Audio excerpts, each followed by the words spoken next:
There we go. I'm not dead yet. Oh yeah. Too many messages, holy Toledo.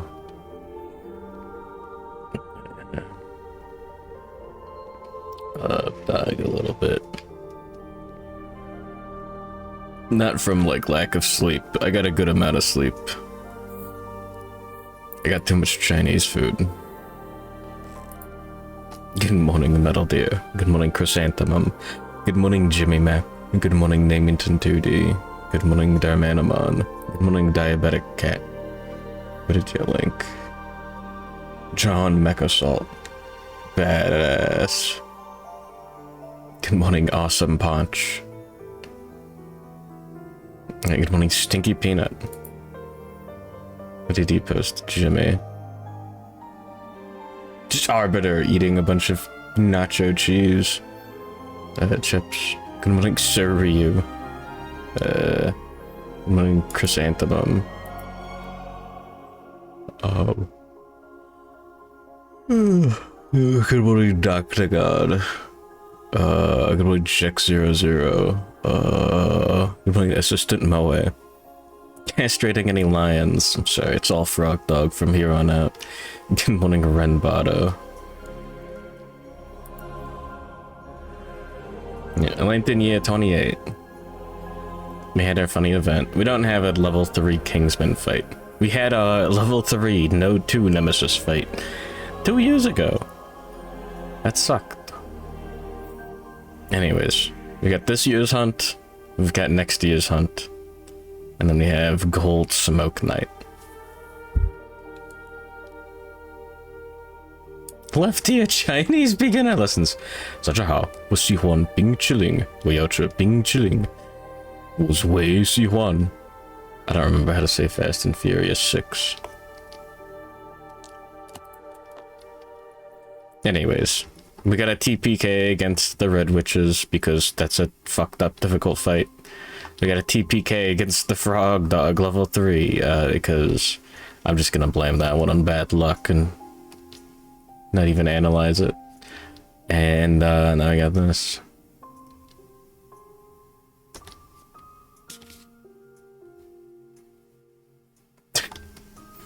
Alright.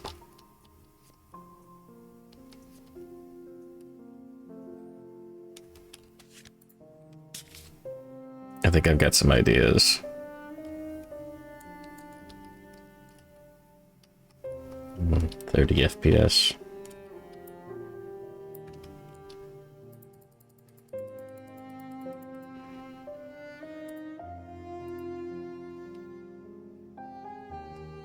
Leaping twice in 5 turns, 2 movement survivors with collapsed lungs and broken backs. I mean, maybe we should have just not gotten to that point, you know?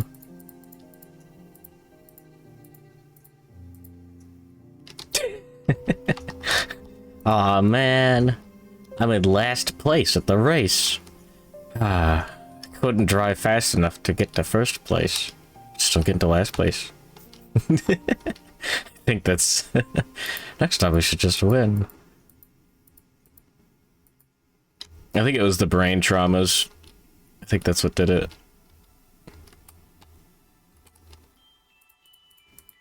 Losing all survival on 2 of our survivors probably got us. Good morning, Hirodolo. And good morning, Nanodan. Let's not talk about the Frogdog fight. Well, it's off with his head.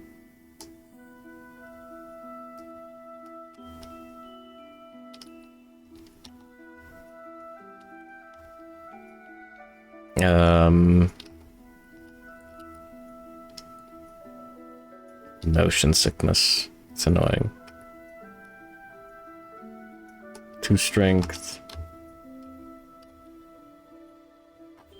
I want to get a combo master.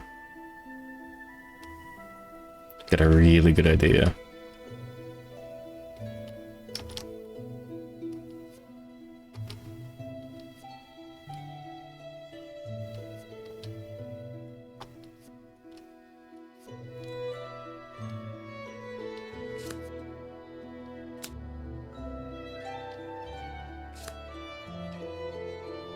We gotta do some rolling first.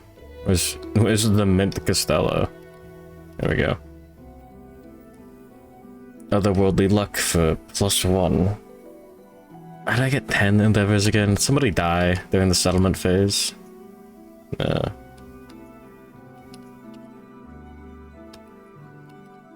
Oh, you know what I totally forgot about? Defeat the waterlogged remains of the survivors. Bob close to the surface. Archive all soluble and perishable gear. It cannot be recovered. I think it's just the monster grease.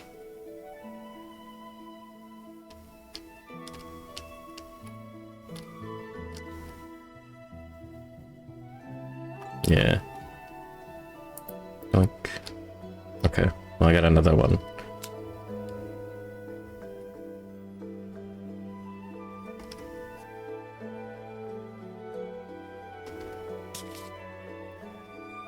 We're not getting that affinity completed.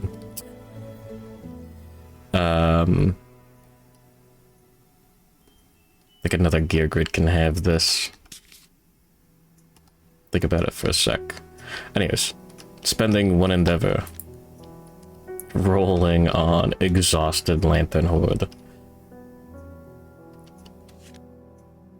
I'm good at. Oh yeah, resources. 6 broken lanterns.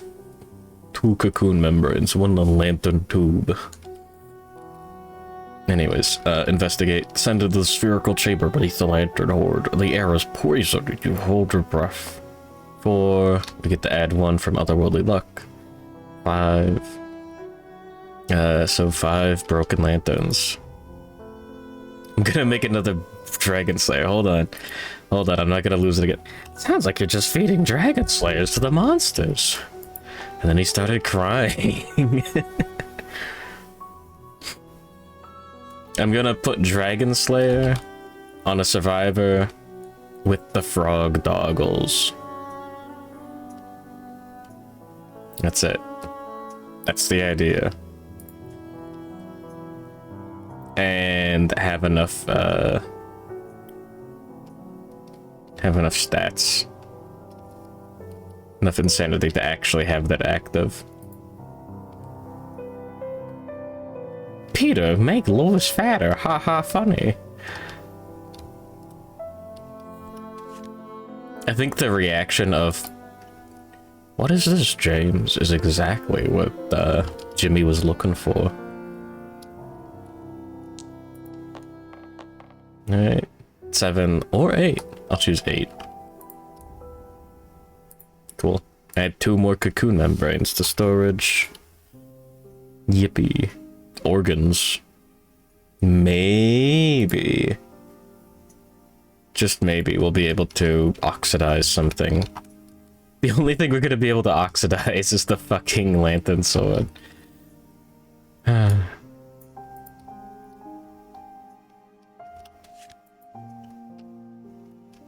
Alright, rolling on exhausted lantern horde again. 4 + 1, 5. Cool. Now we're up to 16 broken lanterns. So we could get 5 iron, and then,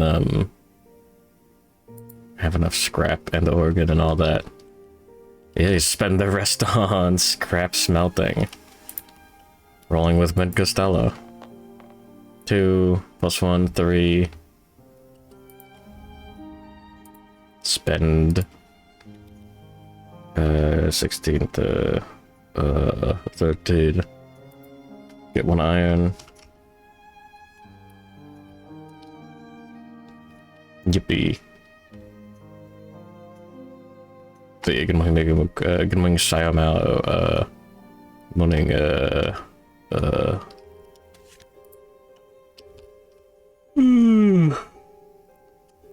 hope we have more endeavors left over after this. Oh, he's clubbing the seal. Oh. Alright, spend 1 scrap. 3 scrap, 1 iron.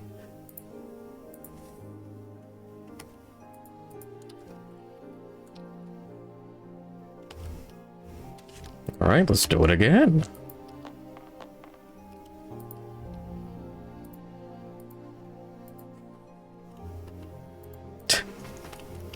This is so fucked up.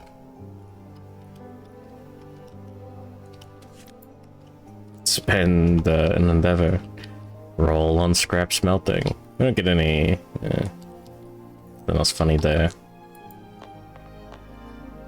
Alright. A 9 or a 10 would do it. But not anymore. We just need one more iron. And now we have 2 endeavors left over. Alright, roll on it. Alright.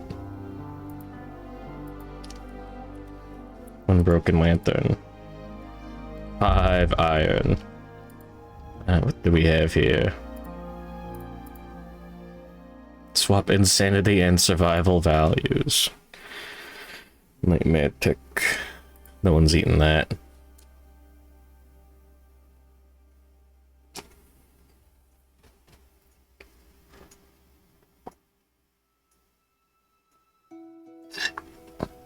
Golden frog is really funny. That ignores your movement entirely. So if we got the dumb bullshit where someone, oh my god, wait, what do you mean? Someone with 2 dismembered legs and bound. That's fucking it's Munch from Munch's Odyssey. Oh my god, I know that guy. Does anything here have any chance of giving us just a little bit more insanity? The stone noses, I guess. Yeah, no, we're good.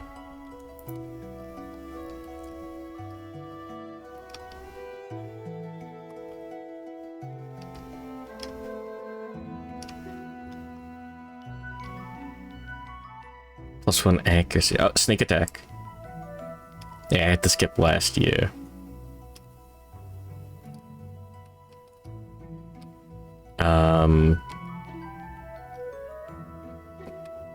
The 8, 13,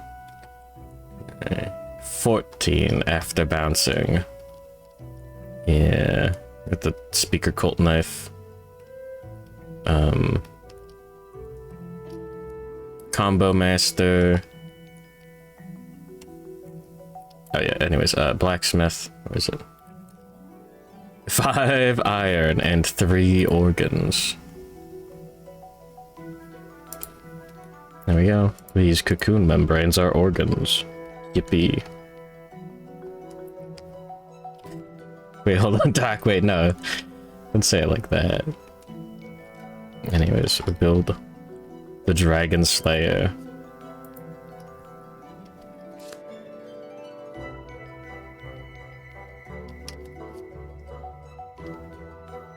It'd be nice to have the Rainbow Wing Belt active, but I don't really think we could do much with that. You know what I can do? Check this out.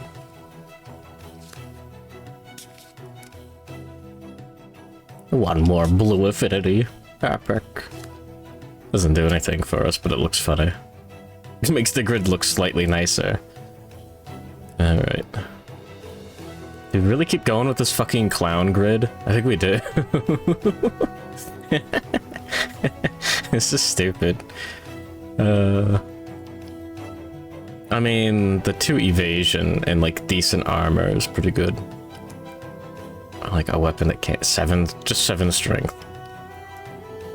Really low for this late in the game.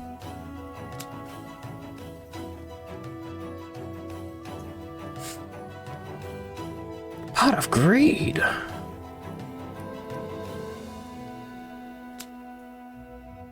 They call it Pot of Greed when I be smoking on that thing. Yuppie. Yeah, nothing.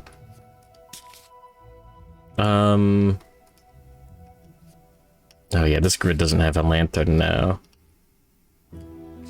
Oh yeah, we lost the Survivor's Lantern. I don't think we need the affinities from this for anything. I mean, we could get an extra red affinity.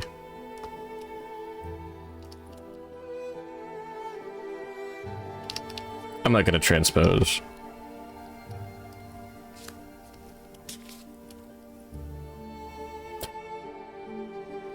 Okay.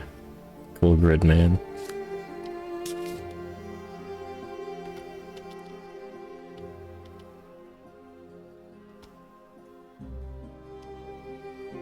I do need to actually use the red clip. How many? We have one red thread in storage.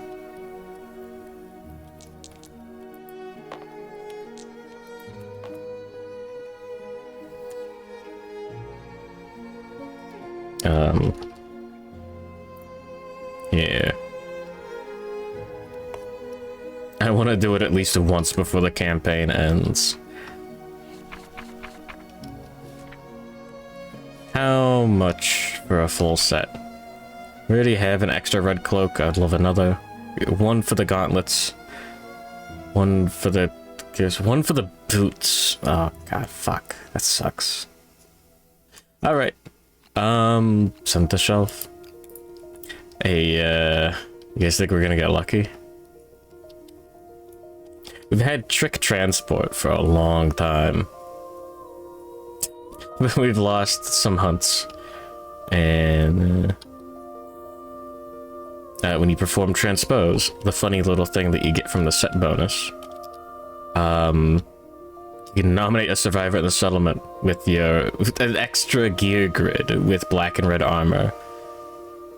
Who's Chungo Charlie mode? Is that the new guy from Smiling Friends? Iconic character Chungo Charlie? He's sharing Fat Lewis, Family Guy. Yeah, okay.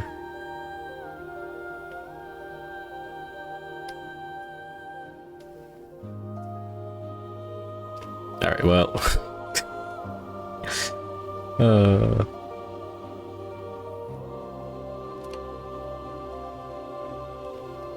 Endure didn't help.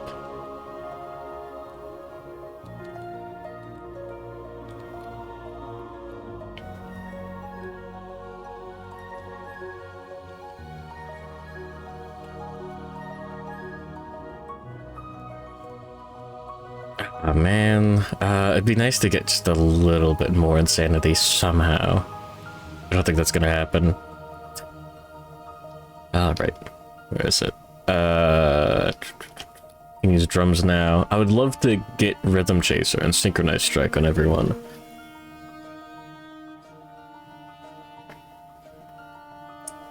People in L1 Ice Water. Etc, etc.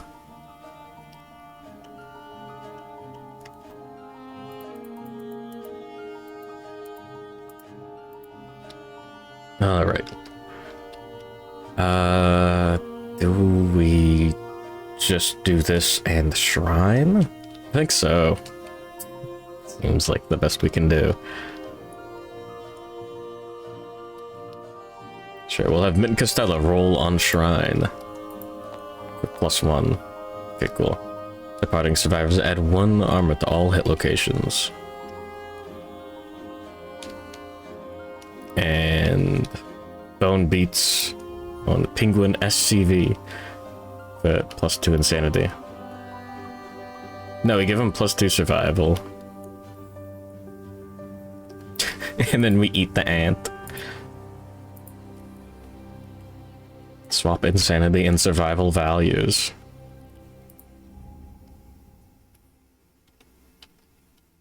Okay. And he's got Combo Master, so he can hit twice with the Dragon Slayer. So that's cool.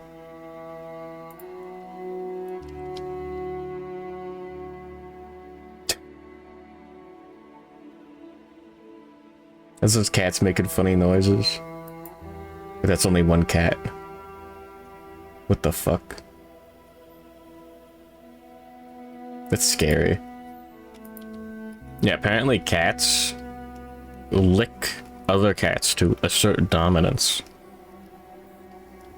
But, it's like the other way around for rabbits. So apparently cats and rabbits get along pretty well. Because they're both opposite perverts. It's not the right way to put it, but it's true.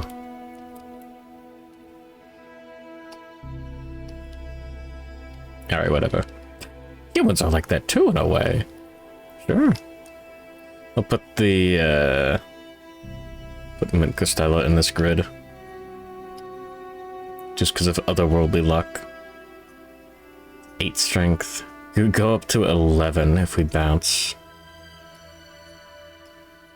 It's not great.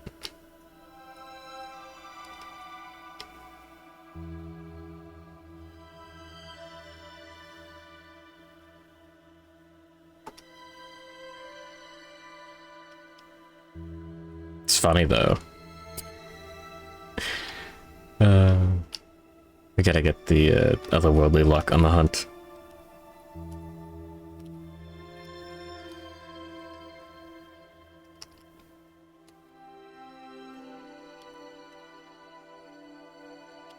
Better accuracy, sharp and deadly, and better strength. Wait, no, slightly worse accuracy. Same speed. We're ignoring early iron anyways. No, whatever. It's fine.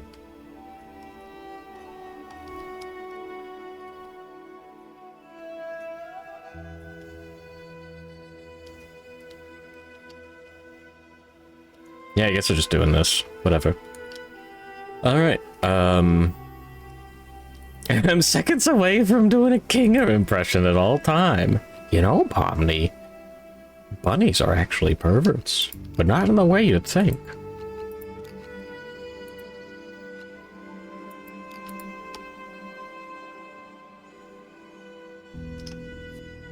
Let me swap these grids.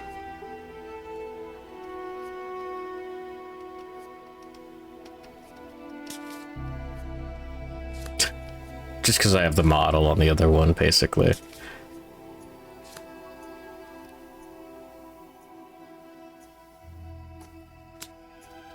I put the first aid kit on this guy, I guess.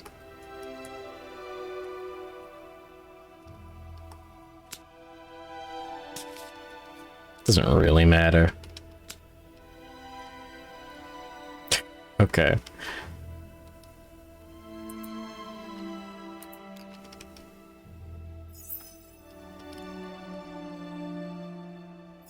Mint Costello, Penguin SCV. Next time, 000. And Spikehole Channel. Going to bed at 6 p.m. Oh my god. That doesn't sound right. Alright, 3 survival per survivor. Yahoo. 1 understanding. 1 extra armor. It's 5 to each location. And then 7 to the body.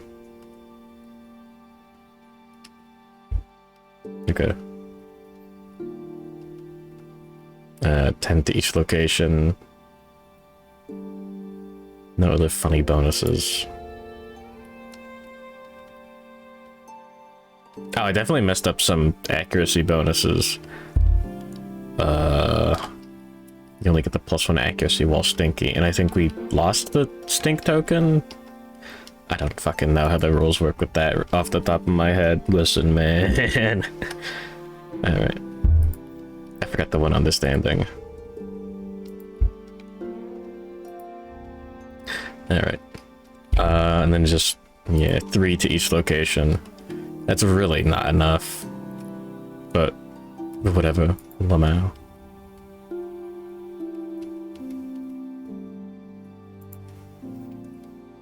Alright. And if we lose this fight, we still have 4 survivors that can go out on the next one. Which is actually really low.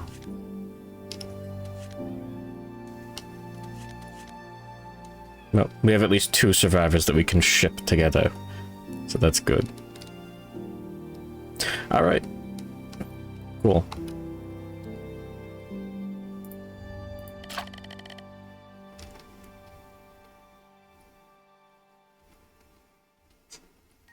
These like board games. uh,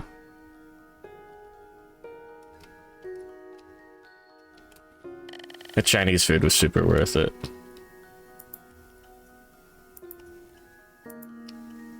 War games are pretty fun.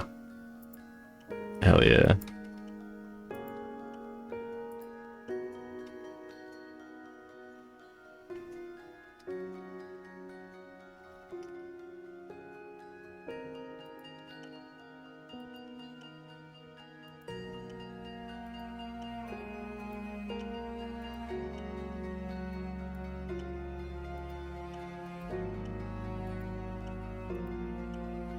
There we go.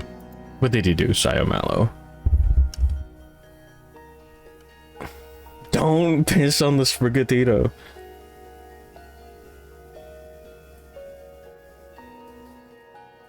It's fucked up. You're going to hell.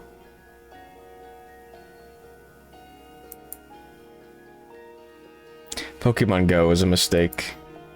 R. Kelly.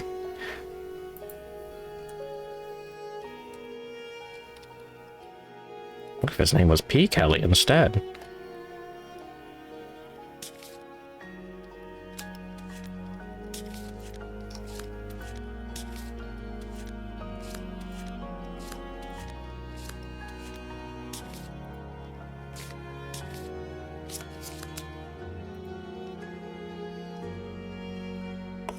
Alright,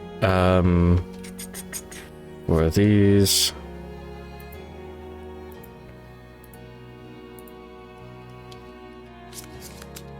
For these, I mean 6.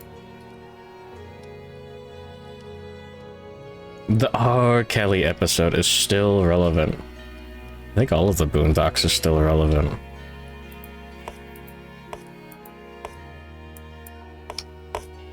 It's not true.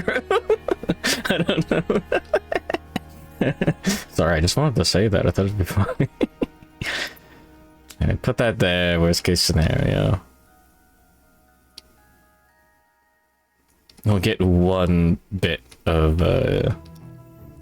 put that there. Alright, who cares?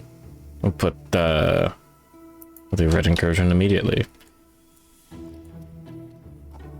Anyways, good morning, citizen of planet Earth.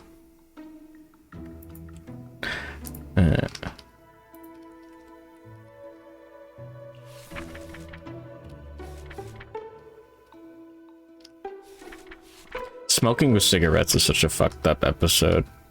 Mostly because it's true. Anyways, long range transmogrification.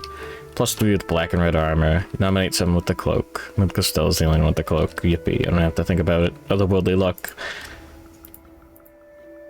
There you go. +1.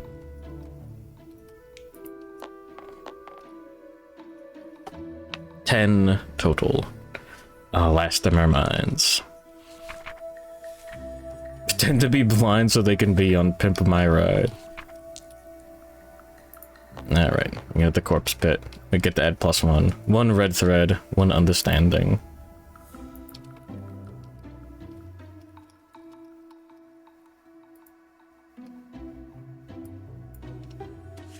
Sure, let's take the chance for the iron.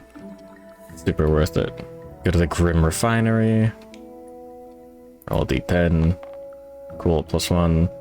2 black resin. May follow the pulse of hot blood to the heartworm tunnels. There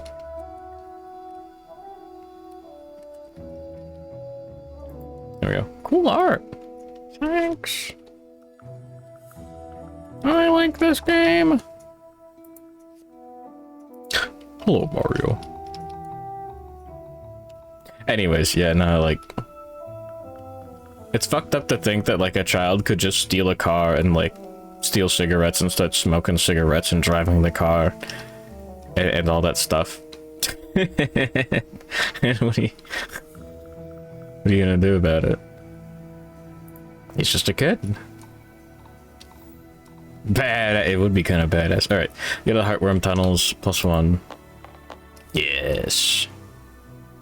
Plus 6 insanity, 2 bleed tokens, 6 black resin, and 2 iron to settlement storage.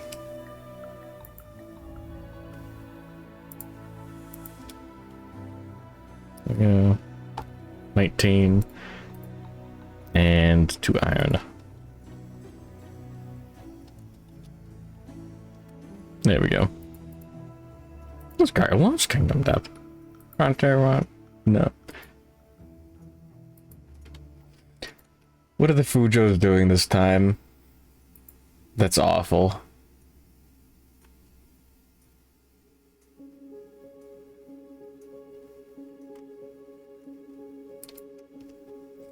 Jimmy, you gotta get out of here, and I'm gonna kill you. Alright, plus 6 insanity, plus 2 bleed tokens, yippee.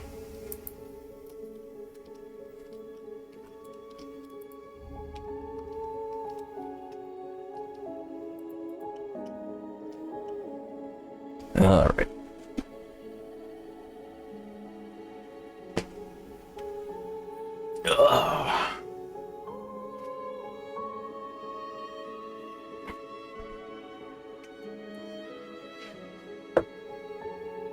You're in the hyperbolic Fujo chamber. Got my back. Alright, now I throw Mint Costella on this one, I think. Random hunt event. At 27.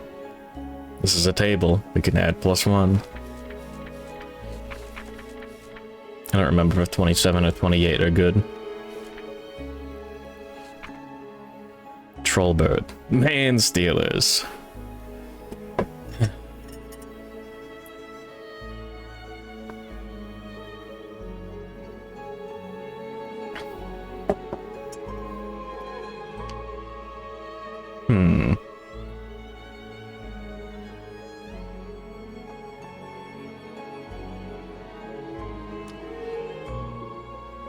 Oh yeah, we have 1 consumable gear on us on an insane survivor.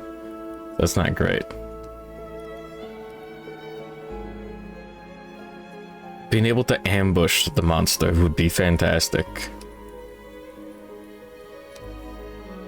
Alright, well, man stealers. 1, 2. Alright. Spikle is not a male survivor. Mint Costella, Penguin, and next time are all male. 1, 2, 3, 4, 5, 6, 7, 8, 9. Reroll a 10. Next time, 0, 0. Exhausted, the survivors rest. During their fitful sleep, a small insect approaches undetected. Choose 1 random male survivor, roll on the table. If there are no male survivors, nothing happens. Does not have unconscious fighter. No. Roll d10. 8. You wake with a start. Terrified to find menacing pincers approaching. Your defenses are quick. Without thinking, you wallop the insect crawling on your pants. Suffer 1 event damage to the waist. Male Castella. We almost had Mint Castrella. Like castration, like the balls were off. Alright. Fits of laughter. Whimsically coiled masses cover the ground ahead. Crushed underfoot, the succulent coils produce strange harmonies of size. Sweet-smelling fragrance fills the air. Survivors are tickled relentlessly by the springy moss beneath their feet. All survivors gain 1d5 insanity. I think you're supposed to do this individually. Whatever. So 3... up to 9. 3... go up to 6, 5, and 2.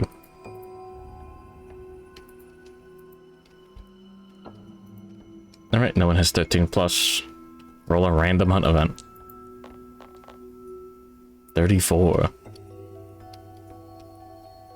Crippling misery. Alright, straggler.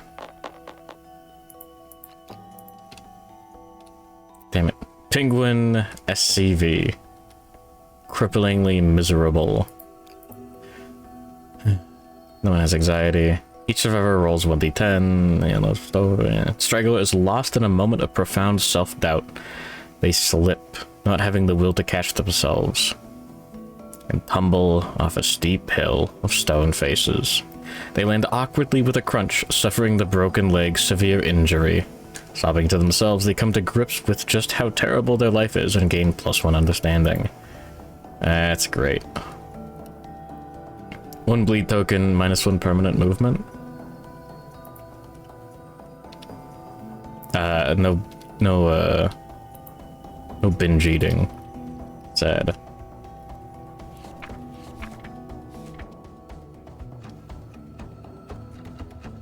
Yeah.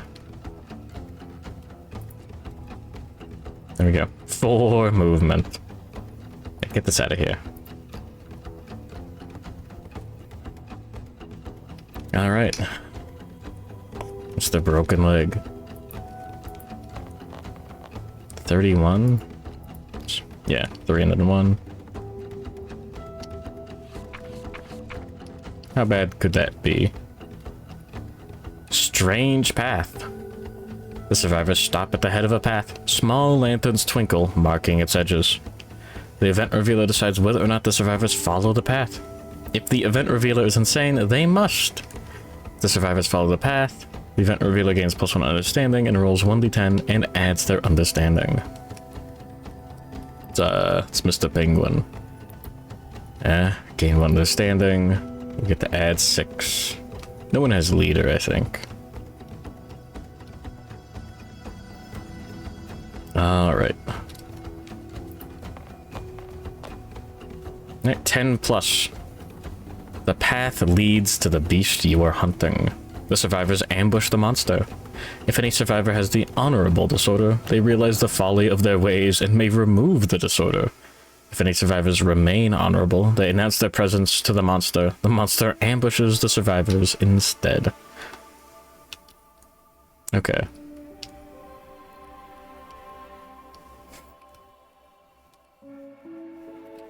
Please, Dragon Slayer, please don't break.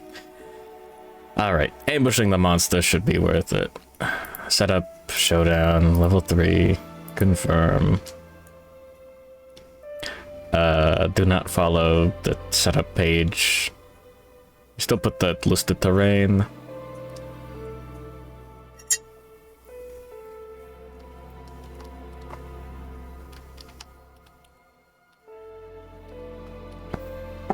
What do you mean set up at least 5 spaces away from the monster? Oh god.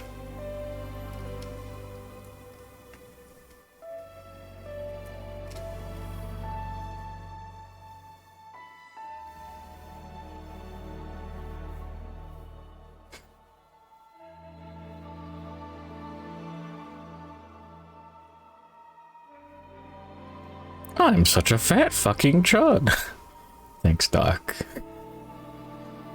Yo, Doc, this is heavy. I don't like the idea of thinking about how to put the, these damn things down.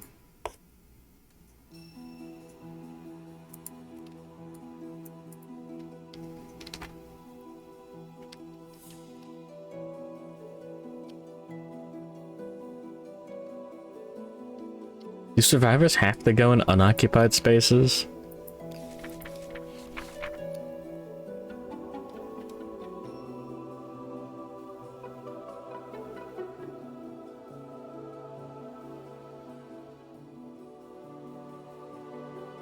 I don't know.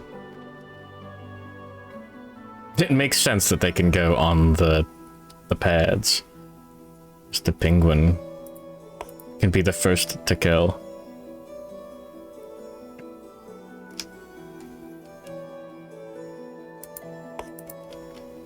Next time, Spikle.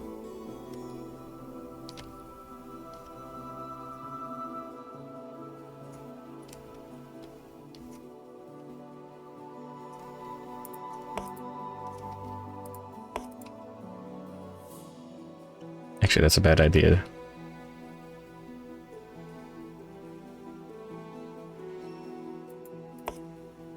There. Okay. Sure. What could possibly go wrong? How many other on-arrival effects do we have? Oh yeah, horripilation.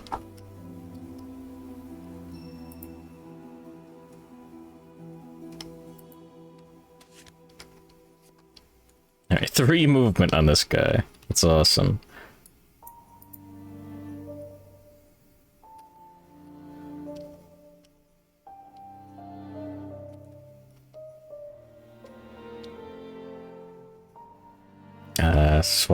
Flip the tokens, yippee.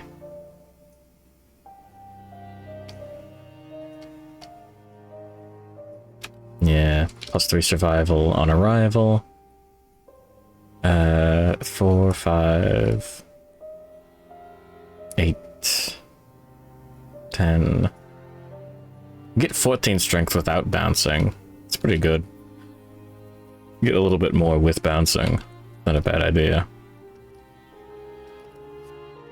Anyways, oh yeah, everyone gets the survival. Only 6 on this guy. That's fine. First aid kit's so good.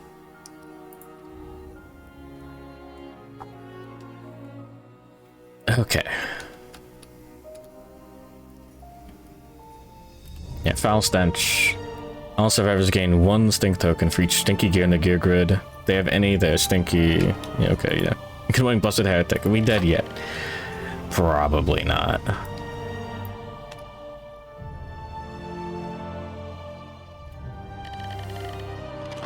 Like, the campaign isn't over yet. So why is the music so loud?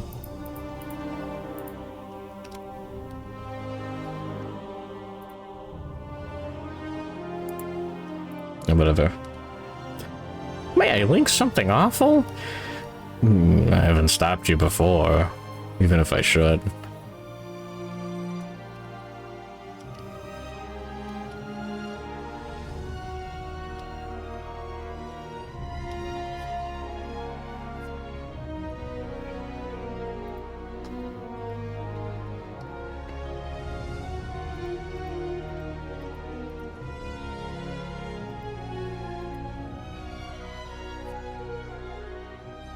Magmar with boobs. Sure, man. Why not? Anyways, indigestion. It's great. Double sphincters.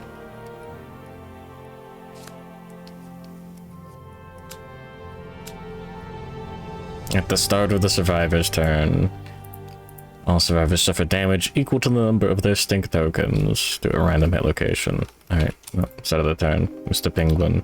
1 to the waist. Okay. We're going to take Penguin SCV's act first. Frogdoggles. He's insane.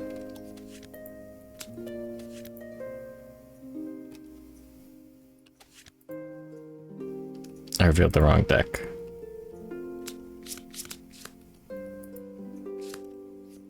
I pressed Q and F at the wrong time. Alright, infectious bite. That's annoying.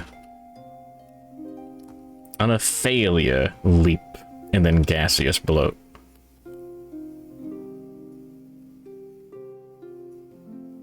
Alright. We will use our movement and our action to leap. 7 spaces. We'll not go into the heinous origin, just in case. We'll go right there. We have the death die from horripilation. Combo master as well. What are we hitting on? 6. Blind spot. 5. Frogdoggles. 4 plus. Yeah, I think that's a miss. On a perfect hit, make 1 additional attack roll. We did not get a perfect hit. Horripilation, we've got level 1. What is that orange dice? We can, after making attack rolls, roll the red dice and add it as an additional attack. Okay, that's a hit. The festering exposed gums. How much strength do we have? 9, 11. And then plus 3 from bouncing. We've got 14. 10, 24. That's more than enough. Yes. Oh yeah, fuck. Proficiencies. Club. Why not? Grand weapon. Why not? None of these survivors are gonna survive for long enough to actually do something. Sure, man. Fist and tooth. Why not? And yeah, sword. Why not?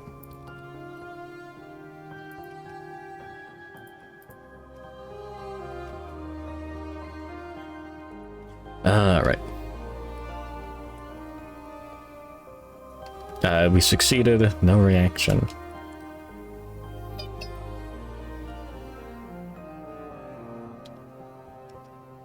Alright, yeah, fuck it. Mint Costella can take the next act. Use Polishing Lantern on a spiked channel. Polish the lantern sword. Cool. And then move, like, here. Alright. And then take, Spike's Act. Leap. Get, 3, 7, 9, 10, bounce, 13, and attack from the blind spot. The sneak attack. 17 strength. The monster has 17 toughness, by the way. So that's good. Alright. Let's go. 3 speed, hitting on 5. 4 plus. That's it. Okay. 1 hit. You fuck. Twitching digit flexors. 5 is enough to wound. Oh yeah, we're eligible for grand weapon proficiency here. And we're eligible for a sword proficiency here. You know, let me do this. Is that, yeah? Okay, that's cool. Anytime you enclose something in parentheses, it doesn't count for the auto-completion. That's neat. I didn't know that.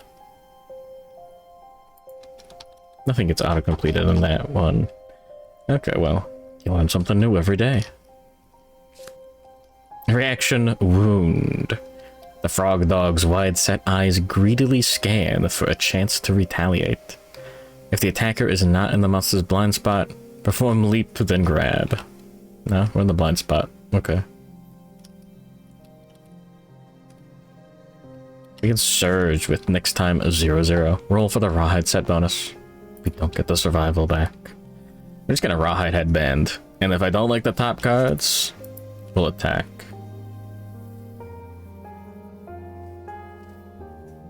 Three brain damage is actually a lot. I learned last Showdown.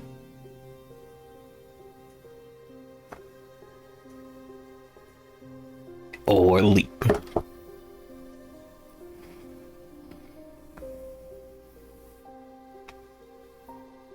Ah, my back. I think we're, like, fine with this. Let's put, No, we want to bounce with the survivor.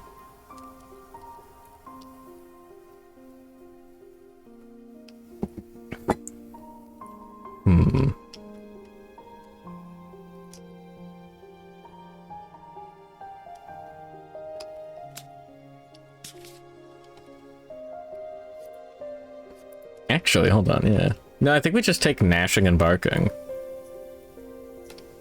Dash with this funny little penguin fella, so that no one else is in facing. We can tank 3 brain damage and not have an issue. We can go into the pad even. Wait, no, we can only move 3 spaces. It's awful. Shit. I mean, we can dash most of the way there. That's fine.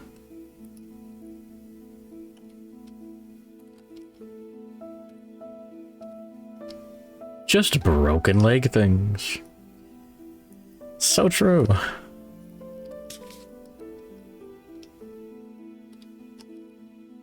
Alright, we're gonna surge with Spikle, just to activate Polishing Lantern. We don't get the survival back.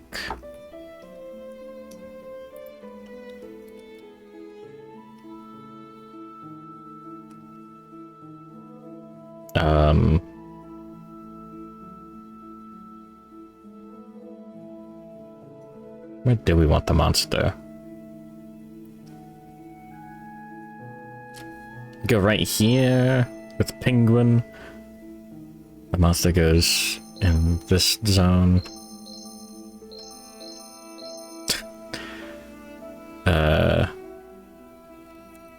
We just attack with Spikle. Immediately.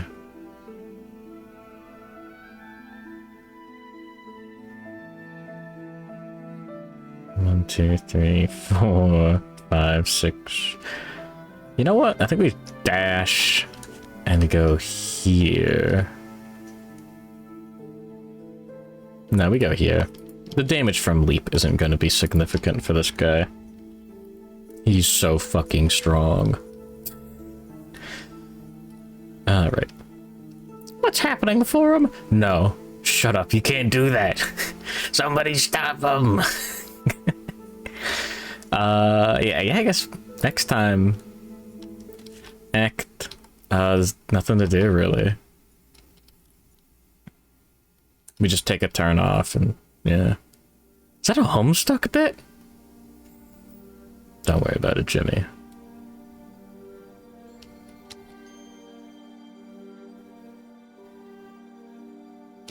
7, 10, 11 strength. Yeah, we just leave Mint Costello.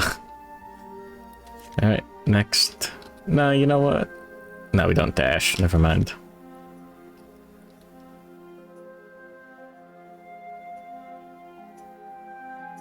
We could. We really could.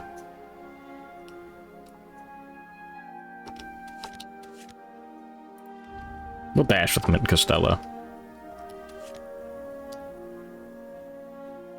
5 spaces. Okay. There we go.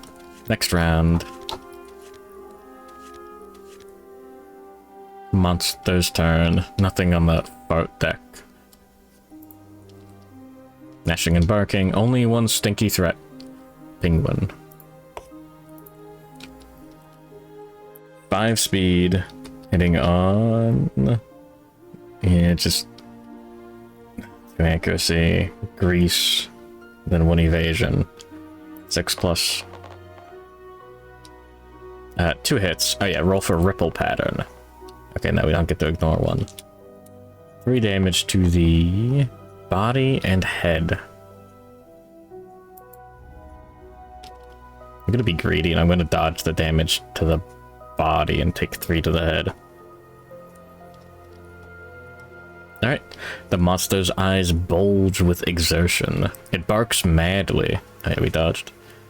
I roll 1d10 for each survivor the monster's facing. There's only 1. On a 4+, 3 brain damage. Okay. Some sort of fat yellow beast. And then end of the turn, indigestion. Top card.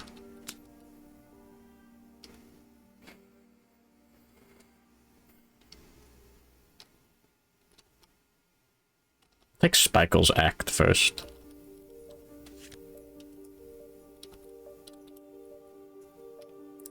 You know what? I think we dash. Cool. We get the survival back. Bullfrogdog has horns. Yeah. Like a Homestuck character. Alright, we'll use our movement and our action for the turn to leap. Yeah, well, the level 3 Frogdog, regular Frogdog, got us last time. You have to beat a level 3, right? Yeah, with Song of the Brave in order to unlock the Bullfrogdog. I want to fight that next year. Stop frogdogging! Oh yeah, this is their 1 damage to the body. See what I mean? Alright. Yeah, 3 speed, 4+ to hit. Ignore early iron. 2 hits. Festering Throat. Adjacent insane survivors. Let's knock him back over here. That's fine. Wouldn't mind gaining insanity. Sad Frogdog song sucks. Wound. Get out of there, okay? Festering Throat it is. Don't crit, man.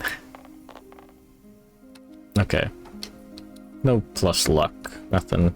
That's just a wound. Festering Posterior.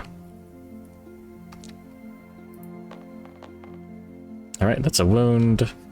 Perform Leap and then Gaseous Bloat. Oh yeah, wounded from the Heinous Origin twice. Yippee. We're gonna dash with next time.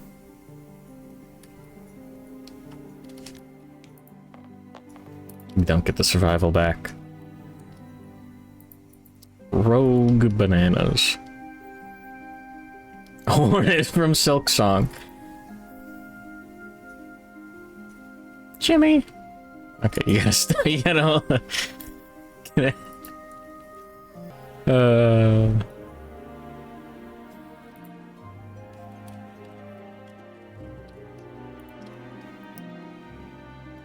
Anyways, we're dashing out of the way.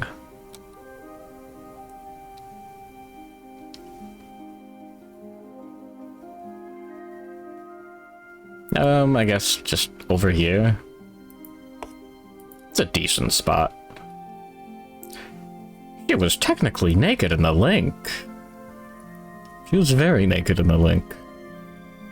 And the Hornet from Silk Song. Anyways, leap 1, 2, 3, 4, 5, 6, 7, 8, 9. 1, 2, 3, 4, 5, 6. Sure. On the Mammoth Leaf. Not in the blind spot. Turn the blind spot to face the center. Alright. No one's adjacent. No one landed on. Cool. And then Gaseous Bloat. It was only the concept of clothes.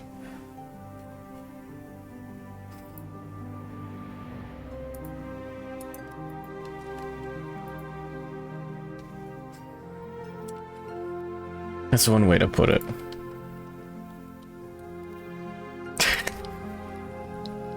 Jimmy's too horned up.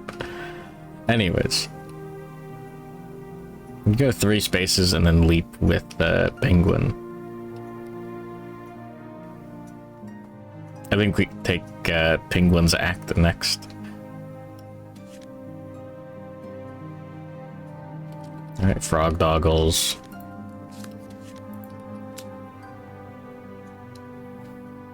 Failure, insanity, knockdown, that's fine. Slurp. Archive a weapon or suffer a random severe arm injury. I'm good. Alright, let's dash with Penguin. SCV. Get into 3 survival. Move 3 spaces. Alright, spend our action and our movement for the turn. 1, 2, 3, 4, 5, 6.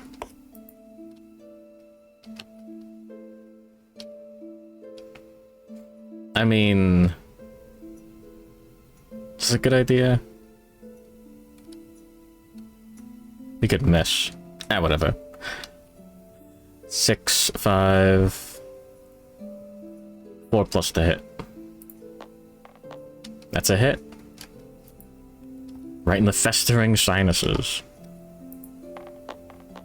Alright, that's a wound. Devastating. We've dealt 7 wounds so far. Really? Did I forget about devastating? I don't think I did. I mean, I don't think I forgot. No reaction. Yeah, no deadly. Alright. We'll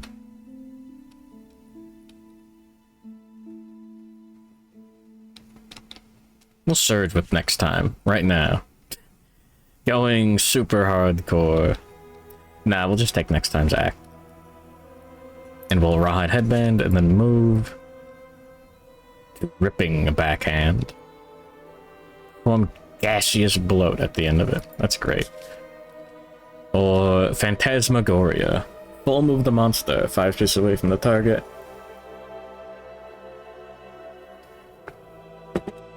And the brain damage.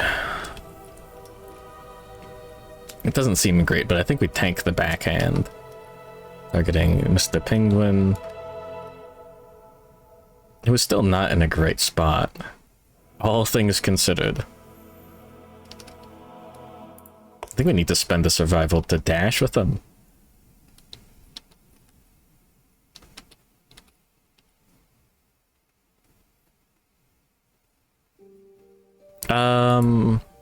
Gripping backhand. No. I don't think we go there.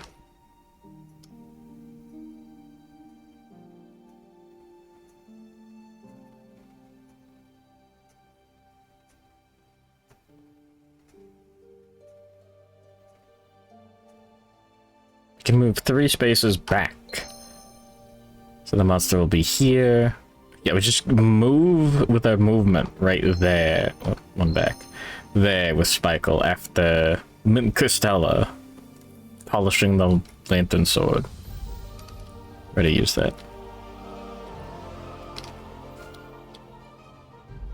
Next time we'll, I think, just stay right here.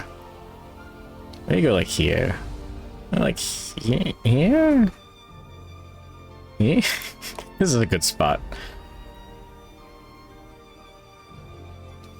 I do wonder what the optimal mammoth leaf layout is for ambushing the monster.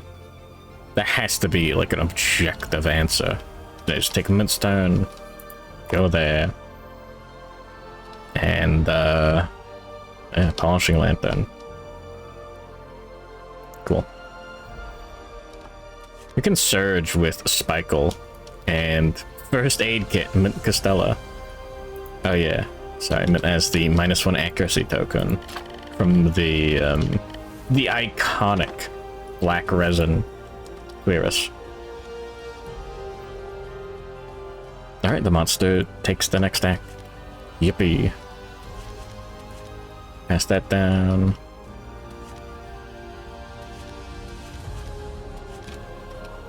Cool. Dripping backhand. Target the stinkiest threat. Yeah, I'll spend 1 survival to dash. We can go 3 spaces. Alright, move and attack.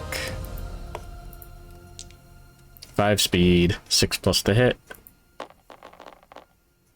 1 hit. Roll for the funny thing. Ripple pattern. Nope. And taking the 3 damage to the head. Just gonna tank that. Sure. We need that survival for other stuff. And then perform gaseous bloat. And then another turn, gaseous bloat. Alright. 12 more wounds.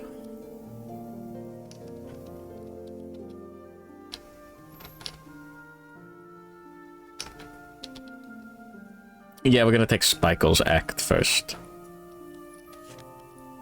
1, 2, 3, 4, 5. The mammoth leaves, that area is occupied. So we can't leap onto that spot.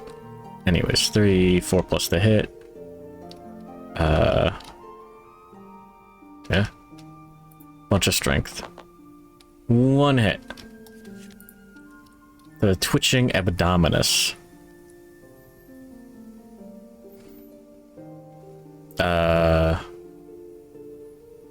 Get 3, 7, 9, 10, 14 strength.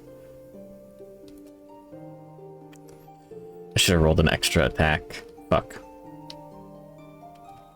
Anyways, 14 strength. There it is. Plus like 12. That's more than enough. Phantasmagoria is wounded, out of the deck. No failure reaction. And 1 fart is dissipated. Thanks.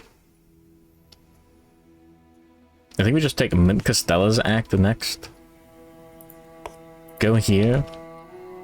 Polish the lantern. It's polishing lantern, the lantern sword. And then we surge with Spikle.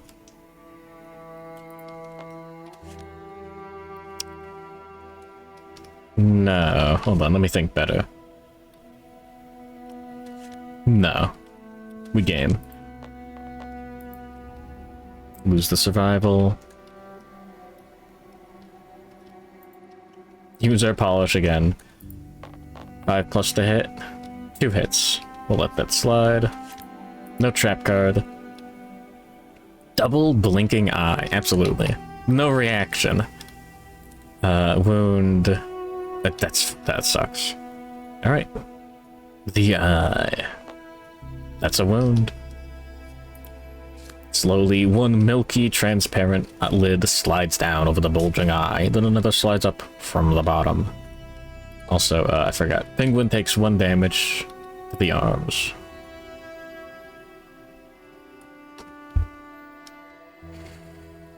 Alright. And then twitching back. Now I want to crit. Or fail. Oh my god, we crit! Okay, well, maybe we are just getting lucky this time. The bulging, hyperextended muscles of the monster's back snap. The monster gains -1 evasion token and gain 1 random Frogdog resource. There we go. Armling Wrathbat. I think I put the rest of them back in the box earlier. What could possibly go wrong?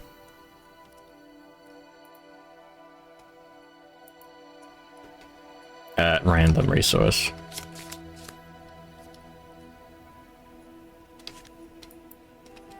The paw.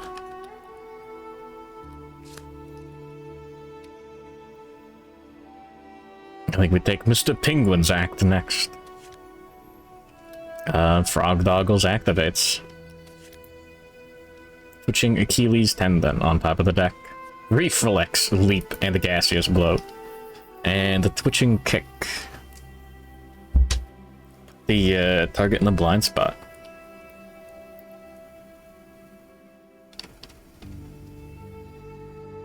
Gonna play the new cat game. Eugenics? Yeah, probably.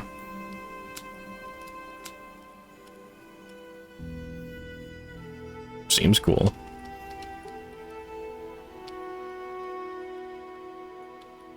I think we surge with Mint Costella. Good out of 5. Polish the lantern sword. The orange cat that makes jokes. Garfield. Oh, Bubsy. I don't know. I'll just go 5 spaces this way.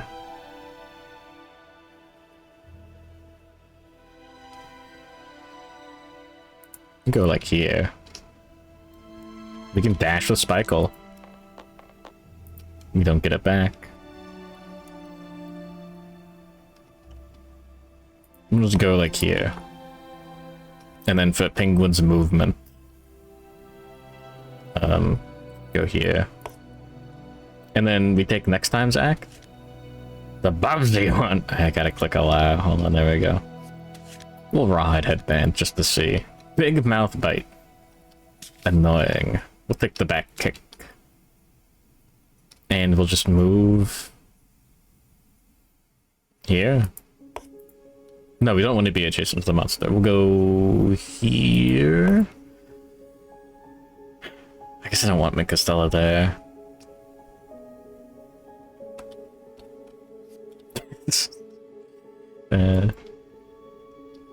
I did add another word to the to the ban list a while ago, just because I thought, yeah, whatever. Bubsy got guessed immediately, and I just put something stupid in there. Anyways, the monster draws, twitching back kick. Oh yeah, we move this over 1. Stinkiest threat is still Mr. Penguin SCV. Full move. If adjacent, turns so the attackers and the target's in the blind spot. Cool. I guess we could have positioned better, actually. Oh, wait, never mind. No, we couldn't have. This is decent. Alright. +2 speed, +2 damage. 6+ to hit. Alright, no hits. Okay, yeah, no, now we're actually getting, like, lucky on the 50-50. As opposed to getting 3 to 4 hits per attack. Now, this wouldn't be a problem if we had a beacon shield, but, man, fuck you. This sucks. Anyways, yeah, no damage, gaseous bloat, and survivors act. Forgot to flip all of these. Sorry, survivor's turn. Each individual survivor has an act. Anyways, start of the survivor's turn. One of the arms. Yeah, I think rolling armor with the grease is decent for this. We do take Penguin's act first. Yoink! Bounce on it. Roll. That's a 1. We do not have the 2 affinities for that.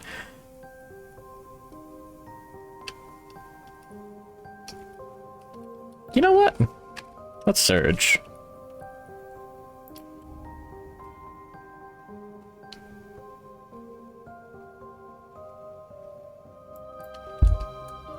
Now, hold on. No, I don't want to surge. Yeah, no, fuck that. I'm gonna spend the 1 survival to dash.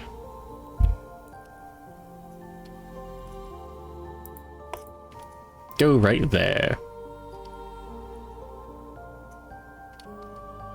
Alright, let's take Spike's act. We could dash. Cool, we get the survival back. We'll go here. 1, 2, 3, 4. And then we'll spend our movement and our action to bounce 7 spaces. 1, 2, 3, 4, 5, 6. End up in the heinous origin. And go with the lantern sword. 4+ to hit. 3 hits. No trap card. Let's go. Failure. Annoying stuff. We go for the festering gas stomach. Death blow. We're not gonna. 2 1s. Okay, that's a failure. Good thing I selected that one first. Reflex leap. Out of range and the gaseous blow. Well, I mean, it could land right there. And we get to continue the attack. Festering thigh is a better choice. We have like +1,000,000 strength. Yeah, that's a wound. There goes Big Mouth Bite. Fuck you, Netflix. I'm not watching Big Mouth. I don't care. And the twitching Achilles tendon. Not a crit. 5 is more than enough strength after a polishing lantern and the bouncing on the lily pad. And the sneak attack.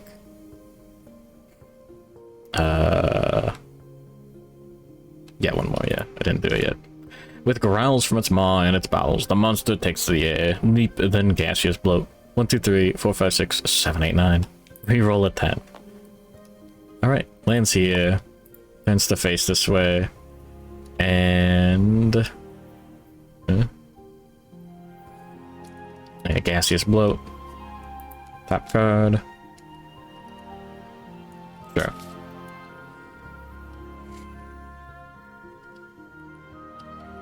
We could try to wound with Mint Costella.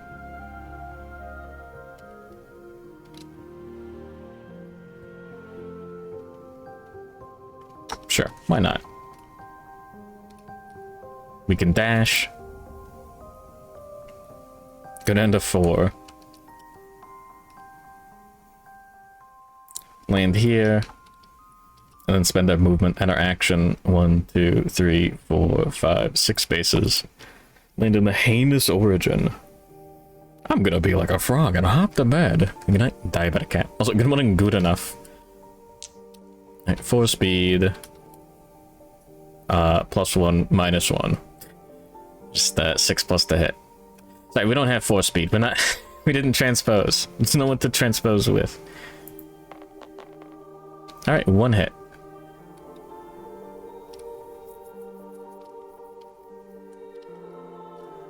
Yeah, let's gamble. We'll use our death die to add 1. Alright, 2 hits. Teehee. All survivors are doomed. All at once, the carbuncles screw their eyes shut and start to gag. Wriggling, mucus-covered balls emerge from the carbuncle orifices.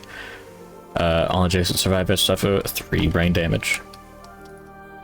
Perform basic action, targeting the attacker. Okay.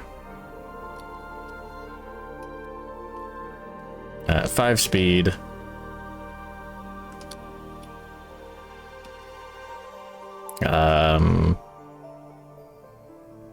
2, 3 evasion. 6 plus to hit. 1, 2, 3 hits. Archive the -1 accuracy token to ignore 1. Yeah, 2 hits. 3 damage to the waist and arms. Okay. And then gaseous bloat. Alright, now the monster is in a really annoying spot.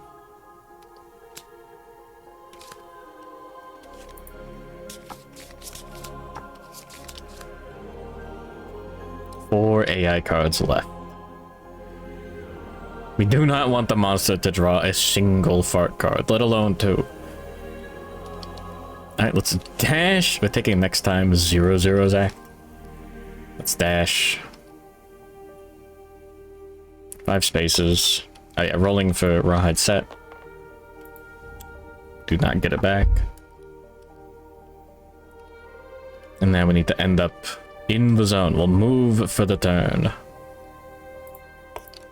And then just attack with the speaker cult knife. 6 strength total. That's not great.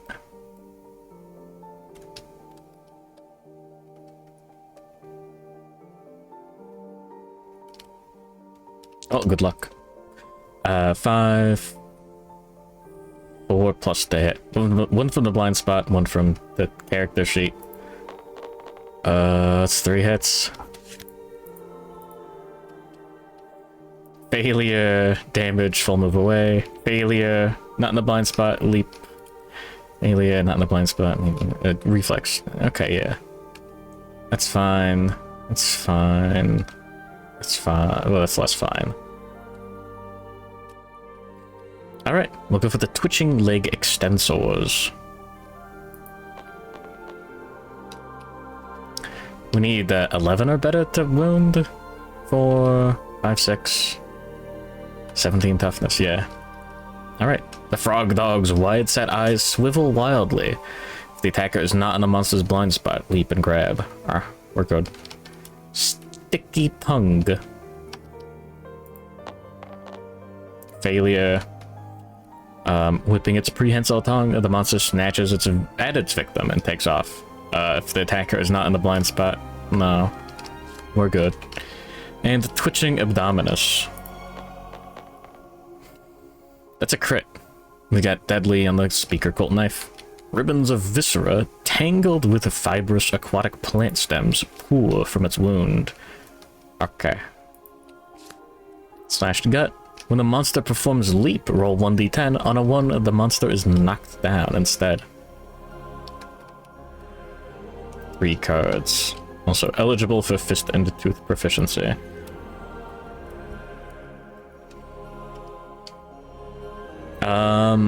Well, there's still a card on top of the deck. Sure, let's search. Roll for the bonus. The set bonus. Okay, now we don't get it back. Alright, let's just attack again. It's funny. 4 plus to hit. 2 hits. If we drew the trap card again, that would actually be, like, relatively fine. Fucking memory sack. We'll attack the Festering Heel first. No, we'll go for the Memory Sack first. Yeah, that's correct. They swing pendulously over the mound of whimpering mouths. That's a crit. That's a bit bad. Your attack ruptures the milk sack. As you do. The monster gains -2 toughness tokens. But wait, there's more. That is a Civ 6. Sure, why not? Spraying frog milk. The nurturing torrent sends the dog pulls into a frenzy. Google, pull up the video of the dog, like the tiny little puppy eating the like soft boiled egg. Yeah. When a survivor starts their act adjacent to the monster, they suffer 3 damage to the leg's hit location. And the Festering Heel. The strangely jointed leg spasms, splashing brackish water over the Frogdog's oozing skin. 9 plus to wound. That's a wound. Okay. The Frogdog is not stunned. Never mind. Alright, and, yeah, live and learn or whatever. Next act. No one can really... no, we're gonna surge with Spike'll to polish the sword. We get the survival back. Okay.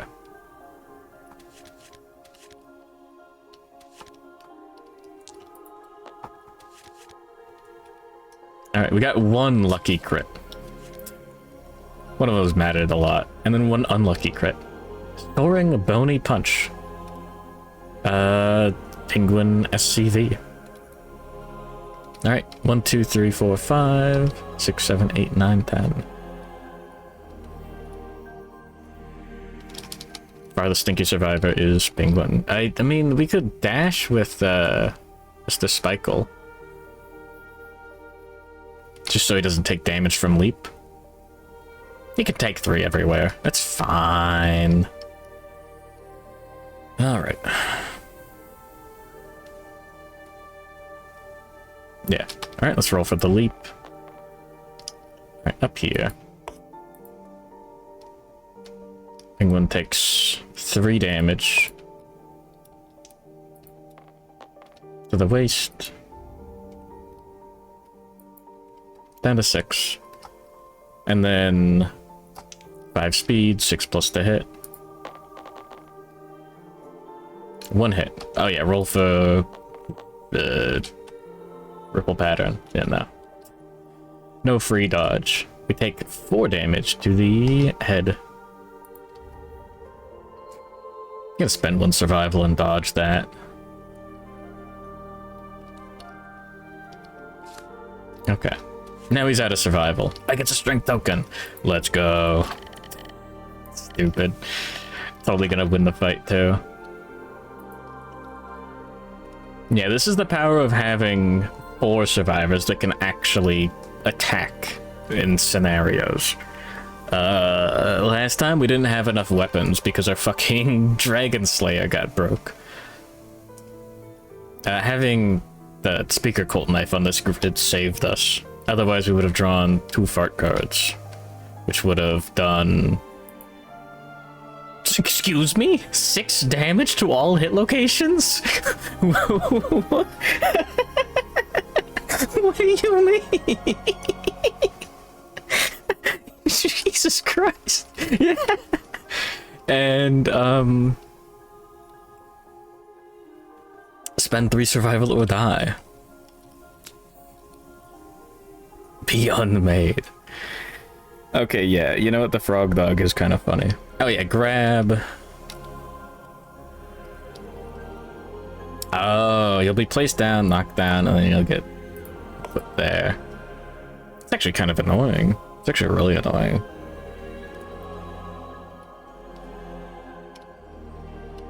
Because you get the rolling armor bit.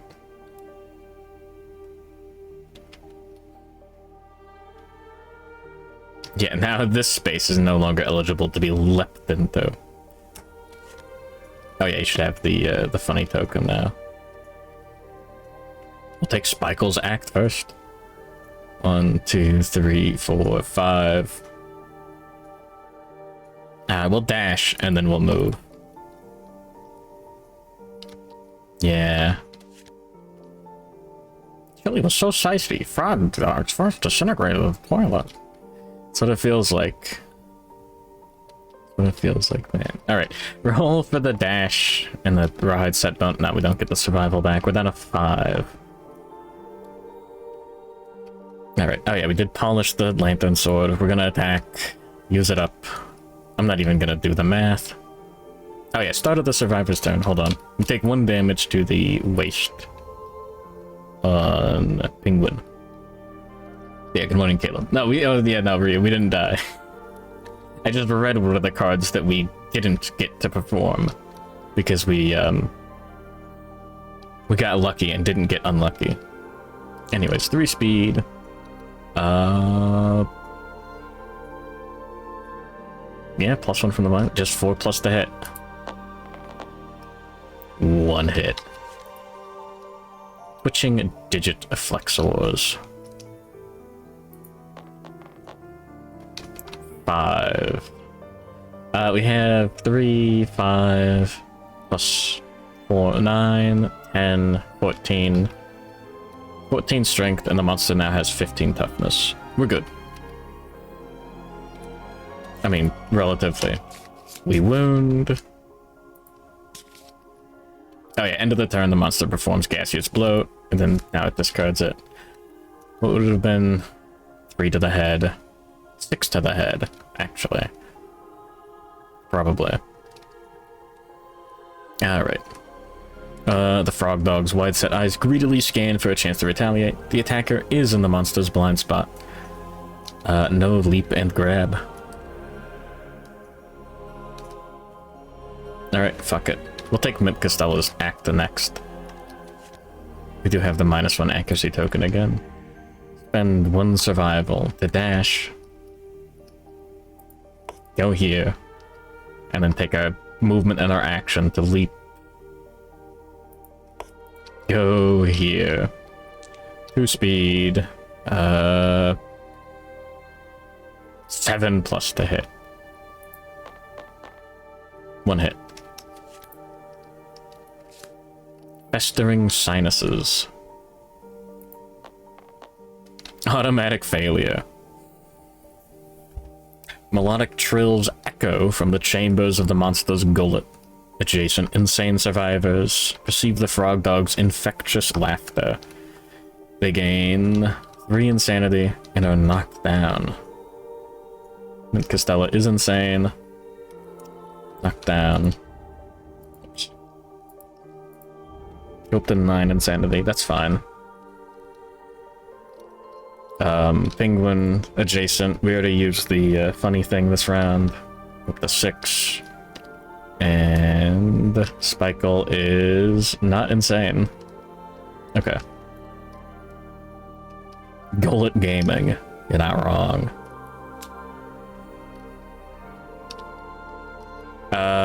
We can encourage with next time 0-0 for Penguin SCV to stand up. Roll for ride set bonus. No. We only have to deal 3 more wounds. We get decent numbers everywhere. We'll take Penguin SCV's act next. Insane. Start of the act, reveal the top AI and hit location cards. It's impervious. Man. And soaring bony punch. Leap and then grab isn't too bad. Actually, it is kind of bad.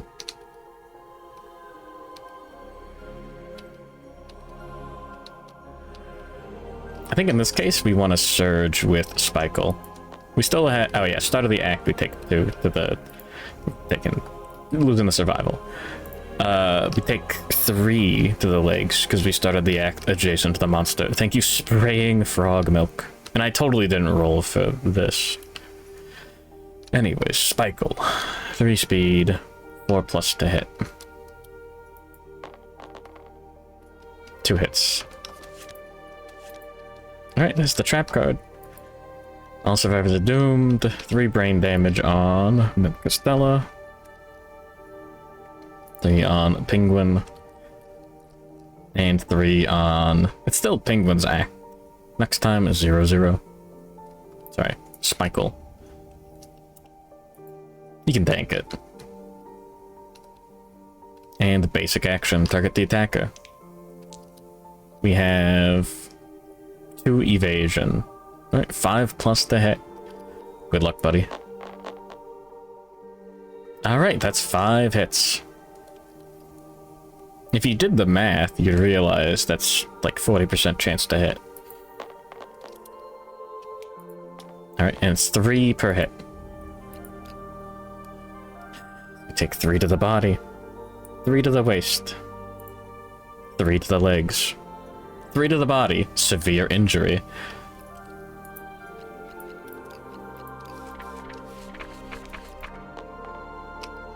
Seven. Ruptured spleen. 2 bleed tokens. Skip the next hunt. Aw, man.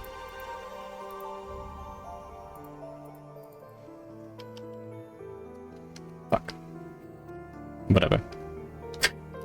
And then another 3 to the body. Another severe injury. 6. Disemboweled. Your movement is reduced to 1 until the showdown ends. Gain 1 bleeding token, skip the next hunt. At least 1 other survivor must live to the end of the showdown to carry you back to the settlement, otherwise you are lost dead. Okay.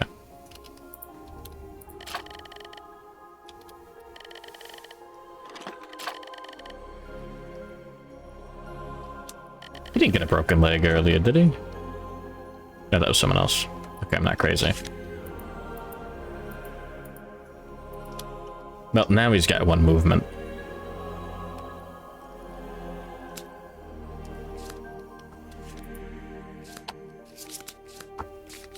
Alright, fellas. And then gaseous bloat.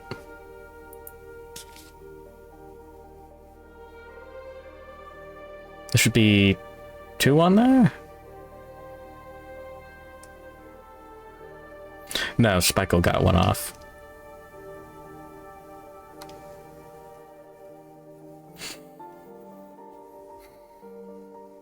Fellas, I'm gonna take Penguin SCV's act and attack with the Dragon Slayer. If we break it, I'm not gonna be mad and I'm not gonna be surprised. We have +2 accuracy, blind spot, and frog goggles. 4+ to hit. That's a hit, we'll take it. The festering shoulder. He's gonna get knocked down on a wound. That's great. It's not a crit. Alright. Wait. I guess I shouldn't have known that this was in there. Did I? The fuck did I do? I think I put the last AI card in the discard and then shuffled immediately. Wound twice, and now we don't know what the top card is. There we go. Monster sings its woe in sour, gravelly notes. Adjacent insane survivors perceive the Frogdog's pain. 3 insanity, and knocked down. Mint is already knocked down. Penguin SCV. 3 and knocked down. And 0 insanity. Okay. We can encourage with... Actually, Spikle, yeah. Sure. We spend 1 survival and we get 1 back. Then Mr. Penguin is back up. And we can't surge actually, never mind. I will move. 2 spaces? Oh yeah, we did wound twice. Wrong deck. Then we still have next time 0/0 Act. Let's look at the top 2 AI cards. There's just one. It's the backhand. Targeting penguin.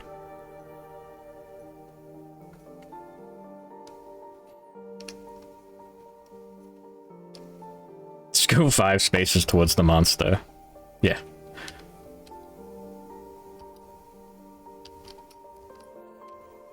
Okay.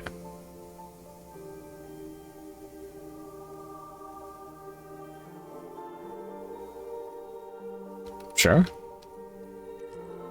I think that's it. Next round. One more good attack and we win. Alright, the monster draws dripping backhand.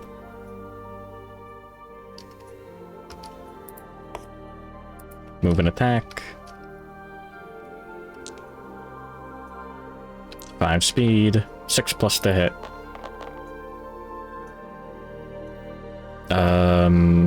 That's 1. Roll for ripple pattern. Technically we do that before we roll for the attack, but I always forget. 1 hit for 4 damage to the... Sorry, 3 damage to the body. And gaseous bloat. Alright, survivor's turn. Now we can have Mint Costello get back up. Did I do the 3 damage to the legs again? I think, I don't know. Set a 30-minute timer during a meeting. The meeting ran late, and you got the fishing MP3. Fishing day in New York State. What's a fish? Alright, let's take Mint's act first. We'll go here. We'll dash there, sorry. And then we'll spend our movement and our action. Ooh, bounce on it. End up in the heinous origin, because why not? And 1 hit. -1 and +1. Carbuncle cough. Good thing we got that out of the deck. 3 brain damage. That's a brain trauma on... No, it isn't. He's not adjacent. Penguin is. And 5 speed, 6+ to hit. 1 hit that gets blocked by the -1 accuracy token. Cool. Mint has drawn the trap card twice. That's funny. Objectively. Oh yeah, we take 1 damage to the legs on this guy. Yeah, I don't remember if I don't think I skipped the Frogdog milk. Whatever. Let's take Penguin's Act next. We'll just take the extra damage to the legs because it's funny. Top card, Festering Heal.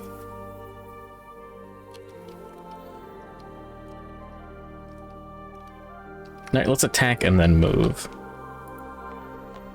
That's a hit. And that's a wound. 9 plus at least 9. Cool. Was the death blow on top? No. Oh man, it kind of was. I was thinking of attacking with Spikle and getting greedy and trying to draw like 3 cards and getting the death. But we did it though. Cool. Alright, I'm gonna go to the bathroom real quick and then do the aftermath. Video games are so back.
There we go. We're so back.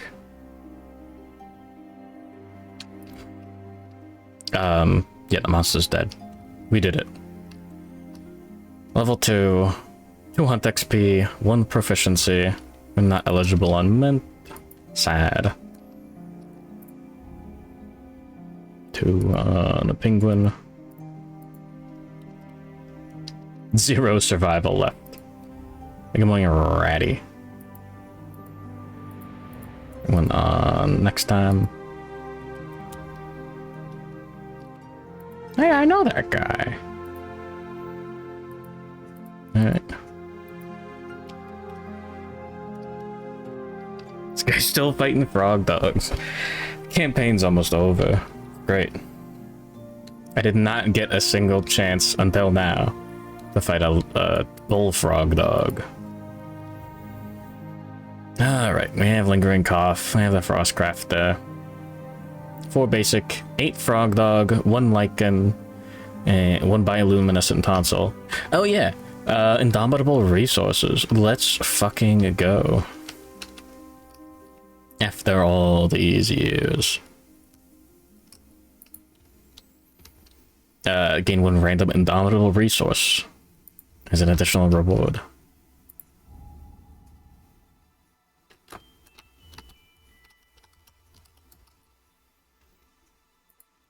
I think there's like 2 in the deck. How many? Let's see. There are 2. I don't know which one's good and which one's bad. Friends VR chat avatar tagged with Skeb. But like someone just took a screenshot of your friend and was like, hey, I made this. Alright, Guild Fungus. Gain the Jaw Saw. That pattern. Intricate patterns crisscross the surface of this exotic bloom. Hope we get the resources. Oh, he ordered it. Oh, sorry, this is the weapon. Give me the pattern. Oh, yeah,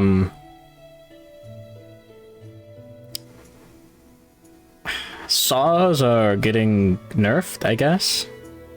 I don't know if nerfed is the correct term. It's... I don't... Maybe it's always supposed to be like this. This is only once per round. You can spend the movement to get +2 luck. As opposed to being able to move, dash, and get that +4 luck. And then, like, a lucky charm for, like, 50-50 with Savage. 7 strength too. That's kind of cool, yeah. That's a lot of affinities. Bump it up to 9 strength really easy.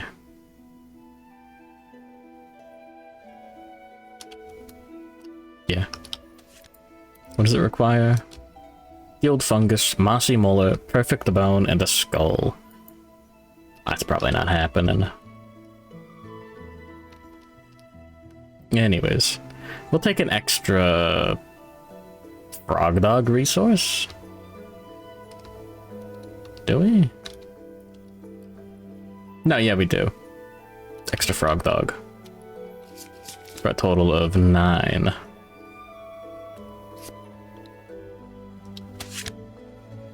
There you go. 1, 2, 3, 4, 5, 6, 7, 8, 9. And then 4 basic. Wrong deck.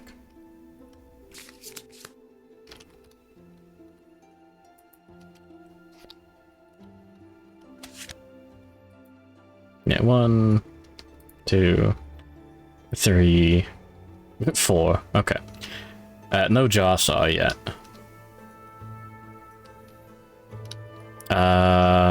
Bioluminescent Tonsil and a Black Lichen. Alright, we're gonna replace that, boring-ass Survivor's Lantern in this grid with a, Lure Lantern. It's gonna be awesome. And I think we can oxidize. There's black lichen. We can eat it for +1 courage and +1 understanding.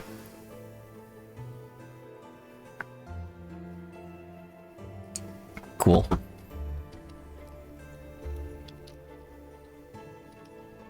Anyways. Lantern year 29. We get a random event. Okay, if we get clinging mists now, it'd be really funny. Gathering emissions. Frogdog settlement event. It's great. Drifting gases stall over the settlement, growing more potent. The survivors convene to propose a solution. Roll 1d10. 6. We have ammonia. Huh. The noxious mixing of vapors creates a sickening atmosphere. Returning survivors are poisoned and must skip the next hunt. All survivors with aproctophilia are stirred and gain survival up to the settlement survival limit. That's great. Did no one get aproctophilia during the show? That's pretty good. Now hold on, aqueous eye. A random survivor gains aproctophilia. Alright. Spikle gets it. That's great. He has to skip this hunt anyways. Gotta skip 29. Also have to skip 29. And also has to skip 29. Actually, I had some grilled fungus. 3 speed, 7 strength. I mean, it looks good. I mean, the saw bit is really good. It would have been nice to have this earlier. The lantern sword's better because it has sharp. Even without using polishing lantern to bring it up to 7 strength plus an additional 1d10. It's like 8.5 on average. And it has better accuracy. That luck ability's definitely worth it. Oh yeah, also I forgot. If the settlement has a Song of the Brave, when they defeat a level 3+ Frogdog, the survivors hear the strains of a greater beast's call. Add the Bullfrogdog to your quarry list. There he is, Luigi. John Bullfrogdog.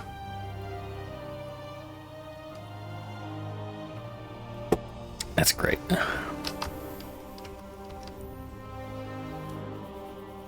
Yeah. Oh yeah, level 3 Frogdog setup.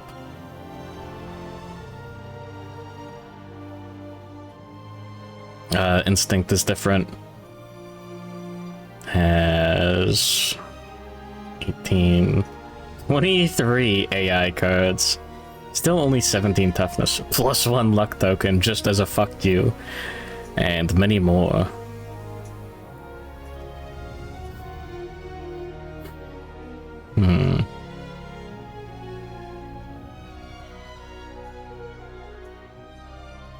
Yeah.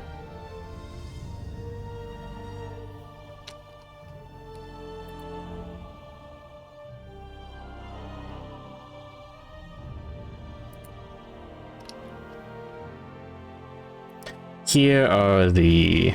Oh, minus... Oh, he's got the luck token and -1 luck on the tusks. That's so annoying.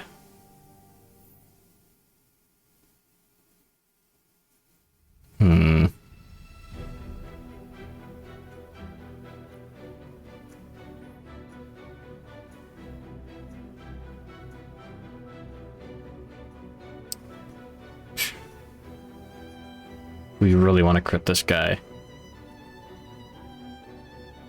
5 damage and knockback 7 if adjacent. And the super dense. So blind drawing with the Dragon Slayer is not a good idea. Alright.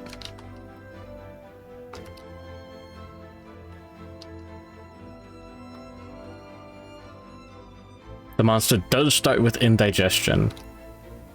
God damn it. Yeah, it is just harder. Yeah. I mean, of course, but also, come on.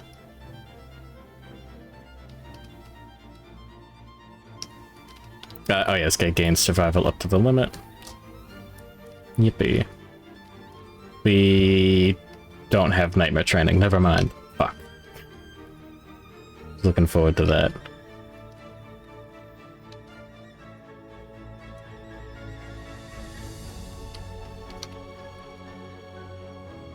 Oh yeah, and the red threads and the...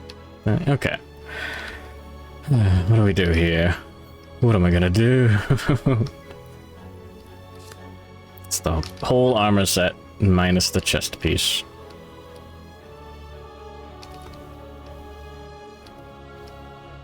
Honestly, leather armor might be better than...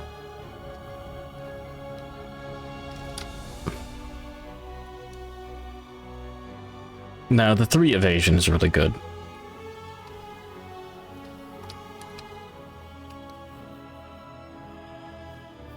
I'm gonna take a look at the Tusk Works real quick. What do we have a chance of building this campaign? We're not gonna build the the armor set. We only have 1 copper.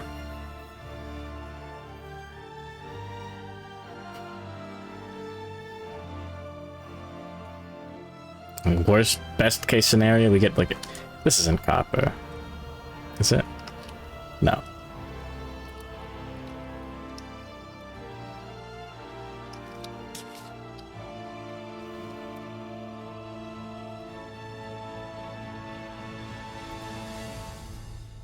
Did we build Spite Balm? Maybe. I don't think we have the space in our grid.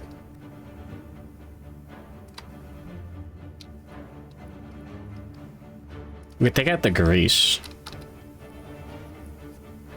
Someone else gets the setup.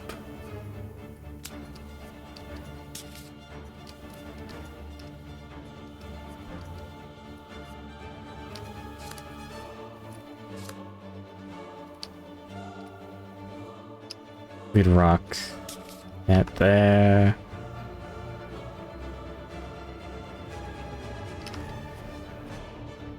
I don't know, just put this somewhere.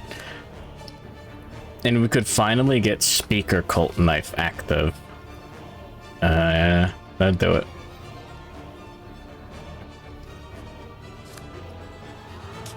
There we go. And we'd have Rainbow Wing Belt active. And...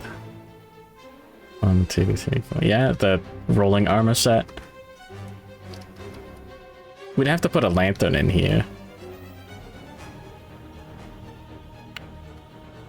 Missing out on the frog doggles kinda sucks.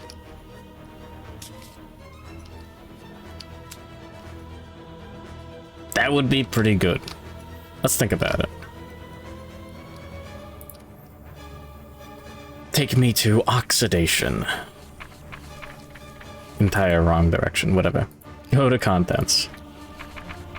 We can spend 1 endeavor for oxidation. And... you approach the defeated watcher, its body crackles with electricity. You have to nominate 3 survivors to create coating and protective gear.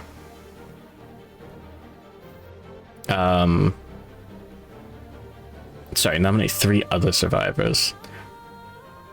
There aren't many scenarios where this actually, like, matters.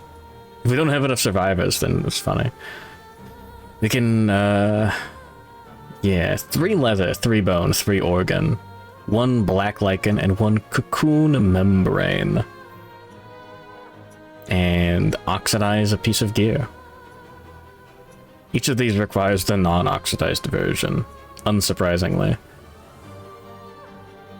Oxidized Lantern Glaive is the best weapon in the, like, core campaign, other than Perfect Slayer, which is just the best weapon. Oxidized Beacon Shield is the best piece of gear in the entire game, practically. Second only to Beacon Shield. Hmm. I mean, we could make the lantern sword super easy. We really want to make just a regular beacon shield, I think. It's not a bone. This could be a bone. This probably will be a bone. I don't care about the iron as much. Let's take a look. 4 bones for the beacon shield. We could either beacon shield or we could do the thing. Can we even build the we don't have any bottle storage. Can we build the spite balm? Gaseous bladder and oily sphincter. Of course, my favorites. And then that leaves us 3. Well, we can get a lot more organs just by goofing off. We have 2 iron in storage. We could get a lot more.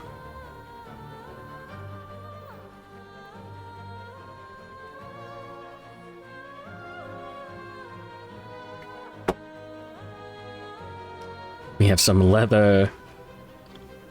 And that's really it. Yeah, the hide aspect is covered. And yeah, this is an organ as well. Yeah. Oh yeah, I wanted to look at this. The affinities on this gear is wrong. Incorrect.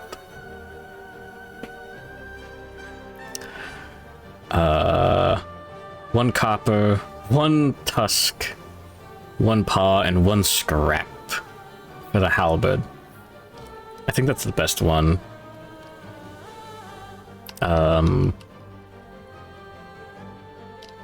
You get a tusk guaranteed. Okay.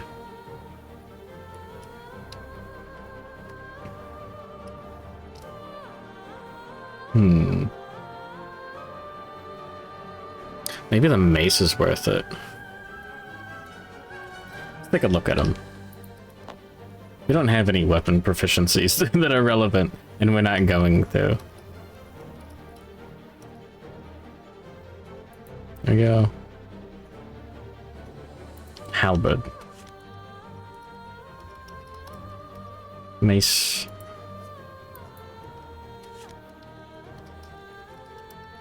Schmidtmar.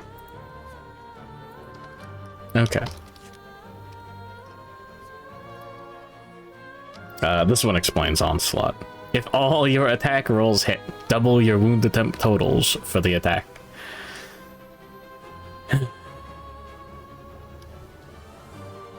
So if we can trigger that, that's really good. If we can't, it's not as good. This one has 1 point of better accuracy. Less strength, whatever. If all your attack rolls hit and you draw its trap, the monster is knocked down after the trap is resolved. Hell yeah. But yeah, the doubling wound attempt total is after your roll. So that's a big number. Yeah, if you roll a 6, even without any other bonuses, that's 22. It's good.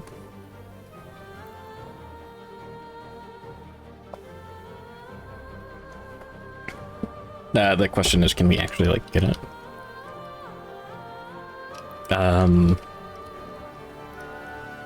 Heavy frog lantern might actually be necessary.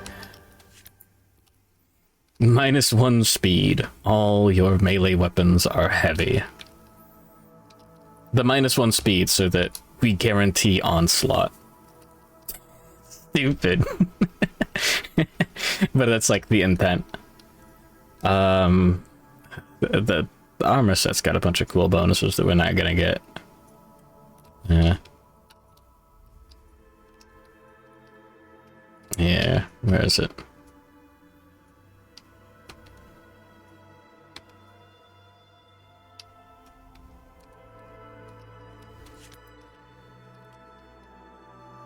Wet ground.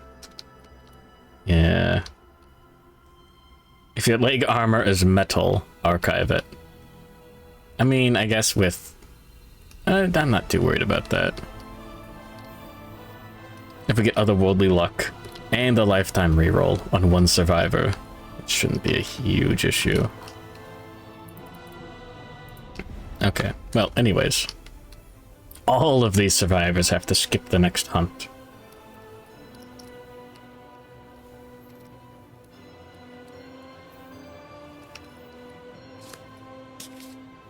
We actually have to defeat the monster to get those. And...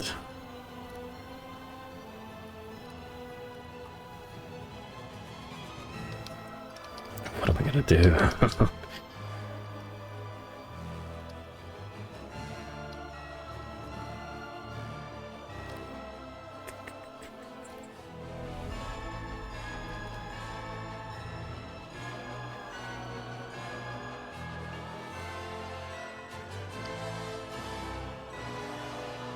There we go. So we have Nova Pantsu, BB Montu, and I guess we could make another survivor.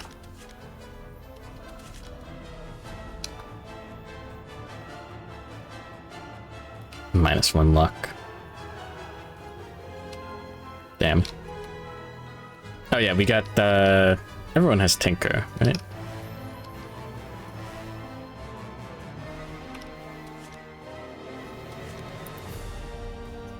Next time didn't lose it. They should still have Tinker. Okay.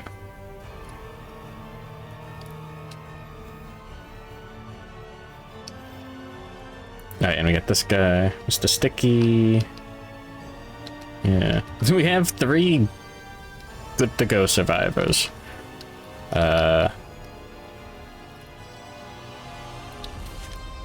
Should have finished cleaning up. Whatever, man.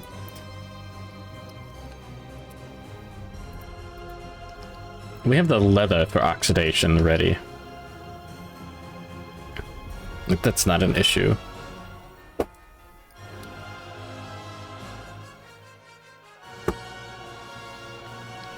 The bones are a big issue. The organs, a little bit less.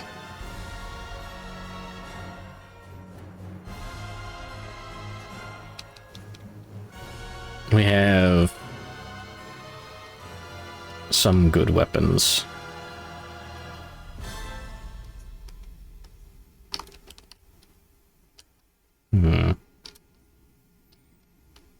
The bones are a quote-unquote federal fucking issue. Homestuck reference. I don't even care anymore. Barber Surgeon, Perfect Hide gets us the Green Charm. Honestly, it's kind of tempting. Just 50% chance to inexplicably survive whenever you would die. That's it. That's the gimmick.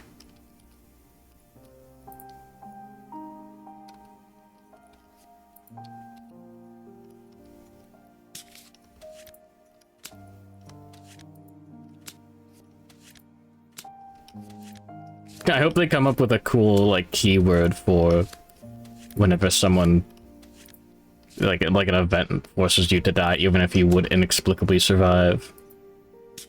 Because you don't have to explain how the survivor could survive, it's just, they just inexplicably survive. By definition, you don't have to explain it. Okay. And put Horpulation back, I guess. It's funny.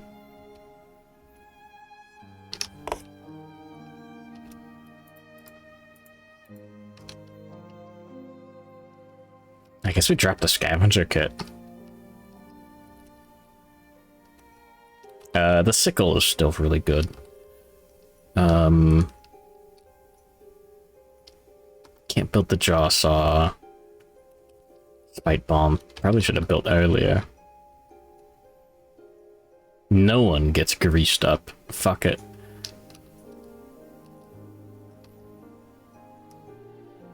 Well, I mean, it'd be pretty good. Just to have, like, a dedicated tank.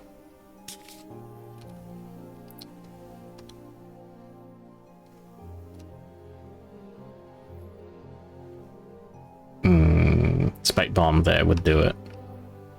Yeah. Survivor Lantern does actually give good... Yeah, that works. And then we just take that out and put it on another grid. God, this does not feel good.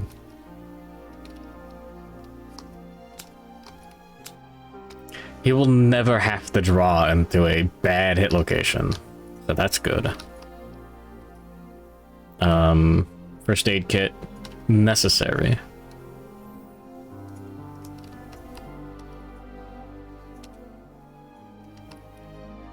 We need a lantern in here. Do we take the Survivor Lantern and the Final Lantern? No. No, we don't. You just take a Luck Charm. And not actually crit with it. Well... 1 in 10 chance. That's dumb. The guy with 1 speed. They can't really do much better. I don't think the Bone Club is going to be helping a lot here.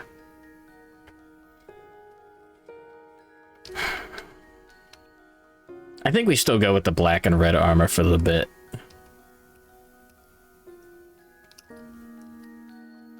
Okay. So if we wanted to... sorry, we have 9 endeavors. Everyone has Tinker, and then Cooking. I still don't remember why I had 10 last time. I'm not gonna think about it. It's too much work. Let me think. Motion sickness is not good for this. I mean, we might be fine. Nova Pantsu, like, decent grid. One here can go out. Oh yeah, Mint and Costello will be doing pretty much all of the rolling right now.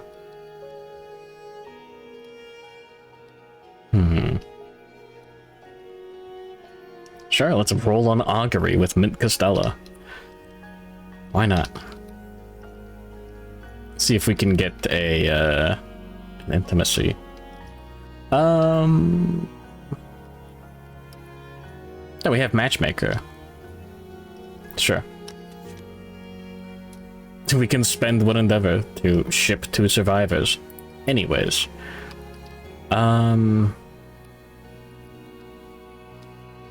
Let's see if we can put other... Nah, we're not putting Otherworldly Luck on Neon Walker. Let's roll on face painting with Sad Sand first.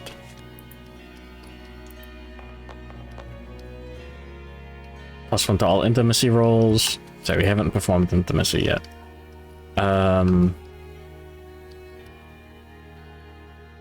Fuck it. Otherworldly Luck on Neon Walker. Sculpture. Failure. Let's try it 1 more time. Okay, there we go. Otherworldly Luck. We might get a savior. And then we'll spend 1 endeavor with Mint Costello to have those 2 intimacy.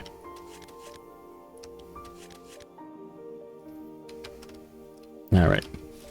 I think all of these survivors are related to them. Oh yeah, Sad Sand and the Ronmu. And then, yeah. I think that's what everyone else is. Yeah. The Infinite Sex Year. 2d10. Pick the lowest. Add 3. +1 population. Cool. Who is it? Random.org. Show me. I don't have the name list open. I thought I was gonna play Pokemon today, and then I woke up and I was like, I gotta finish this. 154 is the max. And 70 is the minimum. What do you mean we've nearly gone through half of the names? 98. Sayomalo. Yeah, you know that guy. Oh yeah, this is where the first name list is added on. Incoming Colicus. Even male, odd female. Yoink. 1 survival for being named, 1 strength, 1 evasion, 2 courage, 3 understanding, ticker milestone, 2 hunt XP, age milestone. We'll do the age milestone first. 2d10. 19 on the first table is... +1 accuracy? Yeah, okay. 1 more and it would have been +1 luck. Alright, and then, insight. 8. +1 permanent accuracy. I think Siomalo is gonna be holding the Dragon Slayer.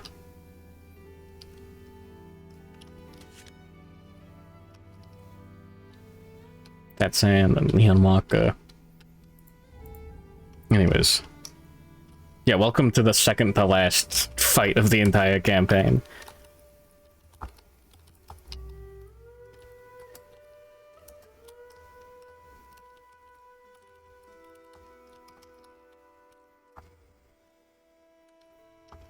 Okay.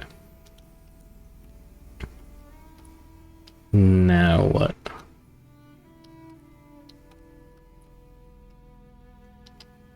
Yeah, we don't have sneak attack on anyone right now. We could get +1 strength just from synchronized strike with drums. Siomalo needs extra insanity actually.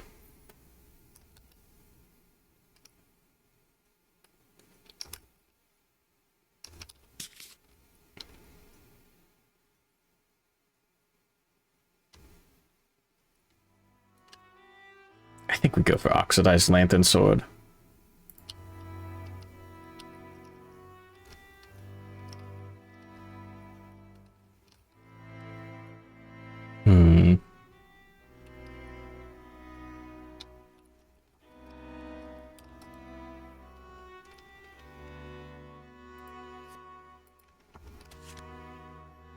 Yeah, 5 strength, sharp, and deflect 1. I think it's good. No more early iron.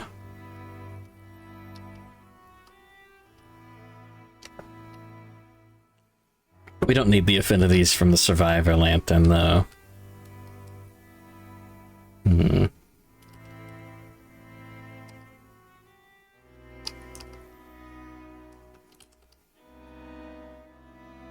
Yeah, that's 4 bone for the beacon shield. We just don't have enough.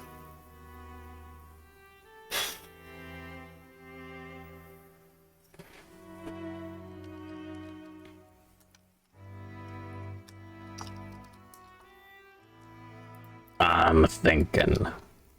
There you go. Look at this. Oh my god. Block 2. It's so good.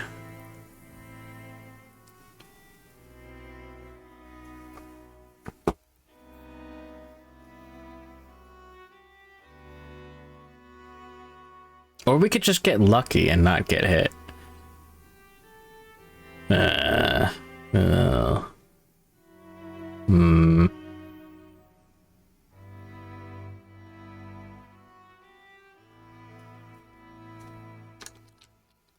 Don't look at me like that. Hold on.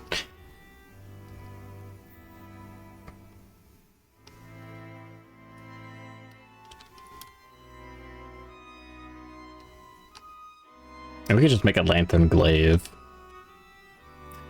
Upgrade this bone club.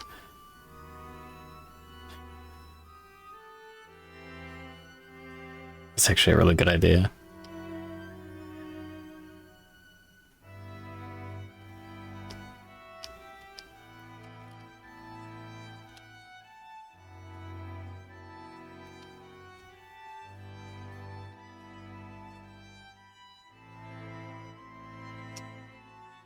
Would we take out the bone club entirely?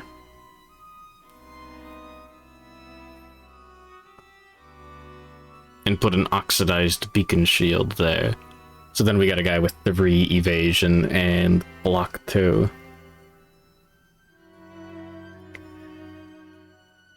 Well, you have to get him the, you have to get him a stink token to actually get targeted. Hmm.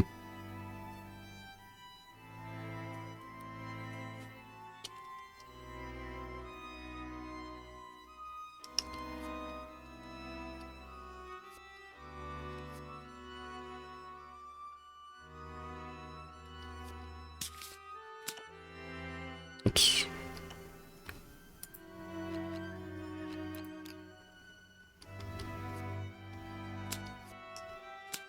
Oops. It would be really funny.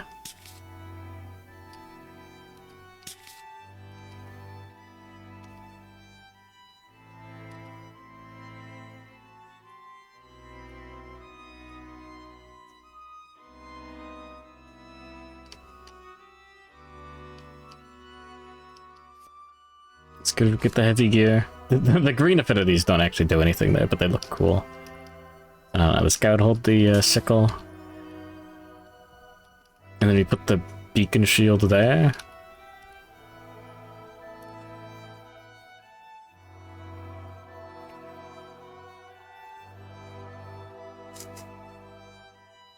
That is funny. I'm all about funny. Hold on to the ironclad spine.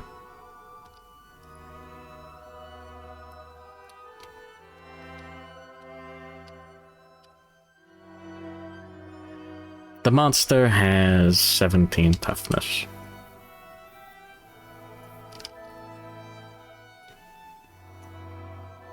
He's dealing 5 damage for free on some of the reactions. And then there's bullish charge. Okay, I'm gonna read it real quick before I lose the campaign. This replaces a leap. Frogdog propels itself along the ground, charging instead of leaping. Move the monster until it reaches the center of a random mammoth leaf it does not currently occupy. Move the monster along the shortest path, but be sure to choose a path that collides with as many survivors as possible.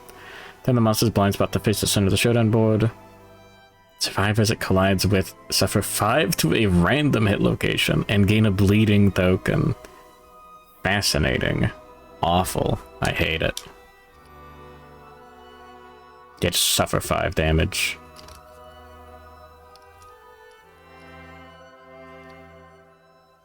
So with the armor shrine, we'd have 3 armor on these guys. So they, well, it'll be fine.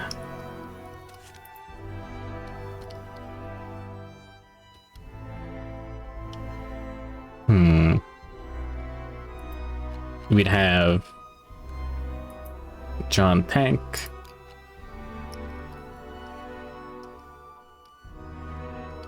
Like this. With 7 in each spot. Block 2. Good evasion. Then we'd have John DPS with 1 trillion armor. And then... Sorry, well... Isn't off-tank short for offensive tank? I always thought it was like off-tank, like they tank on the off turns. Anyways, and then we got 2 survivors that do nothing but attack for damage or rawhide headband. Like support DPS. Yeah, but fuck it, we ball.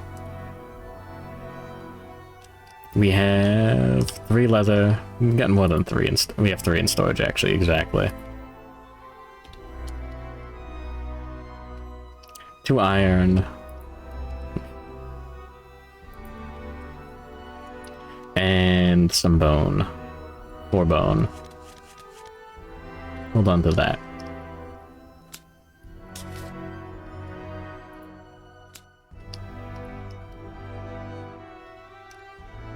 I don't like this song for just crafting. This is scary. Something bad's gonna happen. We'll be fine. Come on, forget about it. We do still have 2 bone left if we use the lichen as a bone. On Minecraft ambience. No, I don't like it in a good way. You know what I mean? It's too scary. Blacksmith, lantern glaive, 4 bone. Never mind. Okay. I'm not doing that.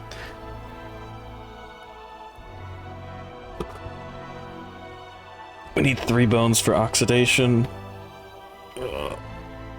We have no way of getting the 4th. 3rd, I mean.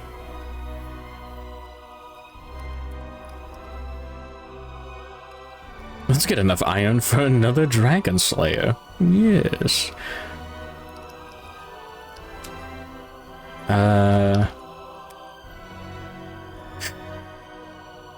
I mean, the beacon shield would be really good in a grid that...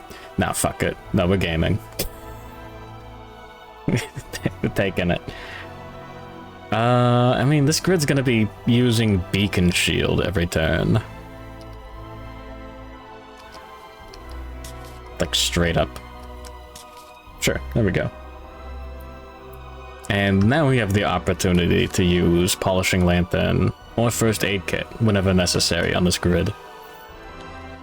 Masquerade Void Fields. Fuck. Alright. Someone's going to build Spite Balm. We have a dagger somewhere. Oh my god, don't tell me we lost the bone dagger. No, we have the Speaker Cult Knight. We did lose the bone dagger. That's fine. Use a dagger to make an incision on the ladder and deflate it. Clumsily squeeze crystals from the residue. Suffer the concussion severe head injury.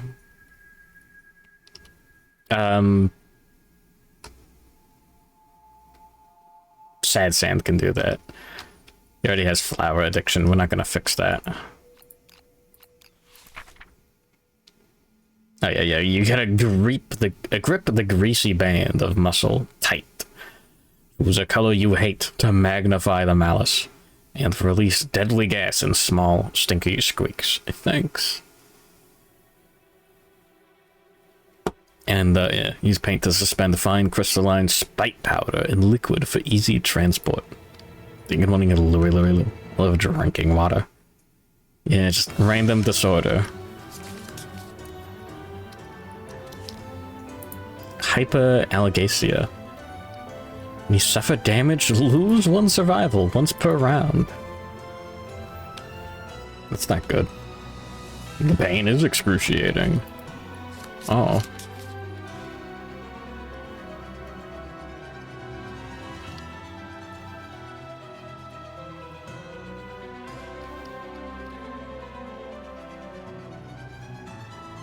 Okay.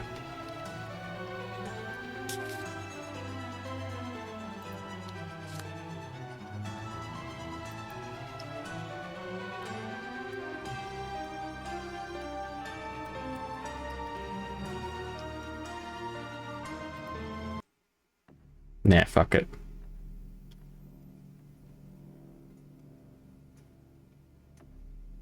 Oh, this is the funny version, isn't it?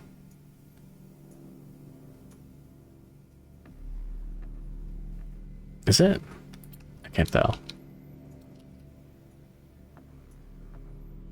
Yeah, building the Spite Balm. Cool. If you'd gain a token, you may instead suffer 3 damage to the head hit location.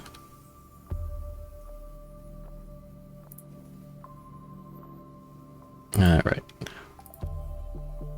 That just to prevent stink tokens building up. The one without commentary is unlisted.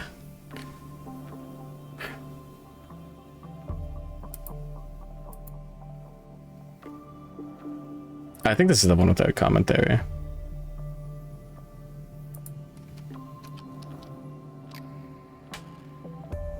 What a pervert. Why did he do that?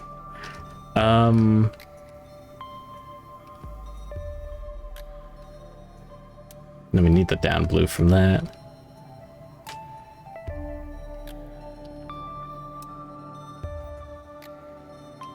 Nature is vile and base. More like violently based.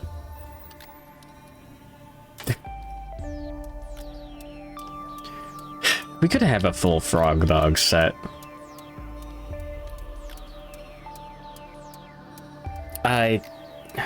As much as I want to, and I think it'd be funny.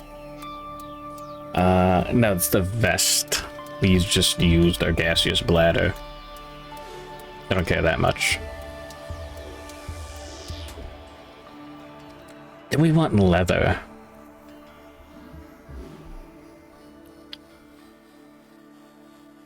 It's like 4 per location. No, we're good. Let's use a strap and the tonsils.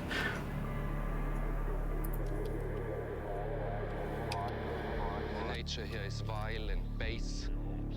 Oh, yeah, no, it's the one with the commentary. Okay, we're going back. I was wrong!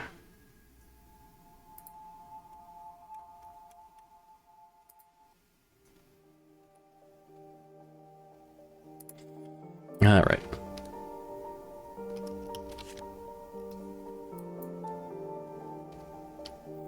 Violently based? On what?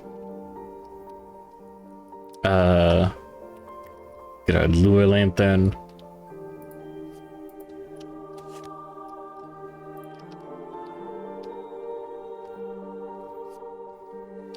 Yeah, I think we just put it in this grid. We don't care if we lose an arm. It's fine.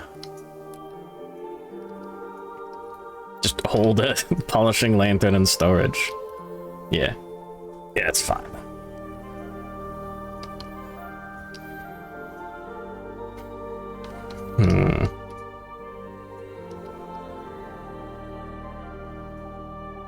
I mean, could we use another space in this grid? So we take out the luck charm. Oops.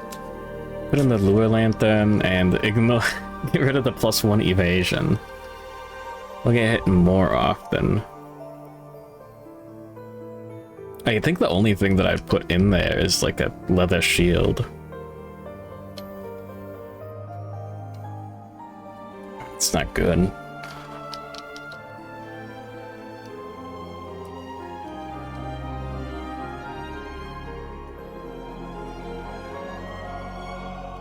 Accurate is volatile by existing. He's the guy who was playing Deadlock and crashed the server because he had like the infinitely negative score or whatever on his matchmaking ranking or whatever, you know.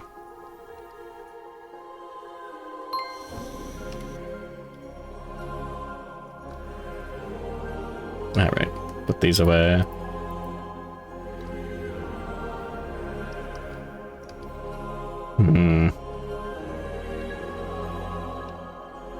Do we do anything with the rest of our resources? I don't think we do. We're gonna spend 2 endeavors to give Sayo Mallow or insanity. And then who's going on the other grids? BB Mon 2 and Nova Pantsu. Motion sickness.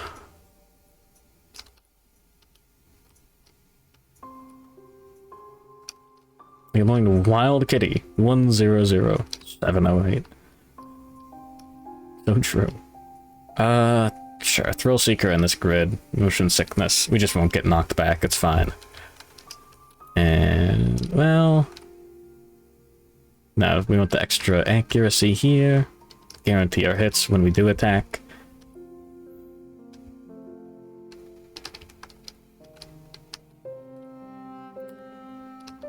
How am I? Fighting a Bullfrogdog. I think that answers everything. We're gonna spend one for the shrine. Yeah, activate it with, I don't know, Mint Costella because it's funny. Otherworldly luck.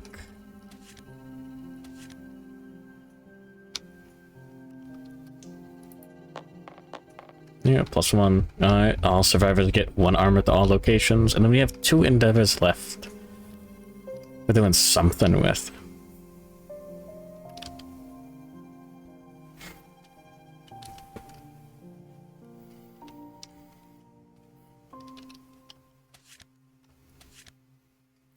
This guy has flower addiction. We'll roll with Sad Sand on investigating the exhausted Lantern Horde. I don't think there's anything that we can spend endeavors on that'll give us a better chance of not dying. I mean, Forbidden Dance is funny. Oh, fuck. Forbidden Dance would have been really funny. This... Yeah. Can't gain survival this settlement phase for any reason. Departing survivors gain +2 survival, +1 insanity. You know what? Yeah. I kind of forgot about that half of face paint thing.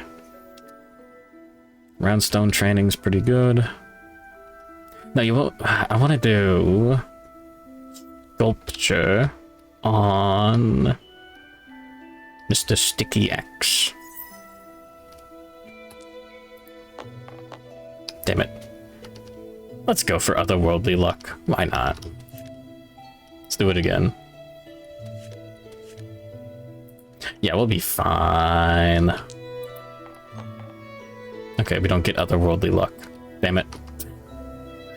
Alright, there's all of our endeavors spent. I'm just gonna chuck everything else back.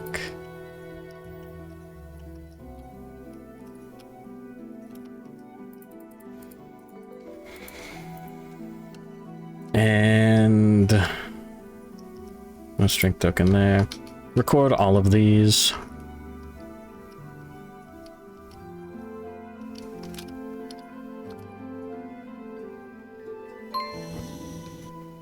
Okay.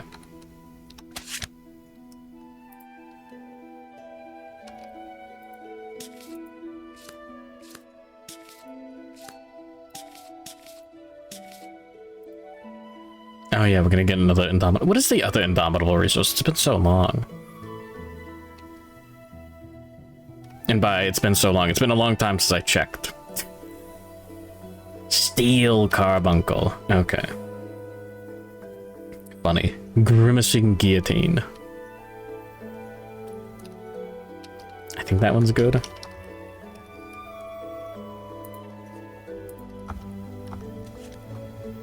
Let's see. Carbuncle, Paw, Iron, Leather. That's super easy. No perfect resources required. This one is the... Yeah, it's a tool. This is not a weapon. No, shit. It's a weapon and a tool. Damn it. There's a funny piece of gear that buffs tools. I don't remember if it requires you to not have weapons in your gear grid. I think it does. Once per round, if adjacent to the monster, when it suffers a critical wound, you may spend 1 survival to cut its flesh and inflict another wound. That's pretty good. It's really good. Really good. Well, I think we game. Yeah, 8 strength. I really should have gone for a level 3 Frogdog. Oh, I just should have had a better... I should have had better survivors earlier. No one has synchronized strike. It's so sad. Alright. I'm gonna go to the bathroom real quick, and then we'll do the hunt phase. I'll be right back.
There we go. We're so back. Alright, here's the last fight that matters this campaign. Let's fucking go. How bad could it be? Use level 3 Frogdog setup. If this is done in a relatively timely manner, it probably won't be. I kind of want to just do the Gold Smoke Knight fight. If not, I kind of want to just, like, say fuck it. And lose the fight by default.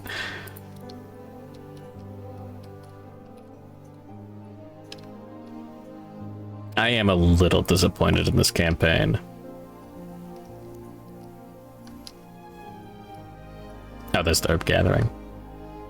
Alright, that there, that there. All of our departing bonuses. Oh yeah, set up the sheets correctly. Nova with the spite bomb. I think this is actually going to be really good. It's soluble, which is actually really annoying. I don't like that. Let's just get lucky. Disappointed in the campaign, like, performance overall. I think it's my fault, as opposed to just bad luck. Like I made strategic errors. Anyways, you get +1 armor from the thing. 4, 6, 7, and then 9 to the body. +1 understanding, and 3 survival. That's 10 total. I've done the math 50 times. I think the rolling armor was super expensive to make at the point that we were in the campaign. Having one guy with 10 armor to each location is really cool. But I think it would have been better to just deal with, what, 6 to each location? And get the, have the shoulder pads and the greaves around for a little bit. I mean, we could have gotten that by getting the thing, and then, I still don't know how to fight the pariah level 3. But being able to, well, even making these just really spent a lot of resources. Yeah, not getting knocked down was good. But we didn't actually have the the rest of the gear to be able to kill him.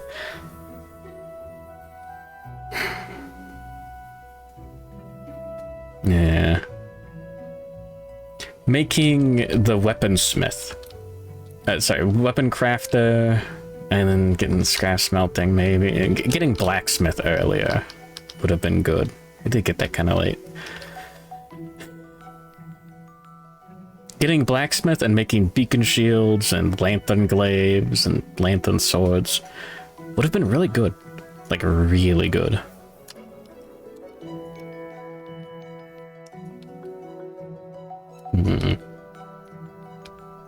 Just having something that could fight a level 3 Frogdog. Your best bone weapon and bone earrings and sending them in. The bone, like, armor, the bone earrings is a really funny bit. I wish I could make more use of it. Hey, check it out. Rubber bone harness. Bone. The rainbow wing belt is not bone, so you couldn't roll the full rolling armor set. You get like 7 armor to each location. Just throw in like nearly any weapon in the entire game. I guess you're kind of restricted on late game options. But other than that, got the 6. Just 3 in each location. Good luck, buddy.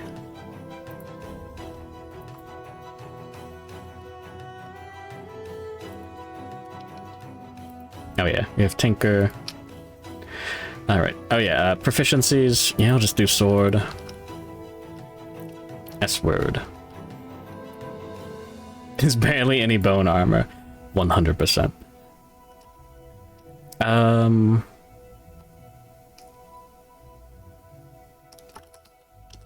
That's a really good question, actually. Hold on.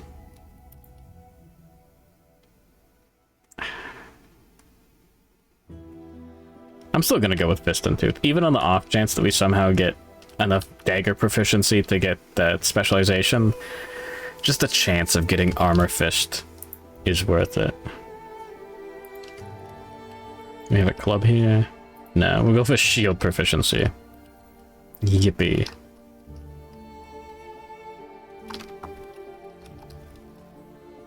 I think scrap shield's one use case. Yeah, it is a bone. We have a leather shield sitting around already, hold on. Leather shield is not bone. I woke up with a bone armor. Armor. I woke up with bone penis. Didn't say that. There you go. You get one arm at all locations. That's best it's gonna get, I think. Oh, I don't think there's a bone lantern, is there? There might be. Maybe lure lantern? I mean, fuck. The epilepsy gun. Don't call it that.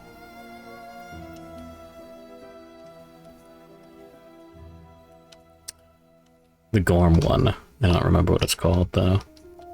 Anyways. No one has otherworldly luck, so I can't really, like... Whatever. Alright, Red Incursion. Yippee. I'm still hoping on getting that second armor set. Hoping, if you will.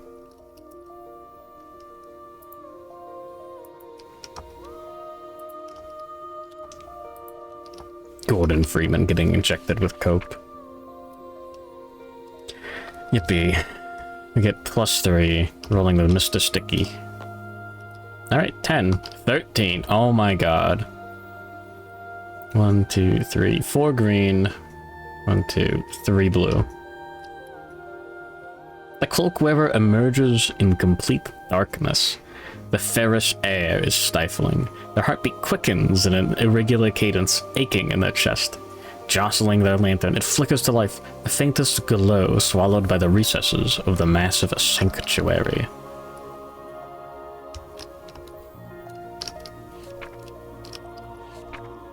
Injected with Coca-Cola.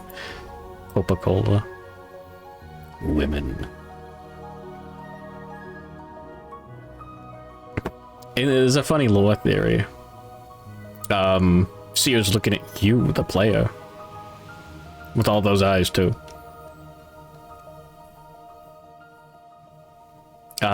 We wanted to get this result so much earlier. One of his Kingdom Death Red Bull. Woman spotted. Oh my god. Seer's Chamber. You feel the squeeze of inevitability around your heart.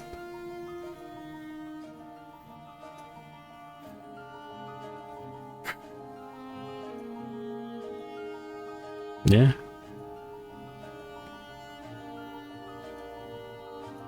Well, we wanted to get the red affinity result. The affinities shape intent. Choose the option below corresponding to the most prevalent color of your completed affinities. In case of a tie, choose one. On red. This is why I was rocking the Bone Club and the 2 red affinities for the longest time. We just never rolled high enough. Seer is silent. She meditates, radiating such intensity that it dims your lantern light. Gain the worn seeking bow, rare gear, and leave unnoticed. Sure, whatever. Seer's Eye. If the settlement has Seer's Eye, you give it to her. We don't have it anymore. It was tied to precious fragments. Inconceivably surprised, Seer removes her blindfold and squeezes the missing eye into its socket. It blinks rapidly as a single blood tear rolls down her cheek. When it lands, you blink back to the hunting party, remove all Red Witch's story events and showdowns from the settlement timeline. Seer appears leading a phalanx of support into the settlement. Gain +9 population, all female, ageless, peerless, leyline walker. These survivors cannot participate in intimacy. Will always be seen and gain the red string of fate ability. Wow, that's really cool. Too bad we didn't get it. Anyways, we're green with it. Seer speaks of the seeds of existence. She invites you to grow. Her voice is more gentle than you imagined. Humble and weary. In her omniscient aura, you know there are mere moments to live. You take action.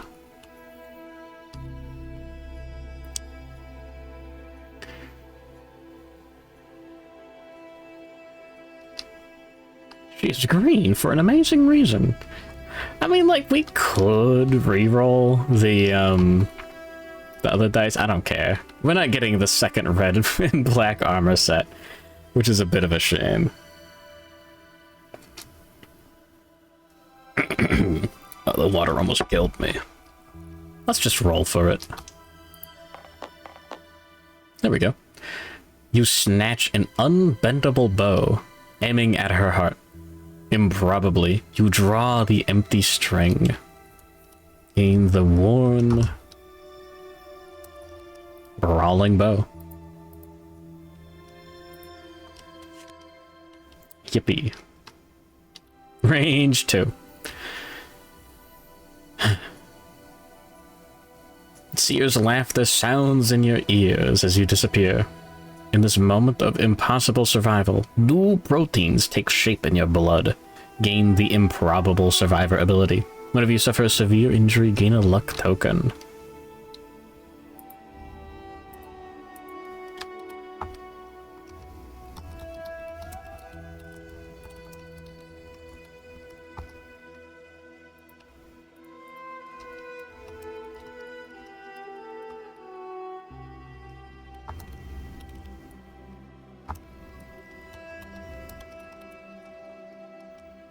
Yippee. And do we take this? I don't have anything good to get rid of. It has 11 strength. It has a range. It doesn't have cumbersome. Okay.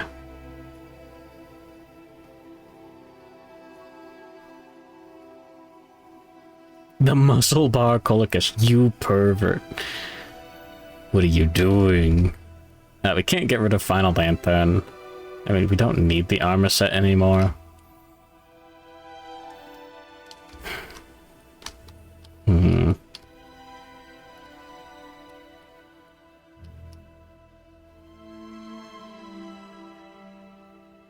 If we get rid of this, then we only have 2 green affinities. We no longer get... We only have +1 evasion. I'm not getting rid of the beacon shield. It's not gonna happen. We degrease ourselves. Sad. Now we only have 3 evasion total. Nope. That was cool.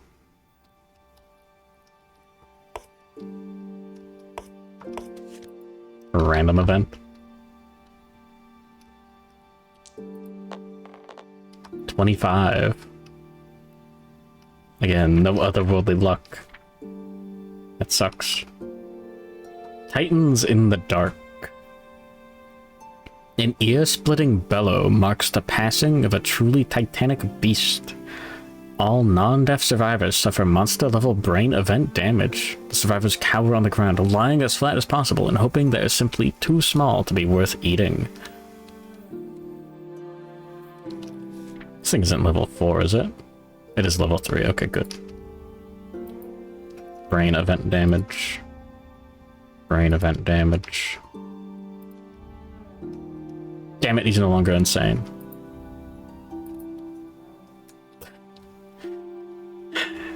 We have to make Mallow worse. Each survivor rolls 1d10. Lowest scoring survivor or survivors becomes a straggler. 1. BB Mon 2.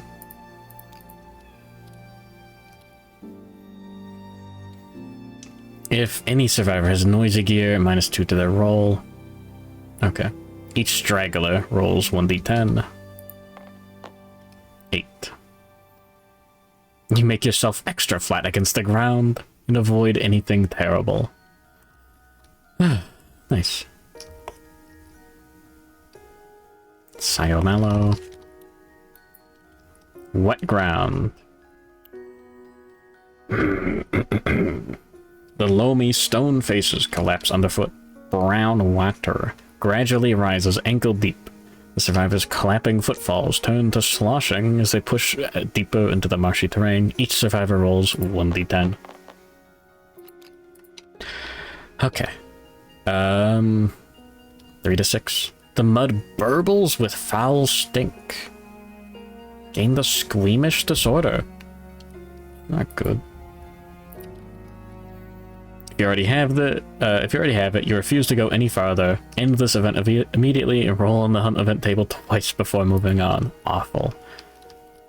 Cannot depart with any stinky gear in your gear grid. If a status or effect would cause you to become stinky, lose all your survival. That's awful. It's really bad. Same thing here.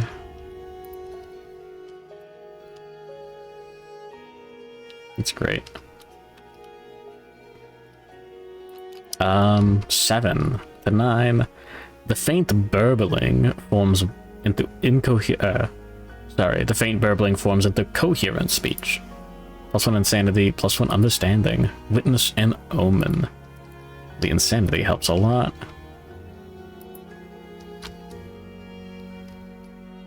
And 2 omens.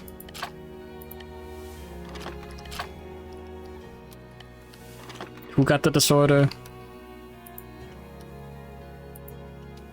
Mr. Sticky and BB Montu. We already put away the monster grease, so that's fun. Oh, Spite Bomb stinky? It is not. Interesting. Right, random event. 03? 03. Cancer pigeons. The survivors are surrounded by the echoing coo of infant babble. I'm dying a little bit. Strange baby-faced birds circle overhead, gripped with instinctual horror. The survivors break into a run. Each survivor rolls d10. Lowest scoring becomes straggler. No one has noisy gear still. Look at the keywords too hard. Just soluble and bomb. Alright, 3. Sayonara.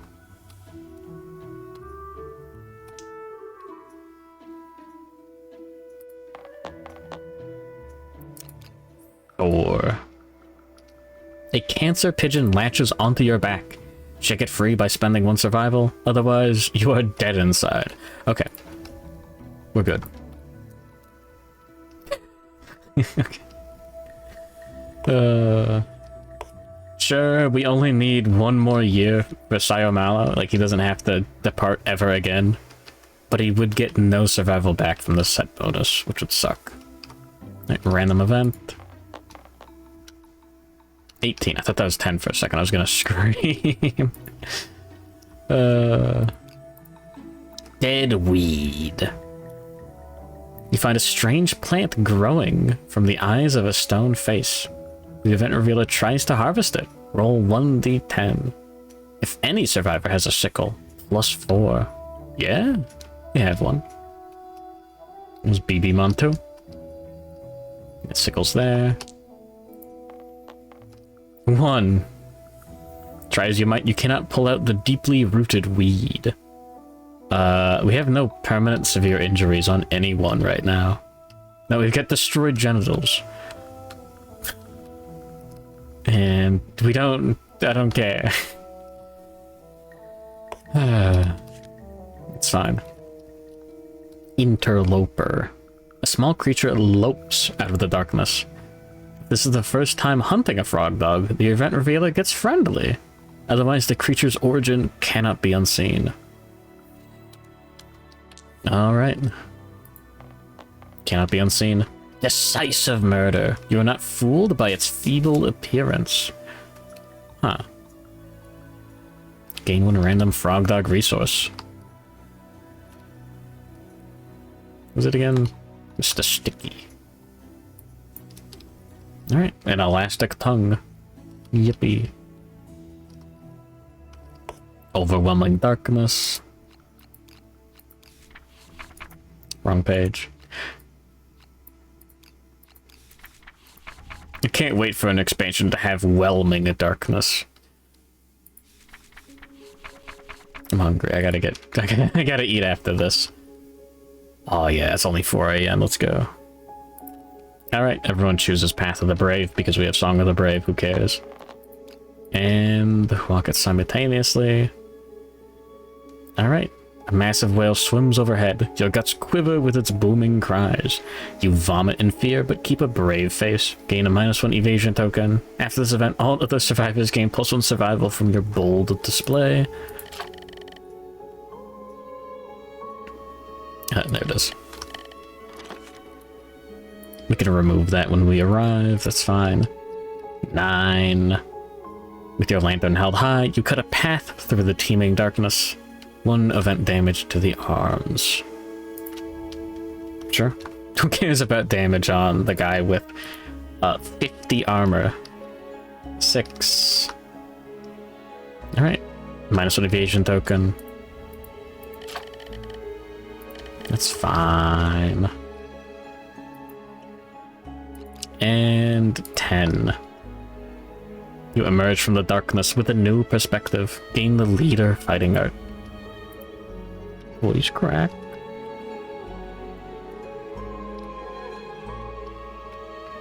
Alright. Oh, and then 2 survival. 1 on Mr. Sticky. 2 on Nova Pantsu. 1 on Sayomalo.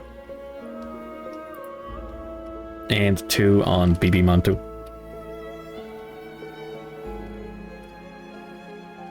Oh, back. Alright, Nova Pantsu. Euphony. No one has an instrument, damn it. Melodic echoes of footsteps reverberate within unseen chambers underfoot. The musical beats are uplifting. I forgot about Lure Lantern. Hold on. Fuck. I'll put it here. I'll put it there. Whatever, man. I should have done that as soon as possible.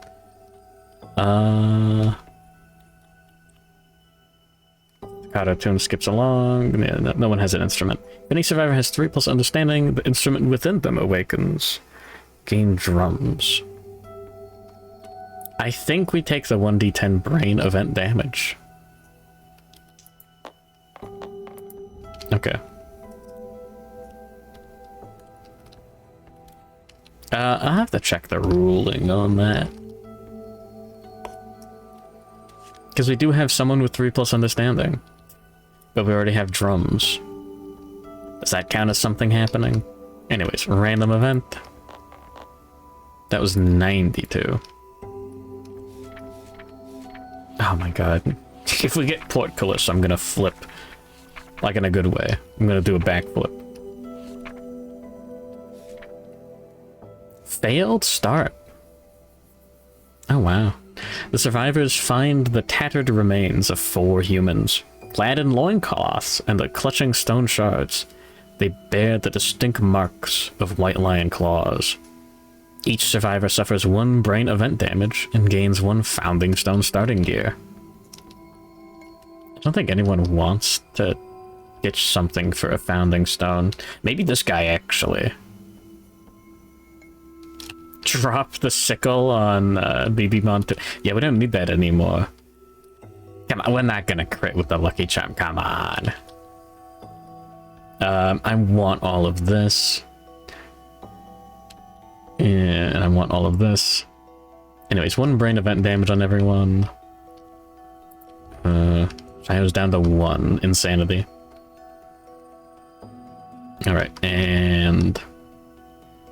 yeah, we'll take 2 founding stones. Archive the other 2.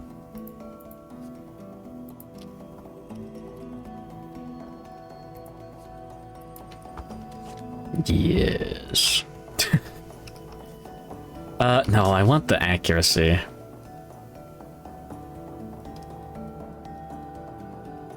We don't need +1 accuracy, come on. He's got 2 already. We can surge for the other hit. Get rid of that. Does suck to archive cards, but... yeah, we still get the Frogdoggles effect. Alright, and survivors with 3+ understanding also gain a 1d10 insanity. Let's go. 2... 6... 3... go up to 4. He's insane, let's go. And... 1. That's a little bad. We're a little weak. Alright, and then Noodling of Death. You fearfully submerge the lantern into the darkness below, waiting for a tug. Nova Pantsu is the Noodler.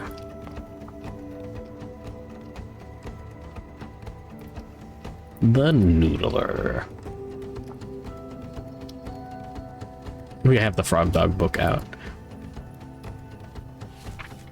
Yeah, ideally in this campaign also, we would have hunted level 2 Frogdogs earlier and more often, and just had like 3 lure lanterns.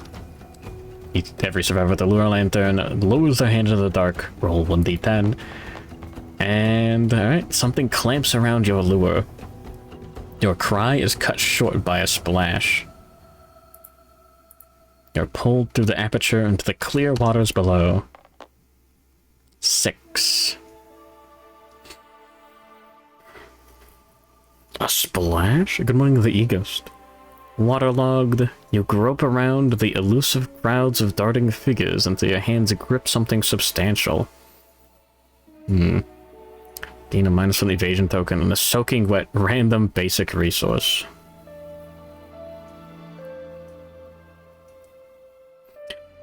Colicus, what the fuck?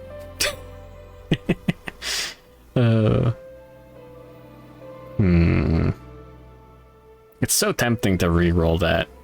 Try to get 3 copper.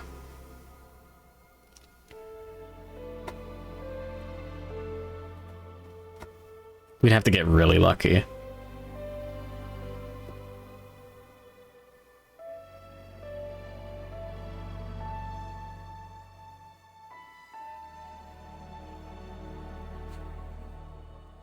Not gonna happen. We'll take the evasion token and the random resource. And we'll use the lifetime reroll during the hunt, during the showdown. And a -1 evasion token.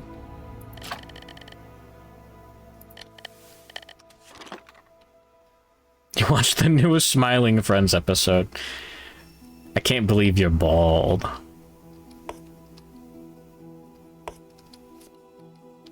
Alright, herb gathering. Survivors consume herbs and berries. +1 survival, and then herb gathering. Everyone's sitting ugly on 2 courage. Maybe I should have given up more. Whatever. I'm not balding. Yet. Men like minis for little guys. Oh. Wait, wrong direction.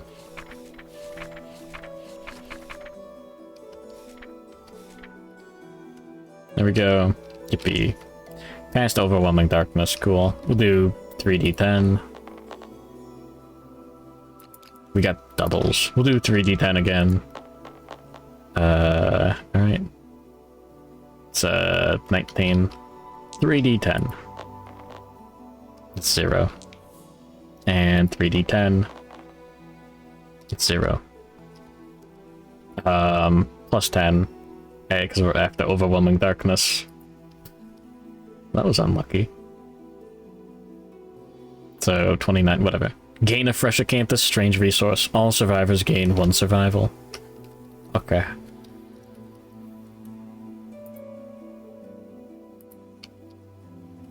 Who gets it?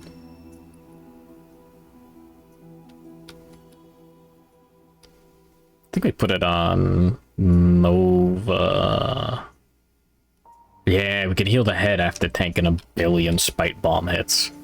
Yeah. Okay, that's pretty good. Oh yeah, and 1 survival on all survivors. Yes, we're gonna hit. We're gonna hit 10. This is awesome.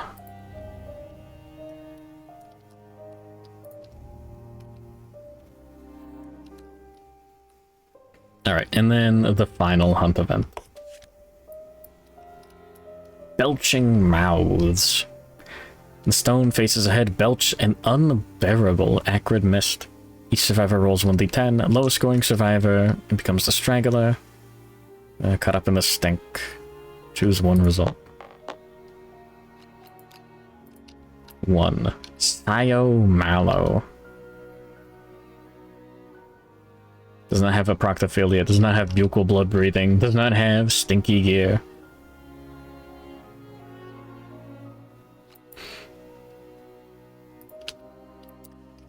I do not want 0 insanity on this guy. I need that. It's just we need that so bad. I'm gonna re-roll that straggler roll. Alright. Mr. Sticky. We don't need the insanity on this guy.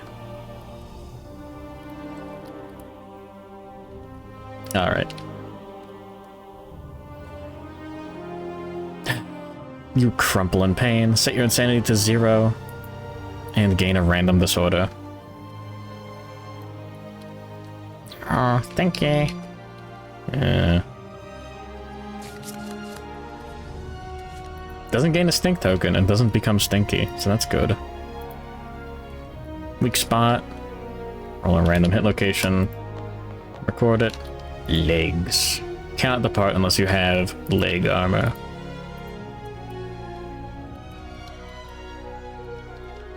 Okay. Excellent, I put it in there. Whatever, man. Alright, and then we encounter the monster. Bullfrogdog. No ambush this time. So the monster will go first.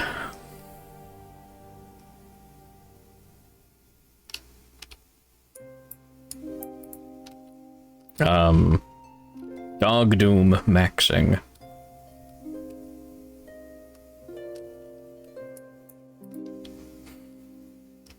Put Mr. Sticky in front. Ready to tank. I mean, 11 strength. 13. We can tank 1 hit. On arrival, we gotta remove a negative attribute token. Cool.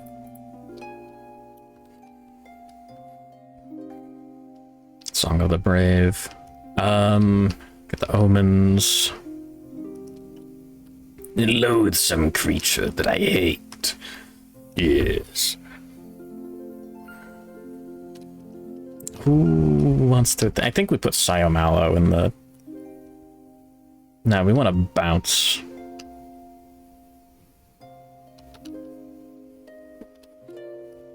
BB Montu.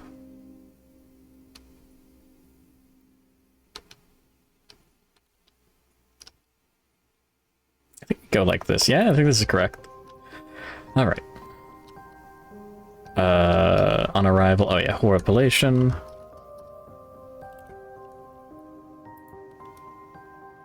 Caleb Horripilation VT. And 3 survival from the medkit. There it is. First aid kit. Yippee. There you go. 10. 10. We're at 10 on everyone. Cool.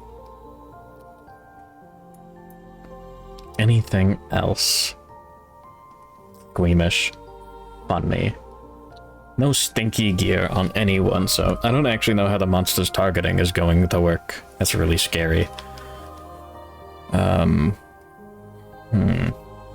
Too bad we didn't get Squeamish on the guy that at least gets a little bit of a bonus for losing all survival. Oh, and also could ignore the token entirely. Fuck. That would have been so useful. Nothing on arrival here. And nothing on arrival here. Okay. I'm gonna go to the bathroom real quick. And then we can see just how bad this is gonna be. Again, the monster has bullish charge instead of leap.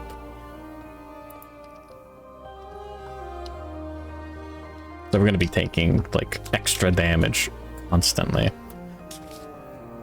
Alright. I'll be right back.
There we go.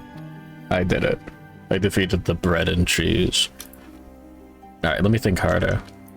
I don't know if anything targets the furthest survivor. We'll have Nova be the furthest survivor, in case there is.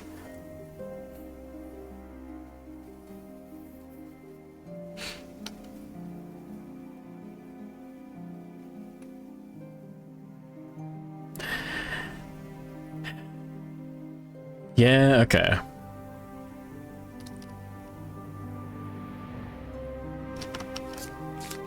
Alright, fuck it. We ball. The monster goes first. Soaring Bony Punch. Farthest threat in range. What did I tell you?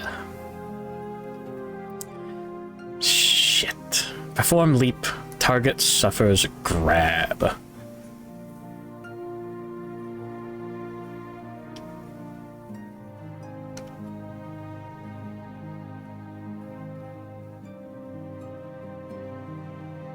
I think we have to dash with Sayomalo and the BB Monto. These guys can't tank anything.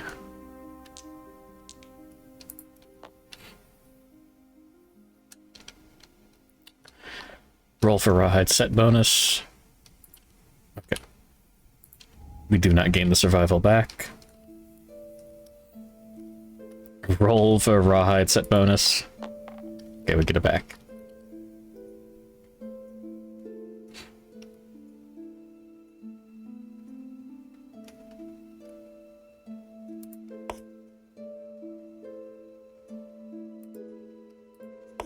Go here? Do I want to start adjacent to the monster? Baby Monto.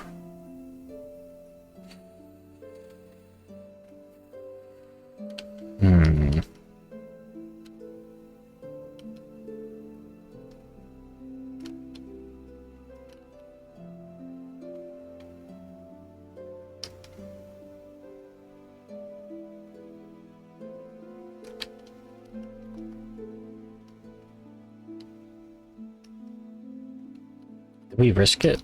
So the monster is going to propel itself along the ground, charging instead of leaping towards the center of a random mammoth leaf that does not occupy any of these. Move the monster along the shortest path that collides with as many survivors as possible. So that's cool. 5 damage to random hit location and a bleeding token.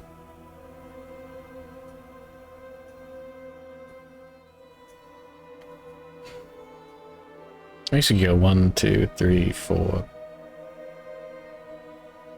5.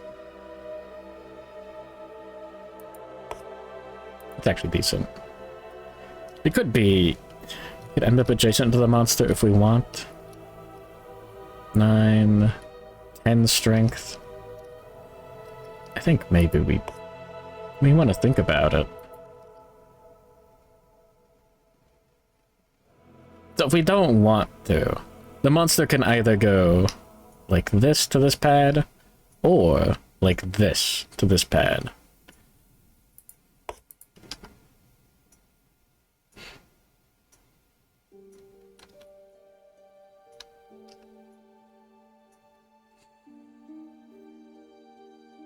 And then we take...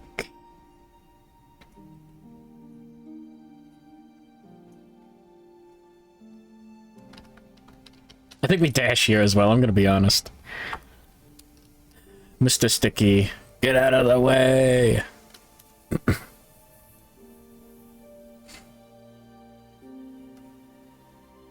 Just go here. Here? Yeah. He's got the funny bow.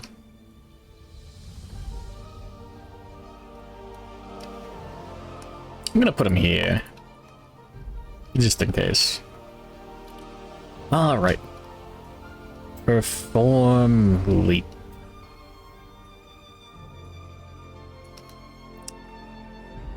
I'm gonna dash with Nova too. Yeah, no, we put him here. We dash with Nova. Okay. It's just gonna be that kind of turn.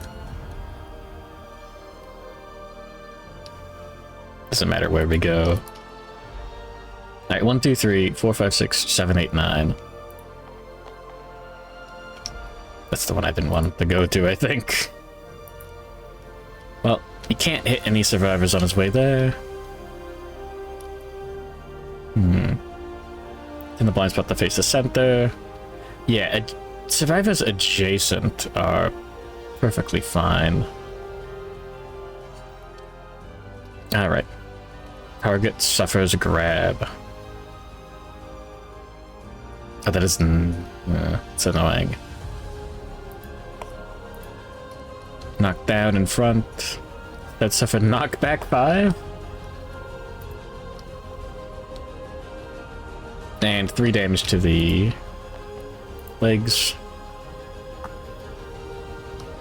And then move and attack. Yeah, we can't dash.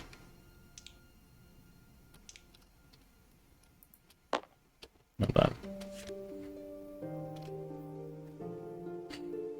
Alright. Yeah, 10 movement, 17 toughness, plus 2 speed, plus 2 damage, plus 2 accuracy, plus 1 luck. Okay, yeah, man.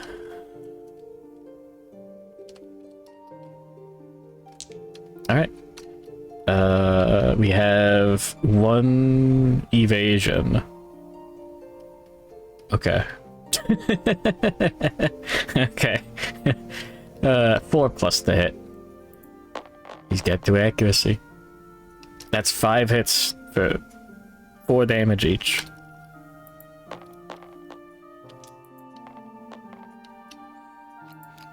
Oh yeah, roll for... I'll ignore the last one, I don't remember what it was. Roll for ripple pattern. Didn't work. Okay, never mind.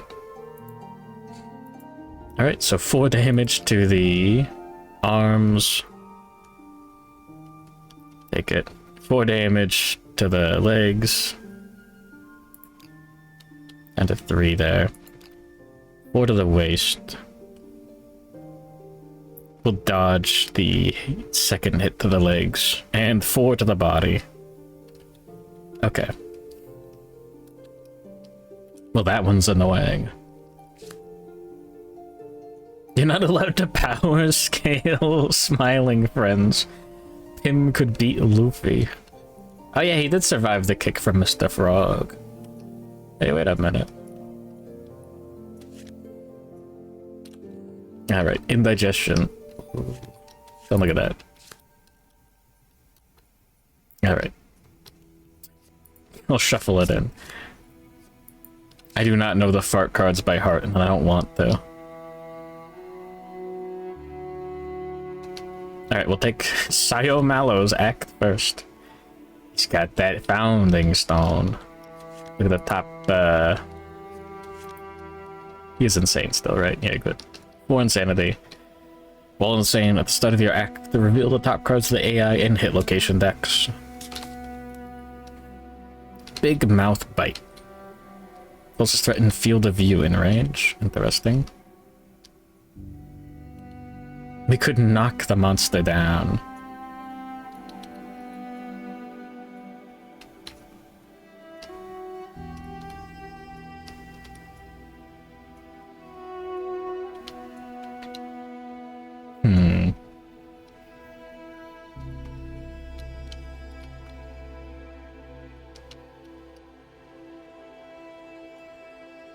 Yeah, I think I have an idea. 1, 2, 3, 4, 5.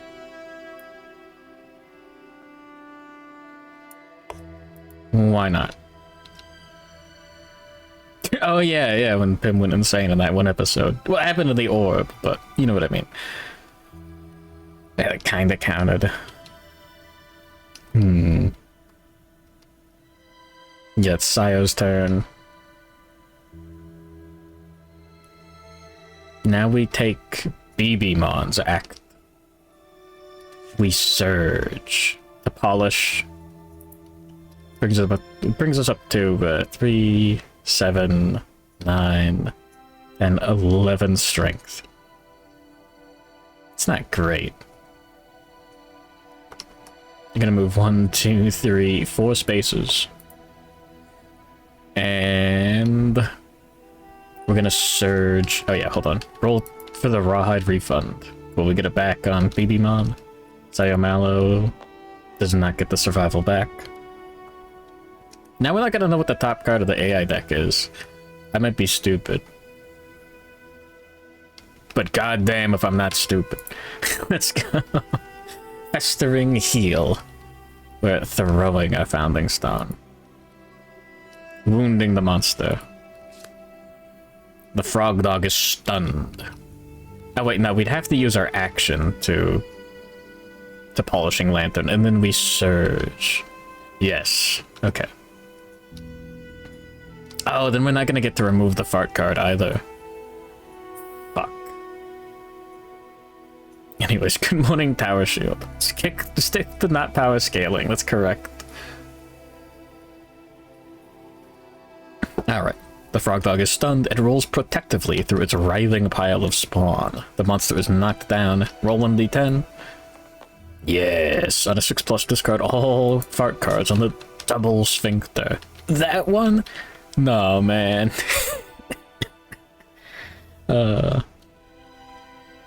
Okay, good. Alright, the monster's knocked down. I guess we don't need to surge to do that. No, yeah. Is that an attack? I don't know. I'm gonna assume we have to, never mind. And then we surge, we already rolled for the rawhide set bonus on attacking with the lantern sword.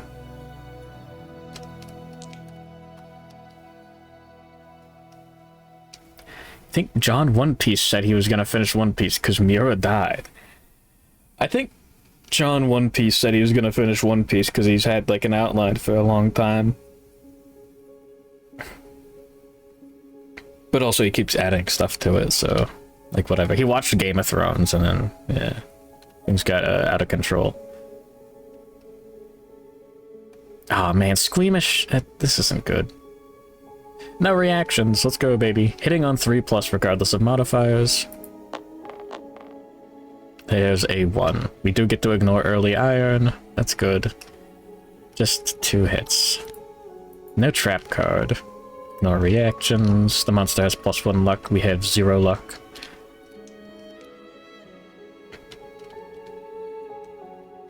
Go for the twitching digit flexors. That's enough to wound. Alright, and the festering fingernail. What is our strength? If we roll, we did the math for this. 3, 7, 9. And 11. And we rolled 5. That is a failure. Damn it.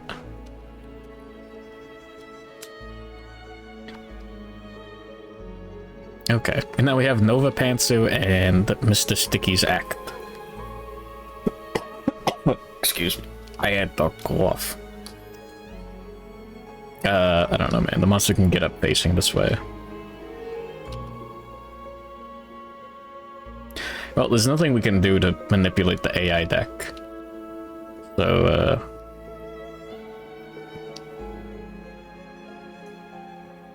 it's funny.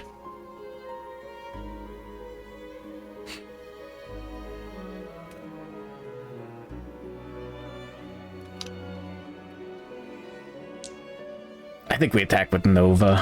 I think that's correct. Probably not.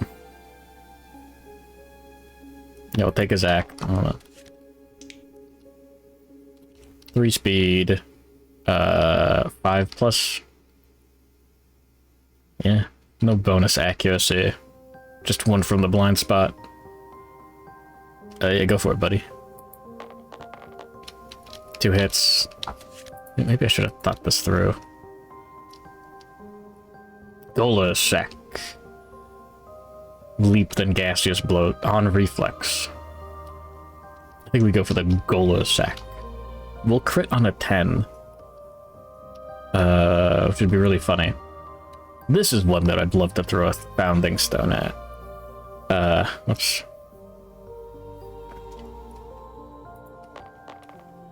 Oh my god. You ruined the monster's pride. It gains a -1 luck token and is knocked down. Oh, nice.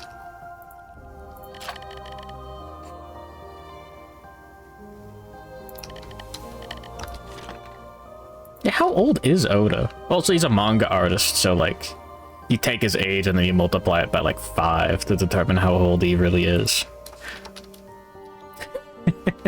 In terms of like physical health. Okay, yeah, Nova Pantsu has wounded with Fist and Tooth. Sayomalo is not. Bibimon is wounded with a sword.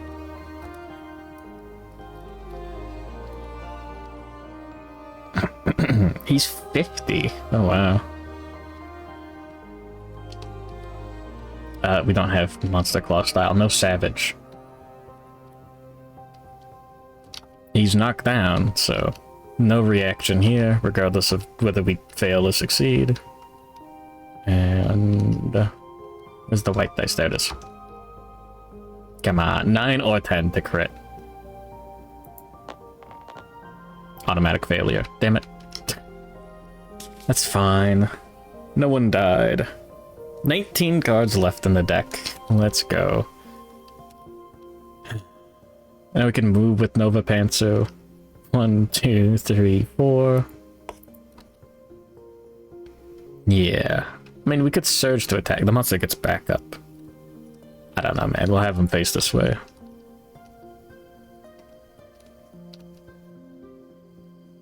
And we can't do anything to look at the top cards.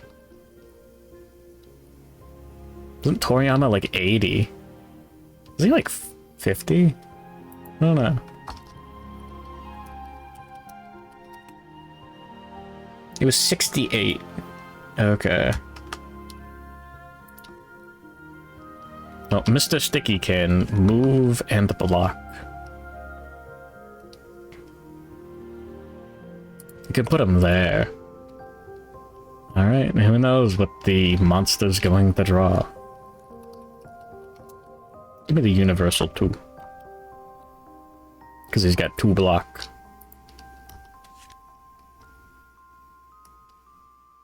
Oh, end of the act came the -1 accuracy token. Okay.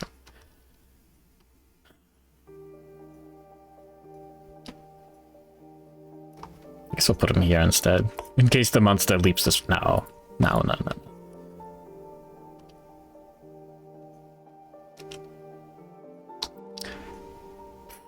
Nothing to surge for here. No dashes, no reason to encourage, and nothing to surge for there. Alright.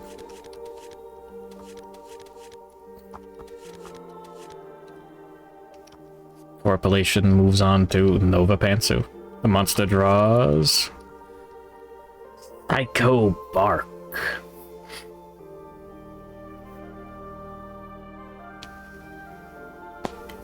Oh my god. What the fuck?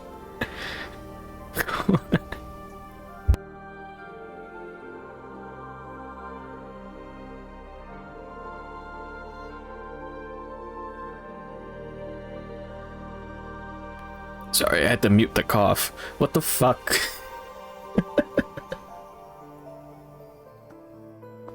Oh, these are hits. We can dodge these. That's not that bad. It's still pretty bad. It's only 3 damage. Brain trauma. Krillin never dies. Alright, the monster growls angrily. Each survivor rolls 1d10 and adds their courage.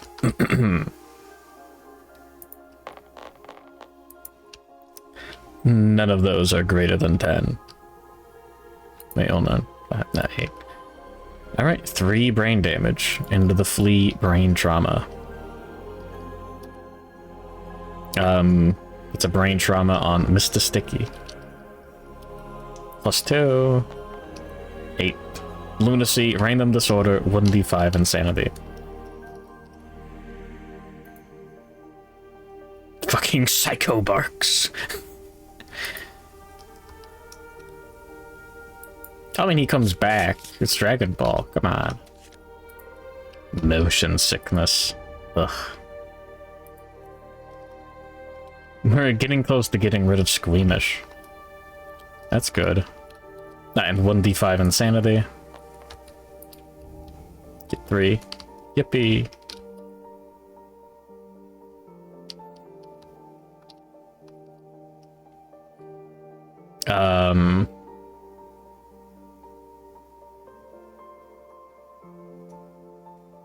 Yeah, random disorder 1d5.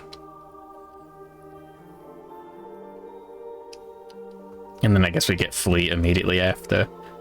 Knockdown, suffer knockback equal to your movement towards the closest board edge.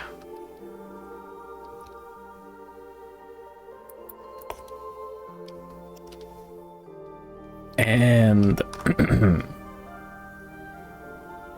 1d5 insanity. Okay.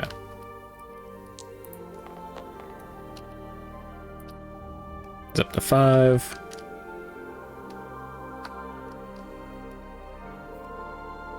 Nova's gonna get blasted. Fuck. Nova takes 3 brain damage. The flee brain trauma.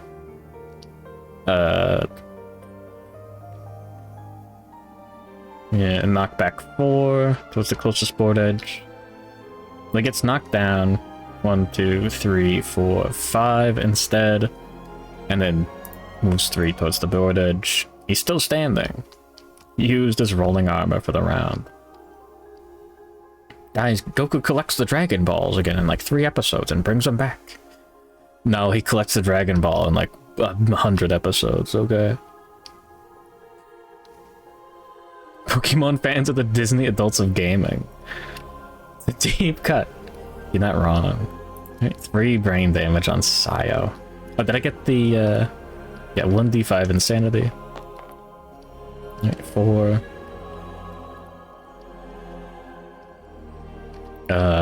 Flee on Sayo Mallow.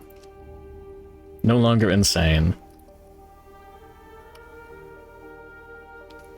1, 2, 3, 4, 5. Knocked down. I don't like that. Anyways, we get 1d5 insanity. Fuck. Alright, he's back to being insane. Good. And then, Baby Montu. Brain trauma.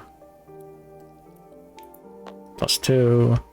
5. Danger seizure. Crash about wildly, dealing 1 damage to yourself and every adjacent survivor. Alright. 1 to the body. And 1 random disorder. Anhedonia. Okay.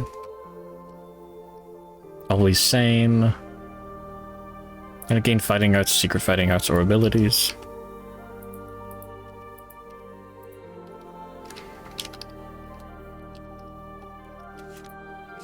And 1d5 insanity.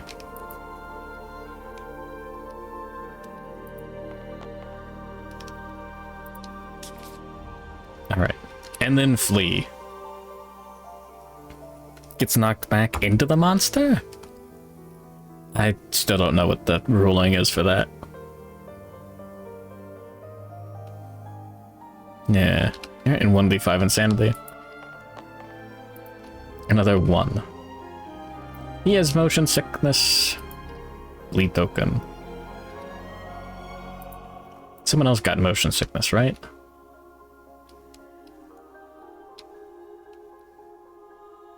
Yeah, Mr. Sticky gets a bleed token as well.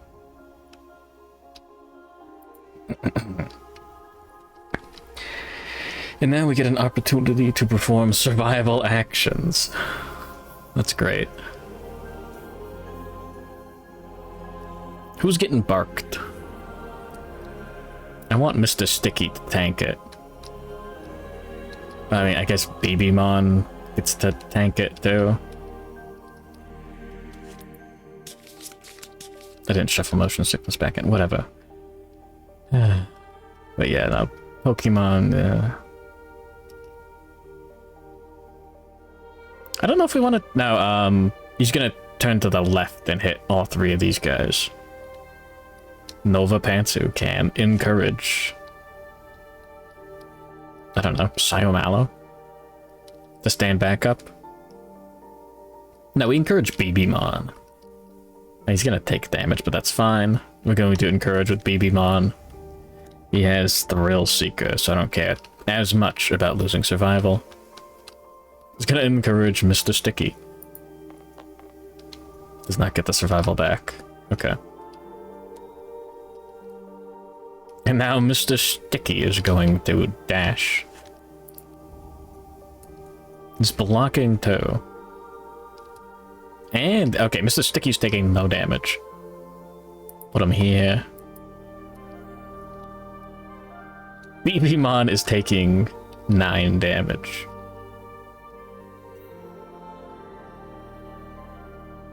It would be so cool to Founding Stone right now.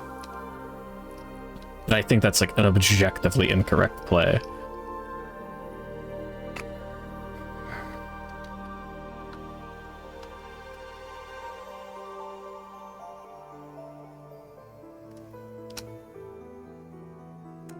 We're gonna look at the top cards. But he also could just die. I think we'll be fine. Smile. Turn the monster to face the most survivors.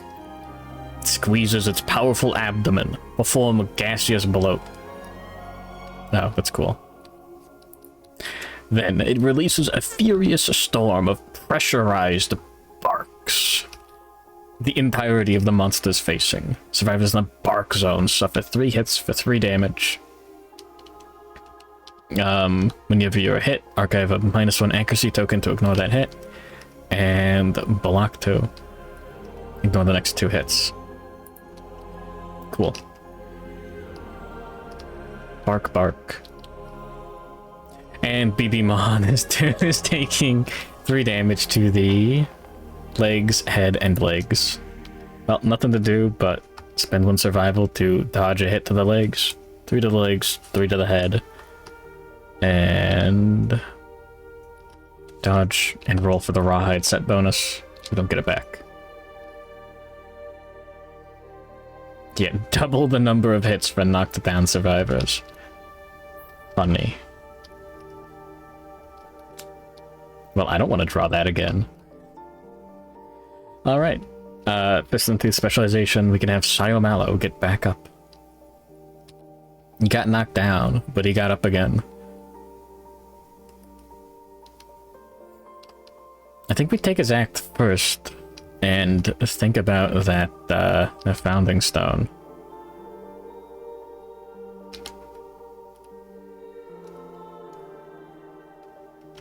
Yeah, show me the future.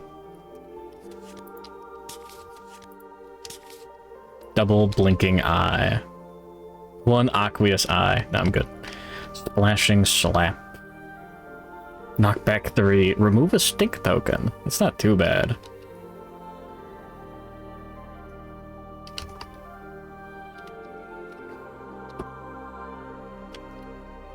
I think we send Psyomalo to... Oh, yeah.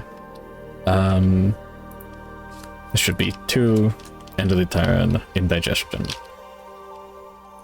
What is he targeting? Closest threat in field of view in range. Scary. I think we send Psyomalo in. 1, 2, 3, 4, 5. And then dash. Roll for the rawhide set bonus. We get it back. And attack with the Dragon Slayer.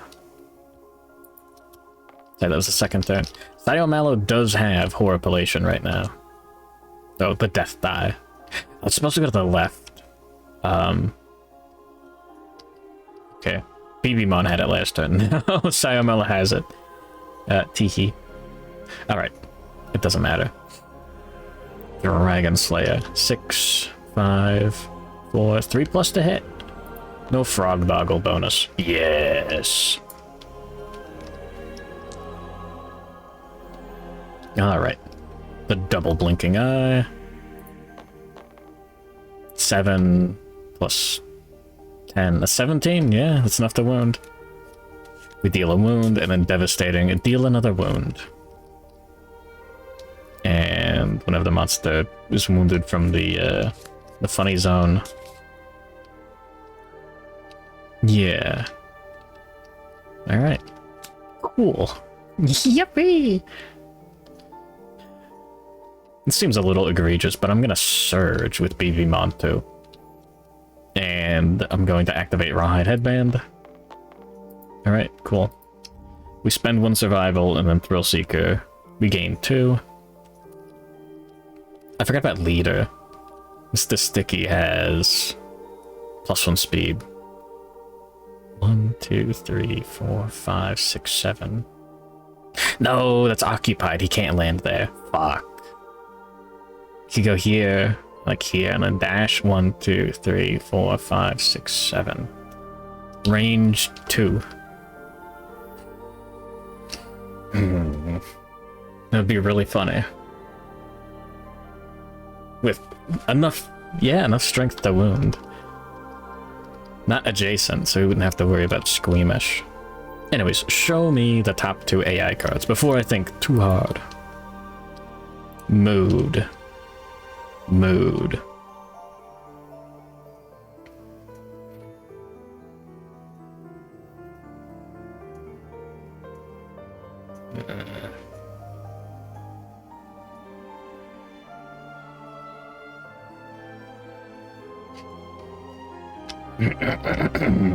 I'm dying a little bit inside.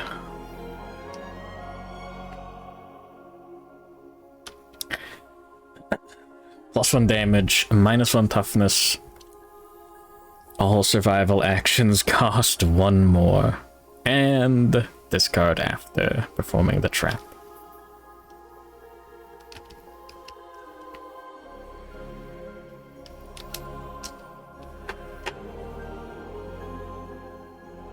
That's awful, too.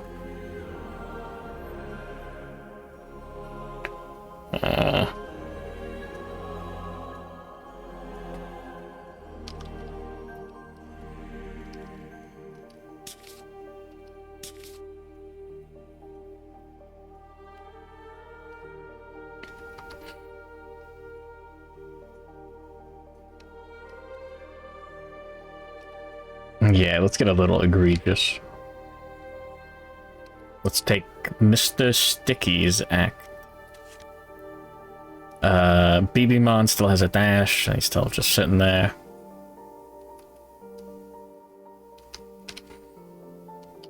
Sire Mallow doesn't have a dash.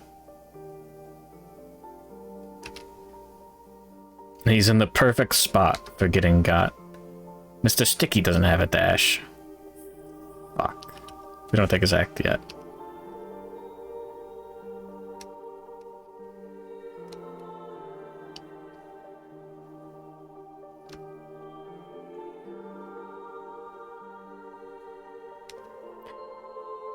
Hey guys, I'm gambling. Let's roll for the rawhide set bonus. We do not get the survival back.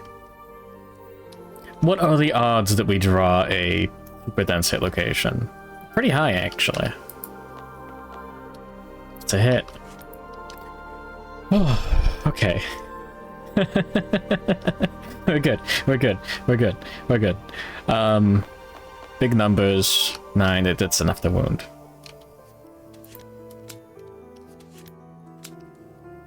The monster sings its woe in sour, gravelly notes. Adjacent insane survivors perceive the frog dog's pain. +3 insanity, and then knocked down.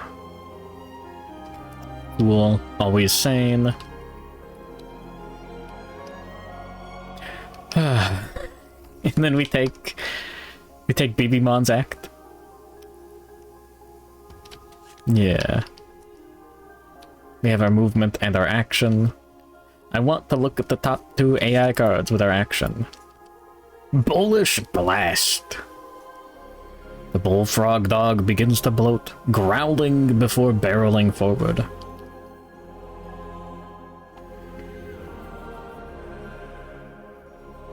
God. Turn the monster to face the most survivors and full move forward. On collision, survivors are gored and blasted with putrid gas. Each suffers 5 damage to a random hit location. Draw the top card of the fart deck and target all survivors that suffer the collision. Well, as long as we aren't, like, in the zone. And metamorphosis. No. No, I'm not gonna get... I'm not gonna get turned into a fucking frog. We're gonna draw Bullish Blast. Where'd they get the idea of putrid fart monster? Well, you see, your mom was visiting the studio that week, and... Okay,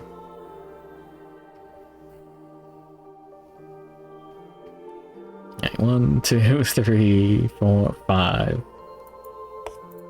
Now we go here.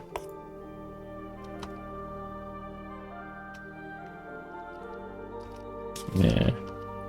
How about I kill you? How about that? Yeah, sure. Can't say I didn't earn it. You could take Nova's act. 1, 2, 3, 4 spaces. Cool. Nothing for the action. We do get to reroll our ones, that's cool. And the Mr. Sticky can block. It's the -1 accuracy token at the end of the turn. And go here.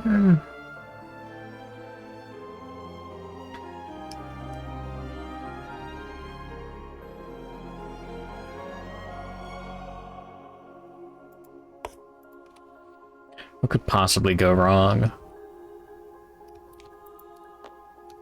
Alright, monster's turn.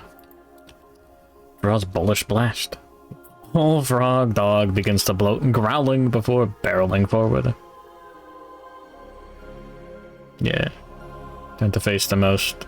This 3 in facing. Or 3 in facing the other way. We'll go this way. Full move forward. Oh wait, hold on. What is this full movement? It's like 10, right? Yeah. 1, 2, 3, 4, 5. 1, 2, 3, 4, 5. Okay, that's a little bit better than I thought. It's still really scary and annoying and fucked up. 1, 2, 3, 4, 5, 6, 7. Well... Could land like here. Alright, end of the turn. Indigestion. Alright, let's take Mr. Sticky. Oh yeah, all these get reset.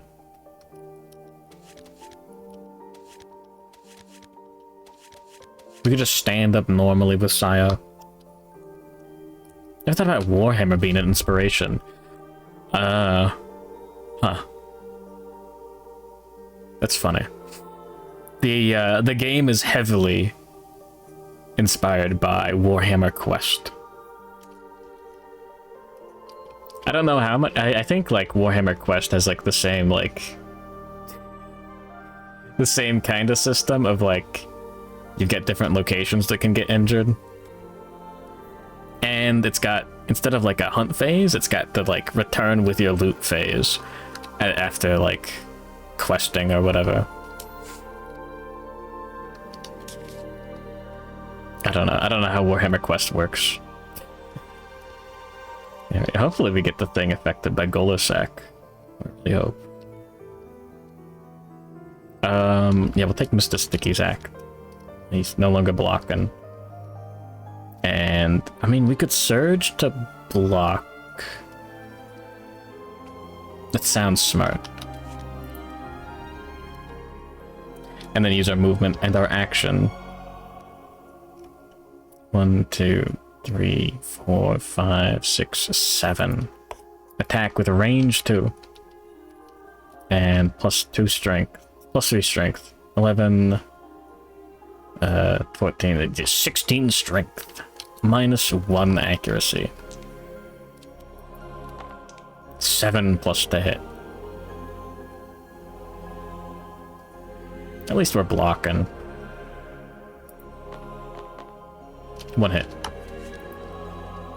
Festering Maw. Yes. 4 is enough to wound. There goes Metamorphosis. What's the numbers again? 14, 16. Anything but a 1 is a success. Alright. The monster's carbuncles spit a thin black plasma. All adjacent survivors, no one. Gain a stink token. If the attacker is sane, they gain the Aproctophilia disorder. Nope. Aproctophilia would be kind of nice, because then we could replace Squeamish with it.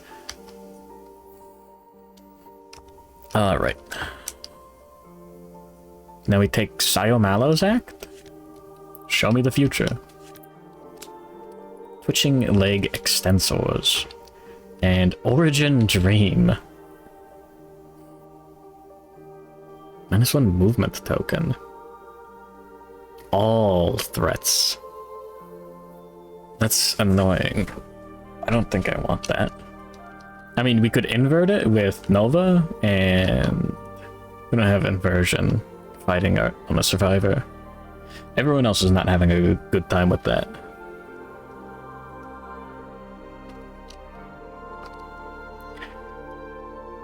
I mean, the monster wouldn't be doing anything. We have to wound the monster anyways, to get rid of the top fart card. Great mechanic. We're gonna be in the blind spot. I think Siomalo just moves 5 spaces forward, leaps, and wounds the monster at the twitching leg extensors. That's a good idea. So we're dashing to move there. Did not get the survival back. And then we land in the blind spot. And attack, hitting on 6, 5, 4, 3 plus. Yes. Alright. That plus that. More than enough to wound. The Frogdog's wide-set eyes swivel wildly. The attacker... We're good. We are in the blind spot. What's this? I don't like no zone on this. Random severe injury. Fuck.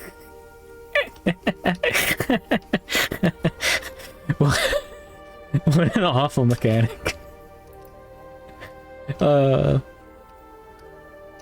Okay, that is like objectively funny that there's like the stupid like fart deck mechanic is actually just full of cards that kill you. Like all of them are just awful. Alright, BB-Mon 2 takes the next act. Show me the top 2 AI cards. Disturbed Buzzing. Closest threat. That'd be Sio, who can't dash. Or Twitching Kick. Closest threat in field of view, which would be Mr. Sticky, who is blocking. It's kind of annoying, but I think we take it. And then we can move with BB-Mon.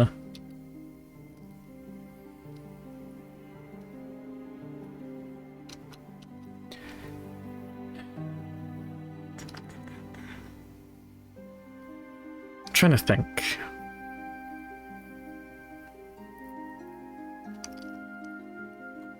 I think we don't attack with Mr. Sticky.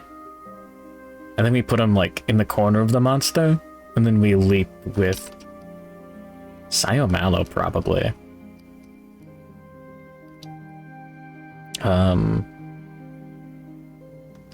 Yeah. 1, 2, 3, 4, 5 spaces. Go 3, 1, 2, 3, 4. Yeah. That works. Okay. We'll see what's on top of the deck first with Sio. Alright, let me take Nova's Act. 1, 2, 3, 4 spaces.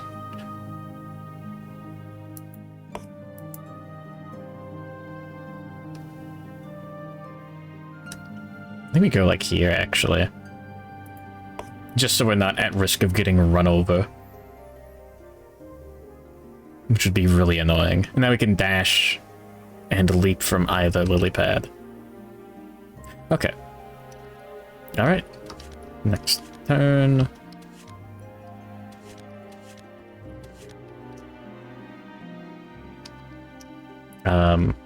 Mr. Sticky has the Horripilation token now. Cool. Alright, the monster, yeah, draws twitching kick. Closest threat in field of view. We will surprisingly pick the guy with actual stats. Full move the monster towards the target. If adjacent, turn the monster so the target is in its blind spot. And attack. 5 speed. 2 accuracy. We have 1, 2, 3 evasion. 6 plus to hit. 1, 2, 3 hits. Block 2. And -1 accuracy token gets archived. Let's go. And then gaseous bloat. And now what? You know, I'm thinking mood removal would be really good against Frogdog. I'm already thinking about the next campaign. If I get the misfortune of fighting this thing again. Let me read acid bombs real quick. Because, like, a level 2 and 3 and the Bullfrogdog are guaranteed to have a mood in play, like, at the start of the showdown. It is soluble. It is stinky. Oh, fuck you. It's not noisy, though. On a perfect hit, discard a mood in play. It does have slow. You could bounce and activate it. It's got range. Activation limits are really funny. Anyways, it's the survivor's turn. Whose act do we take first? Honestly, I think Mallow backs off to the other lily pad. Show me the future. Twitching mammary sac.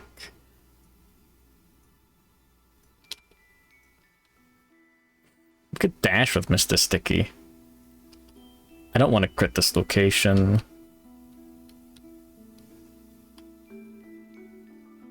It's super free. Sure. Dash with Mr. Sticky.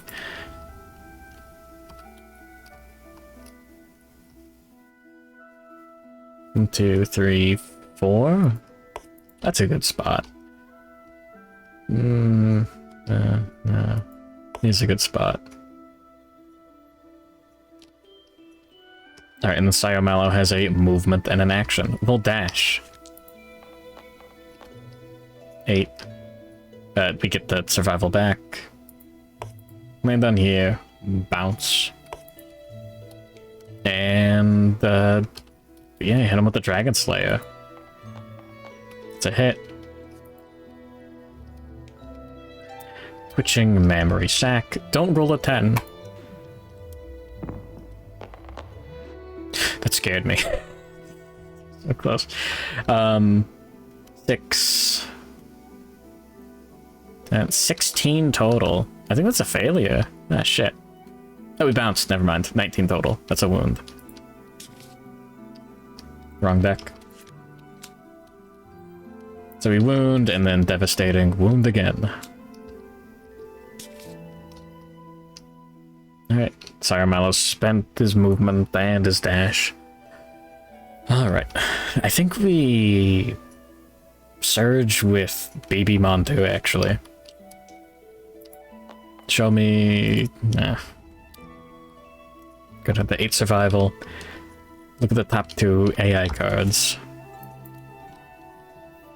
Bullish Posture. That doesn't even archive itself. Oh my god. Yeah? Busted Sack. A Viscous Syrup. Gushes from the deflated sack folds. Unless it gains -1 a toughness a token. Viscous Syrup.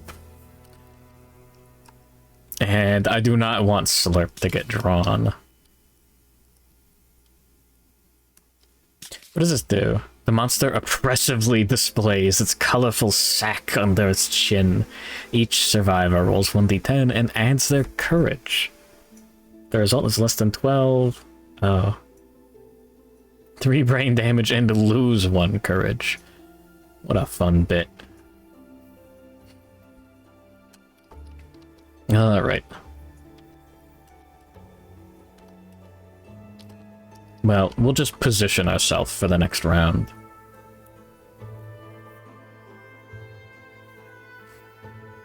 So Mallow can attack and then move. That's gonna be good. Nova. 1, 2, 3, 4, 5. Yeah, okay. We'll go here. Just for some good chance. BB-Mon. Nova doesn't do anything with his turn. BB-Mon 2. Polishes. Yes. And, I mean, this is like a decent spot for him.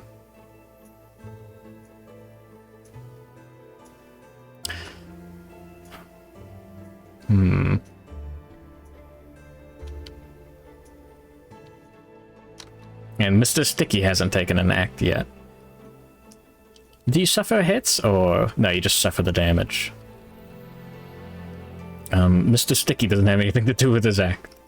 1, 2, 3, 4, 5 spaces. There we go here. Just in case the monster leaps while we're not looking. Go to the next round. Oh yeah, pass to the left. The monster draws bullish posture. Cool. And the monster has busted sack. Ignore the entire rest of the card and perform the vicious syrup. God, I wish it was vicious syrup. Viscous syrup, it gushes. -1 toughness token. I don't know how long it's been since I've had a fruit gusher. It still has 11 AI cards.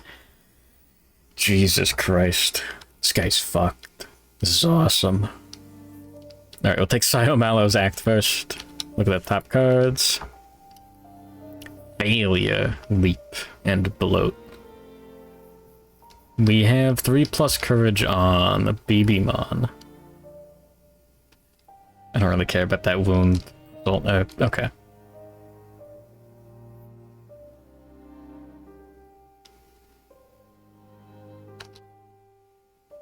I'm thinking. I think Mallow takes the first act. Just leap and bloat. Oh yeah, end of the act. End of the monster's turn. Gaseous bloat, of course. Alright, Mallow will just attack with the Dragon Slayer. That's a hit. Yippee. Exposed gums.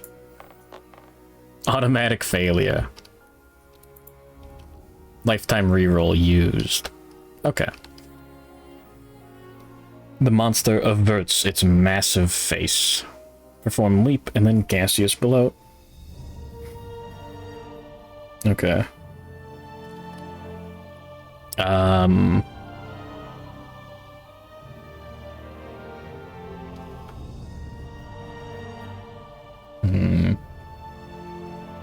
BB-Mon cannot dash out of the way of all results.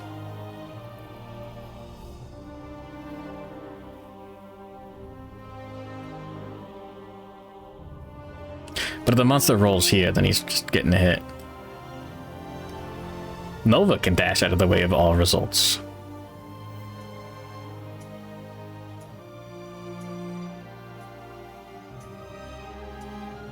Yeah, go here, and then he can reach the blind spot.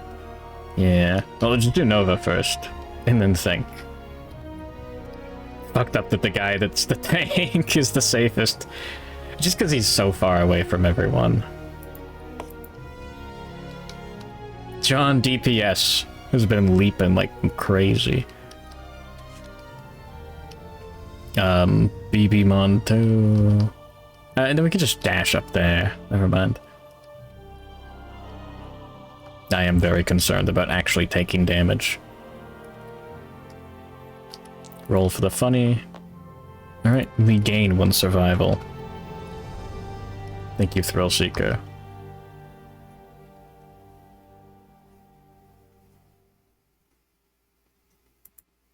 Okay, 1, 2, 3, 4, 5, 6, 7, 8, 9. Okay. Monster goes here, turns to face the blind spot towards the center, and survivors go.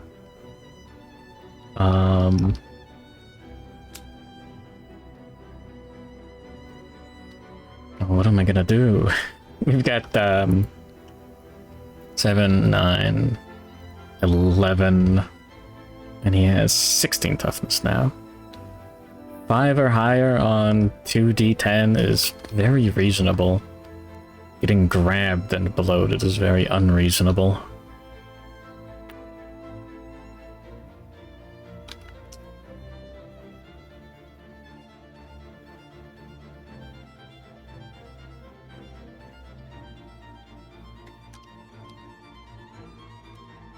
Slurps on top of the deck.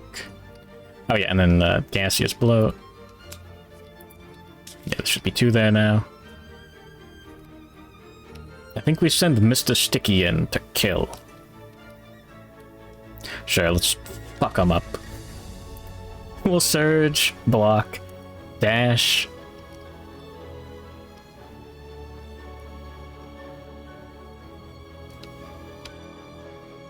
I think he's got his -1 accuracy token back. Yeah. Tank the twitching kick. Alright, dash there.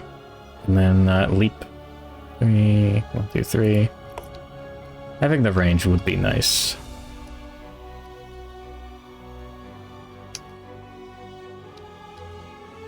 Do we just tank a stink token on BB-Mon? I mean, I think we do. It's funny.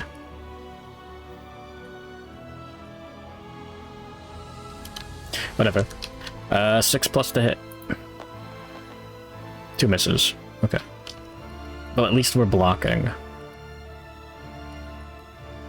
We could...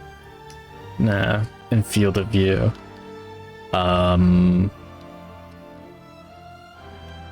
Take BB-Mon's act. Nah, we're surging first. Headband. Cool. Thrill Seeker is putting in work. Show me the top 2. What? Gut-wrenching leer. Stinkiest threat in range. Closest threat field of view.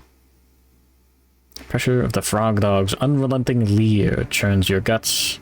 Target gains 1d10 stink tokens. Oh.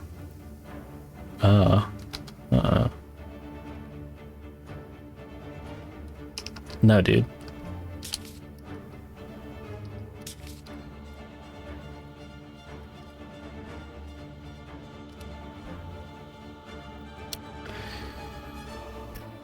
Now I'm thinking, Mr. Sticky, it's kind of blocking the thing. There's 2 fart cards in the deck. We just let him tank him? Is this irreplaceable? It is. Aw, man.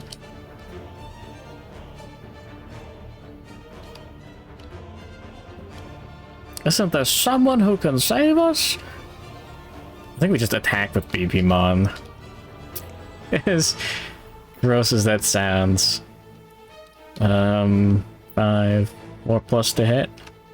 And then we move. Alright, 2 hits. No trap card. Wound, leap, and then gaseous bloat. And then Nova can get a hit in from the heinous origin. Yes. Okay, now we're cooking with penis, or whatever they say. Festering gas stomach. 11 strength. Yeah, 5+. That's a wound. There goes the top card of the art deck. What would it have been? Yeah.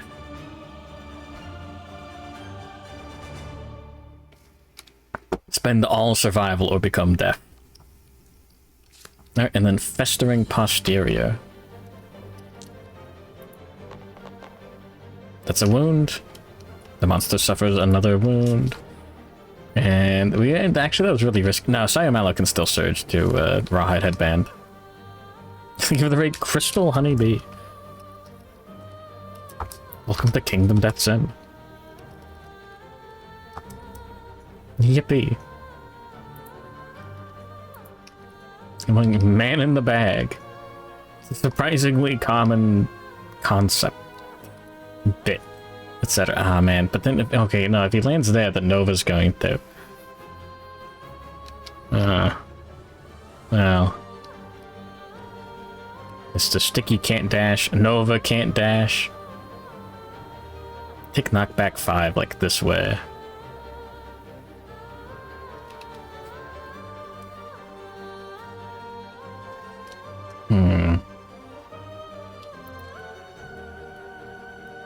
Anyways, how was satisfactory? Was the gameplay satisfactory? Yeah, there's nothing we can do. Alright. Leap. Bullish charge. Random mammoth leaf does not occupy. 1, 2, 3, 4, 5, 6, 7, 8, 9, 10. Just randomize. Yes! Okay. Move the monster along the shortest path, colliding with as many survivors as possible. Mr. Sticky takes 5 damage to the waist. That is not a severe. Good. And gets a bleed token. Anyways, yeah, welcome to board games. And then gaseous bloat. Yippee. Alright. That was... We already took Mr. Sticky's act. Fell asleep on stream. Oh, that'll do it. Yeah, Mr. Sticky, block. And... Yeah, surge to block. Dashed. And, yeah. There's currently BB Mon's act. Mr. Sticky's knocked down.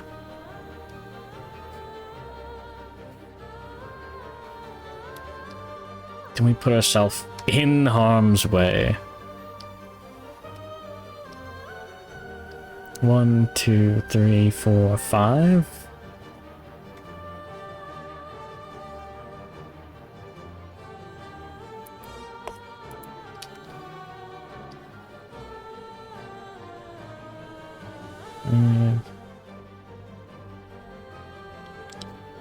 Could dash out of range of whatever attack the monster has.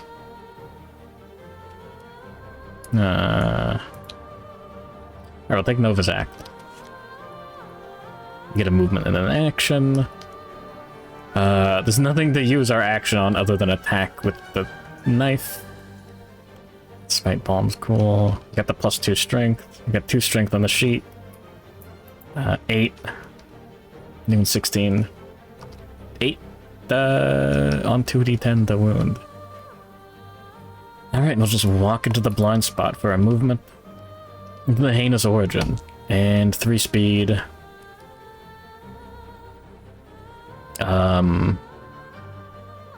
Yeah, 6. 5 plus to hit. 3 hits. That's scary. No trap card. That's even scarier. Carbuncles. That's free. Failure, leap, and then gaseous bloat. The thing we just tried to get rid of. Failure. A little bit of damage. And full move away.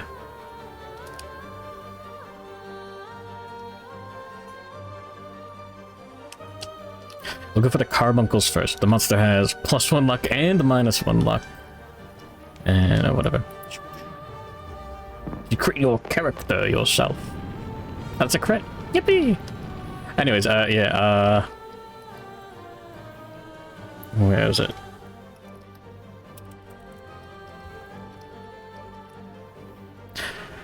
I wanted to get this armor set this campaign.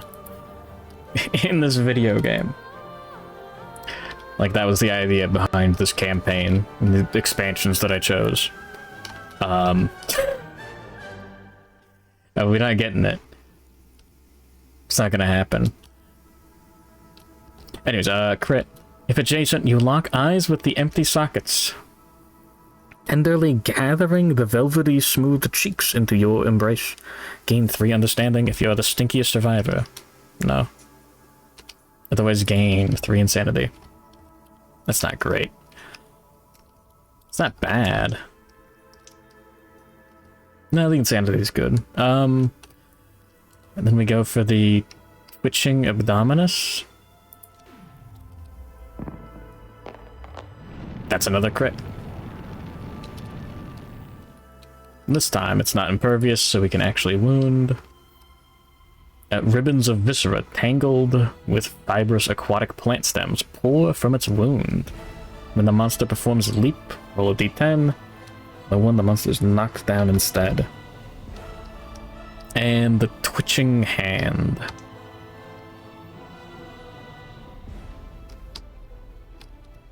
Where's the sharpness dice? Where'd I put it? Alright, come on. That's 11 total. Cool. No crit. We do wound the monster. Oh yeah.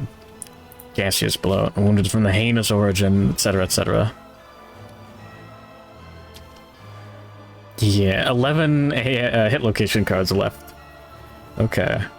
7 AA cards left. Okay.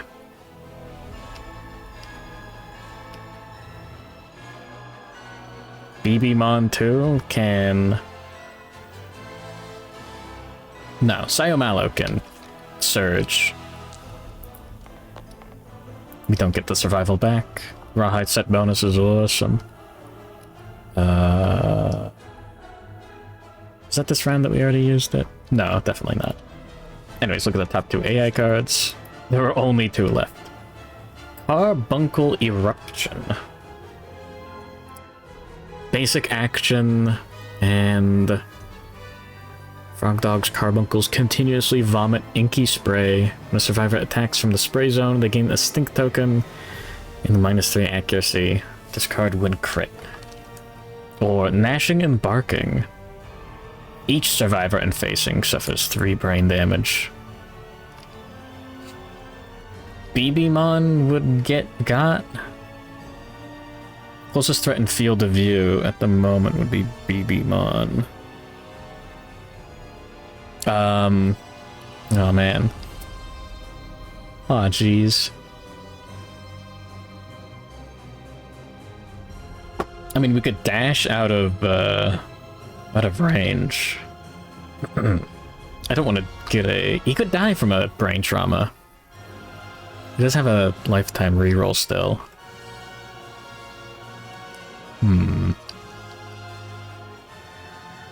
So the monster only goes 5, 10 spaces. You can dash after being targeted.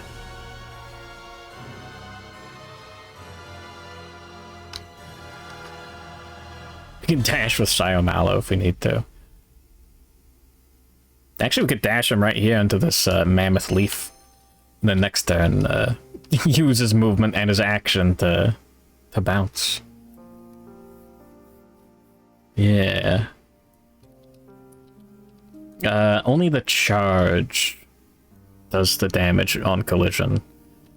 Just walking over survivors doesn't. Yeah, I think we just tank a brain trauma. I mean, it's only on a 4+, he could get lucky.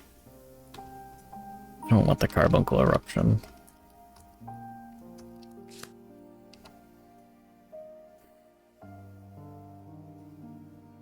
Okay.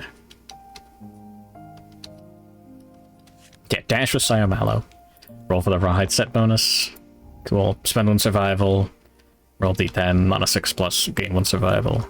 1, 2, 3, 4, 5 spaces from the dash. And, that's it for a turn, I think. I don't want to The only useful action is surging on Nova, who doesn't really have anything to do with a surge.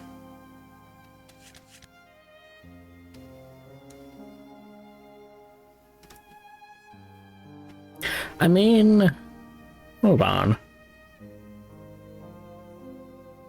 We could encourage before we end the round. Encourage on Mr. Sticky, who is blocking and gets to ignore a hit with his black and red Curious. And then we could dash BB-Mon onto the... Yeah, we don't even need to move Mr. Sticky. Okay, yeah, now we're gaming. Let's encourage with BB-Mon too. I'll actually remember this time. He's got the leader fighting art. +1 speed on Mr. Sticky. Rawhide set bonus on this guy too. Spend 1, you gain 1 back. It's only during the hunt phase you can use the inspiring other survivors bit.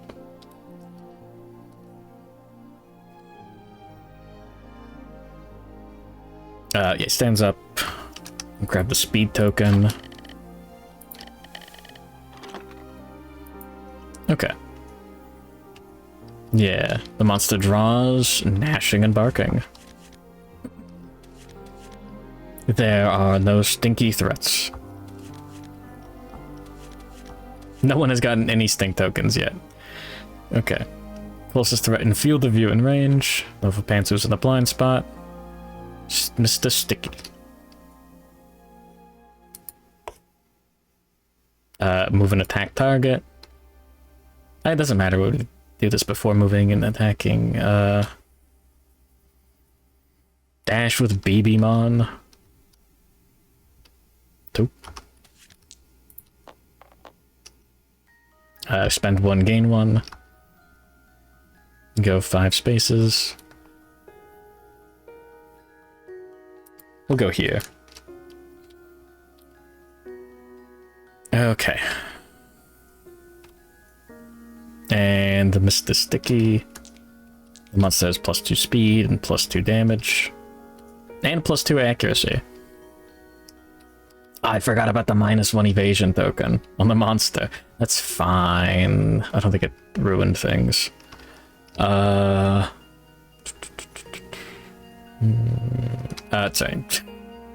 Mr. Sticky's got 2, 3 evasion.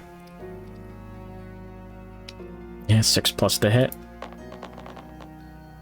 1 hit. I think block gets cancelled either way. I don't think we archived the black and red Girish. I don't know.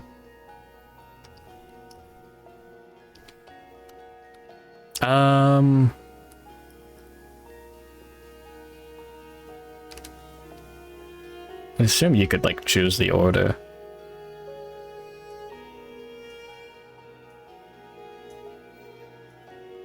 I guess keeping the -1 accuracy token would be a little bit more advantageous. I don't know. You can give me the rule of death now. Yeah, why not? The monster's eyes bulge with exertion. It barks madly. Roll 1d10 for each survivor in the monster's facing. On a 4+, that survivor suffers 3 brain damage. Mr. Sticky. Alright. 2 insanity. And Mallow. And he's down to 5 insanity. 3+ means he's insane, so he's still good. He's got his Frogdogs. Yippee. There's 11 cards left. I'm really thinking. I don't like Mr. Sticky being right there. He can dash, it's fine. I think we take... No, BB-Mon's in a good spot. He can't dash, though. So if the monster leaps, he's not having a good time. If the monster gives adjacent survivors stink tokens, he's having a bad time as well. And if we draw the trap card, he's having a bad time. He only has 2 insanity. Even if he doesn't draw it, he'll take 3 brain damage and get a brain trauma. Well... Oh yeah. Sayamala should have horripilation now.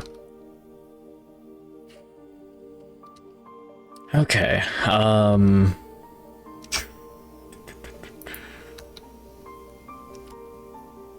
want to wound the monster. I really want to get him with Sayo first.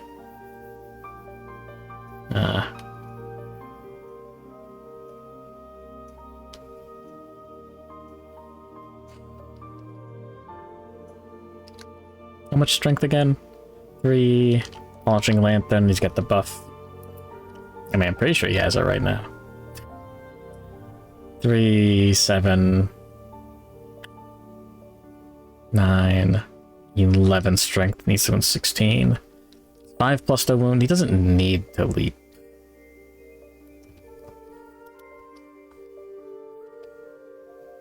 What if there's a good crit spot on top? There are 3 cards that I don't want to draw blindly into. I'm taking Sayo's Act first. Fuck it. Festering Spindly Toe. 1, 2, 3, 4, 5, 6, 7. We can't reach the blind spot. Damn it. Oh, and that reaction's on a wound.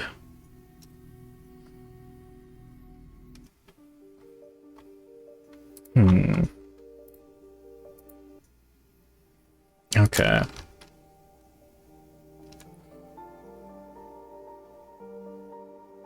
Full moving away is also really annoying.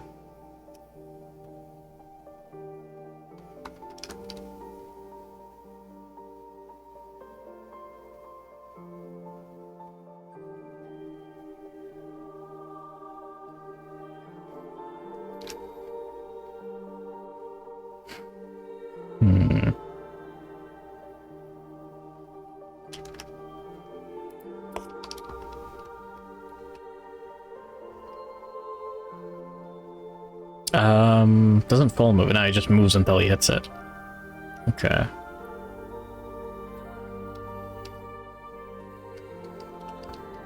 Yeah, I think we just move Sayamalo off of the lily pad.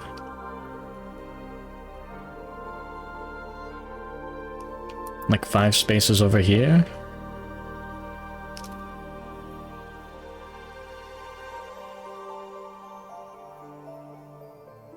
Ah, man. Who, gonna be playing all day at this rate. This is a very fun puzzle. I'm having a great time. Full move the monster away from the attacker is really annoying.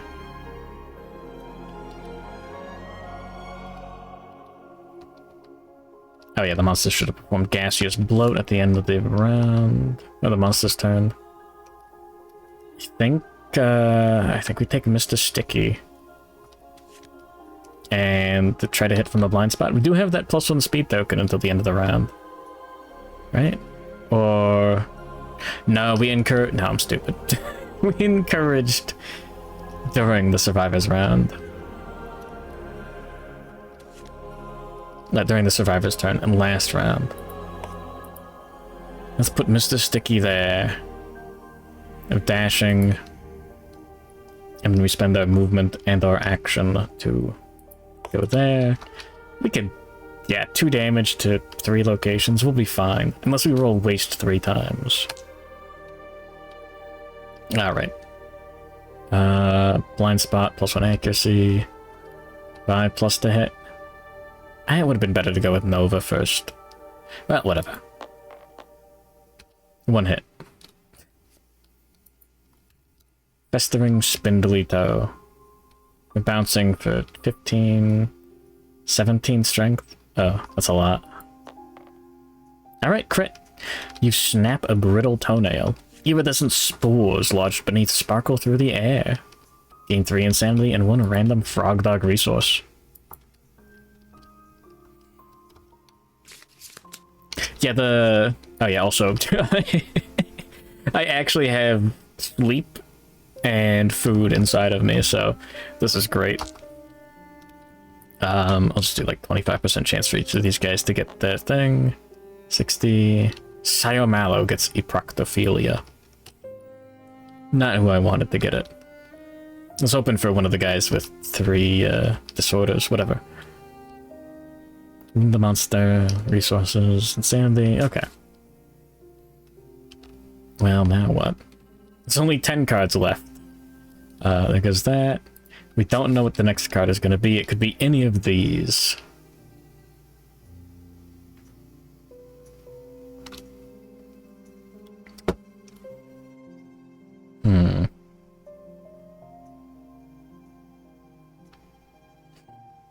Bullish Blast is not a good option. It's like really bad. I could go crazy and yeah, Psycho Bark is also really bad. We really want to draw into the deck. If we can get Bullish Posture to trigger again and get the funny little like crit effect, that would be incredible.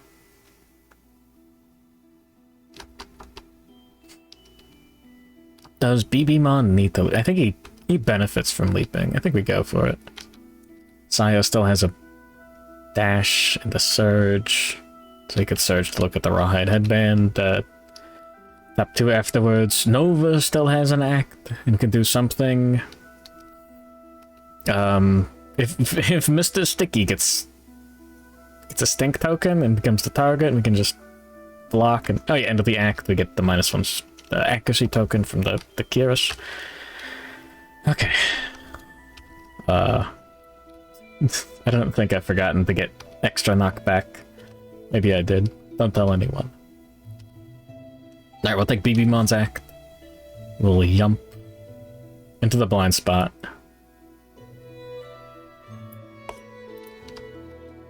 Spending our movement and our action for the turn. And what do we get? 3 speed or blind spot. 5+ to hit. Sorry, 3+ to hit. The monster has -1 evasion. Fuck. We should have drawn 2 cards with Mr. Sticky. I would have loved to have drawn 2 cards. I mean, it worked out pretty well with just the 1, but you know what I mean.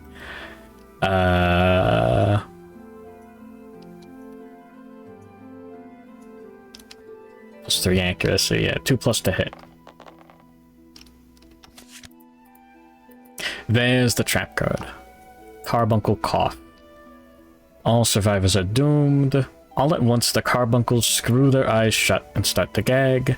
Wriggling of mucus-covered balls emerge from the carbuncle orifices. This can never be unseen. All adjacent survivors suffer 3 brain damage. We get a brain trauma.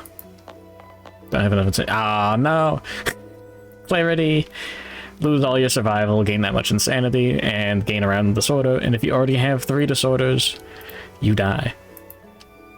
We will use BB-Mon's lifetime reroll. Alright, 1, then we get to add 2. We're adding 2 from Accept Darkness, a society principle. Yippee. Memory loss. Lose 2 levels of weapon proficiency. That's fine by me, Chief. We have 0 weapon proficiency. Also, we attacked, we lose the Polishing Lantern benefit. Yippee. We don't get any insanity for that, unfortunately. Oh, am I fighting a Frogdog every time? Okay, let me explain it. Level 2, level 3, and... yeah, Bullfrogdog as well. Oh no, not the Bullfrogdog. That's actually stupid, what the hell? Level 2 and 3 Frogdog drop bioluminescent tonsils. You have to use bioluminescent tonsils to create a lure lantern. And then you need lure lanterns to perform noodling of death. And then you need noodling of death to get burnished encephalomatter. Currently the only copper resource. And then that is how you get the copper to build the Bullfrogdog armor set at the Tusk Works. And there's like a what? 30% chance of not only not getting burnished encephalomatter, but of losing the lure lantern and an arm. So you have to like get like another, it's some nerds, not me, did the math, and it's like less than 1 copper per lure lantern, which adds up to 1, 2, 3, 4, 5, 6. Ideally 7, 8. So like 8 or 9 level 2 or 3 frog dogs. We did not fight that many. We did not get enough copper. This is the last hunt of the entire campaign. Anyways, BB-Mon 2 took the brain damage. Nova Pantsu was down to 7. And Mr. Sticky was down to 2 insanity. And then the monster... Okay, Nova still has a dash, good. Performs Carbuncle Cough. I took the brain damage. Shaking off its spawn, the ornery monster lashes out. Perform basic action targeting the attacker. We have 2 evasion total, so just 5 plus to hit. Because the monster has 2 accuracy. 4 hits for 3 damage each.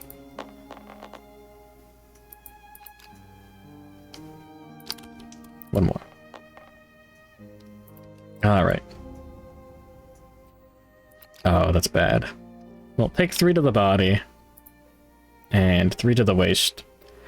And we take 3 damage to the legs. A light injury, heavy injury, knockdown, and we still have 1 damage from the first hit. For a leg's severe injury.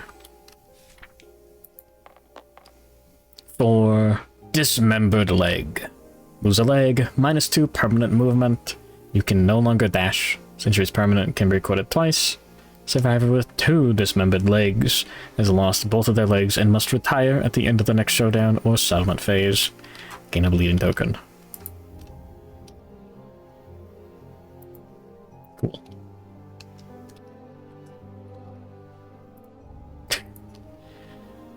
And our second leg severe injury, because we have 1 more hit. We're currently doomed. 5. Hamstrung. Ugh. Painful rip. The leg is unusable. You can no longer use any fighting arts or abilities. Injury is permanent and can be recorded once. Oh, did I ever accidentally gain +1 endeavor from Tinker from a hamstrung survivor?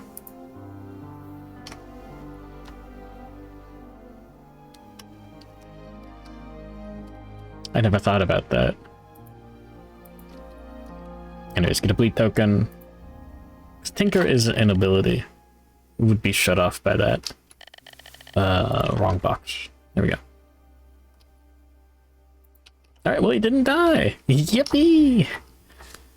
And reshuffle the deck. Oh, and then end of the basic action, Gaseous Bloat. We never want the monster to draw a single fart card, so we're gonna take Nova's Act next. And we're gonna dash here. Get down to 6 survival. No farts. And then spend our movement and our action for the turn. Use the leaf.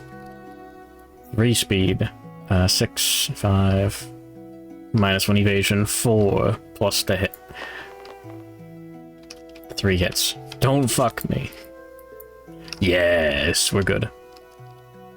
No one's stinky at the moment. Go for that one first. I think the correct choice is Twitching Memory Sac. They swing pendulously over the mound of whimpering mouths. We're only critting on 9 or 10. Okay. So that's 1 wound. We wounded from the Heinous Origin. There goes the top card of the wrong deck. Super important. If the no farts left in the deck, the breathable air becomes too thin. All survivors suffer a random brain trauma with -1 to the result. Yeah, fuck you. It's stupid. It's funny. I don't want it to happen. Alright, we'll go for the twitching back. That's a crit. The bulging, hyperextended muscles of the monster's back snap. The monster gains a -1 evasion token, gain a random Frogdog resource, and... give me the token. We deal the wound. I hate the frog shitter fart beast. Oh wait, did he have -1 evasion token, or did he have the... Oh, I'm stupid. I don't think he has -1 evasion. I think that was the last fight that I'm thinking of. It totally is. That's fine. I don't think that changed anything, because I forgot about it. The -1 evasion token that I hallucinated. Alright, and then the twitching coarse crest. The flesh is surprisingly pliant, carrying the impressions of countless weapons clearly marked in the skin. Alright, that's the sharpness dice. It's just +10 strength. No crit, though. That is a wound. Nope, that back. Alright, and now we surge with... Mallow. Look at the top 2 AI cards. Roll for Rawhide. We spend 1 survival and we gain 1. Special effects, it's funny. Alright, Bullish Blast. Yeah, no, fuck you. Oh, Gnashing and Barking. It still sucks, but whatever. Closest threat field of view would be Mr. Sticky. Get the -1 accuracy token. We can surge to block. And we don't have to do anything to get BB-Mon to stand back up. That's fine. Yeah, we're gonna encourage with Mallow. BB-Mon. Oh yeah, these are not active anymore. We spend the survival, we don't get it back. Stands back up. And then we're gonna surge to activate Polishing Lantern to polish the Lantern Sword. Roll for the thing, okay. Get up to 9. There we go. And it's the monster's turn now. Next round. Anyways, yeah, the super funny special effects are only if you hold V to do the funny cinematic roll. It's something. Alright, the monster draws a gnashing and the barking. Targets no one stinky, closest threat, Mr. Sticky. We're gonna dash with BB-Mon. We can't dash. Never mind, he's gonna die. It's funny though. We are gonna dash with Mallow, unfortunately. Alright, gain 1, spend 1 survival. 3, 4, 5 spaces. Doesn't matter too much. Alright. We can't dash because he's got a dismembered leg. Alright. He's blocking. He's got the -1 accuracy token. There's nothing else we can do to make this easier for him. Hitting on 6+. 5 speed. That's 4 hits. Ignore 1 from that black and white Kyrus. Ignore 2 from block 2. And the monster hits 3 damage to the head.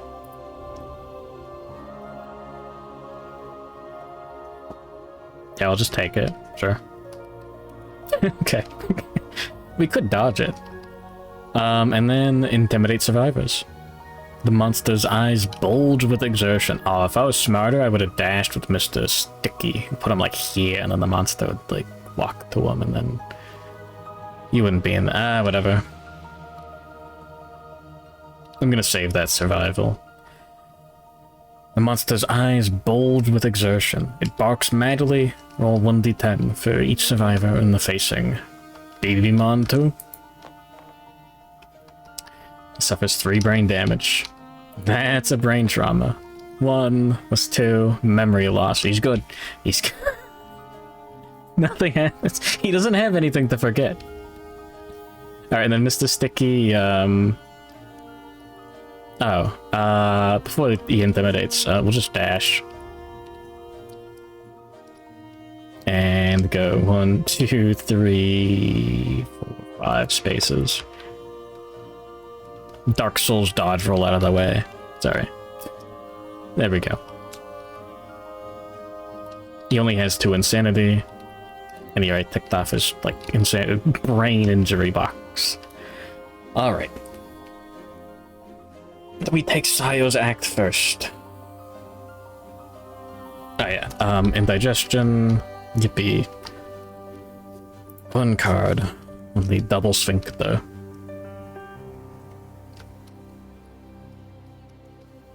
I mean, Nova can just attack.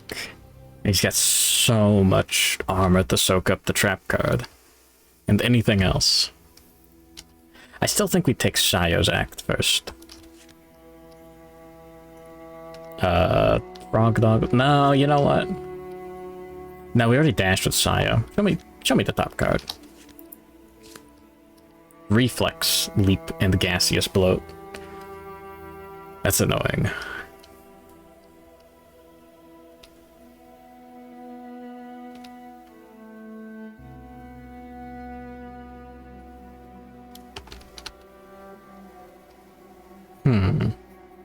We can, oh, we could just surge with Babymon to crit that spot. And then, well, it's a lot of thinking. I do not want to draw Bullish Blast. I don't know what the next AI card is.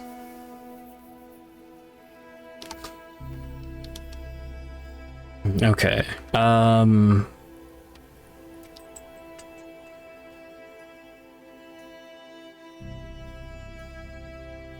it's too tough to still the other end. It's really annoying.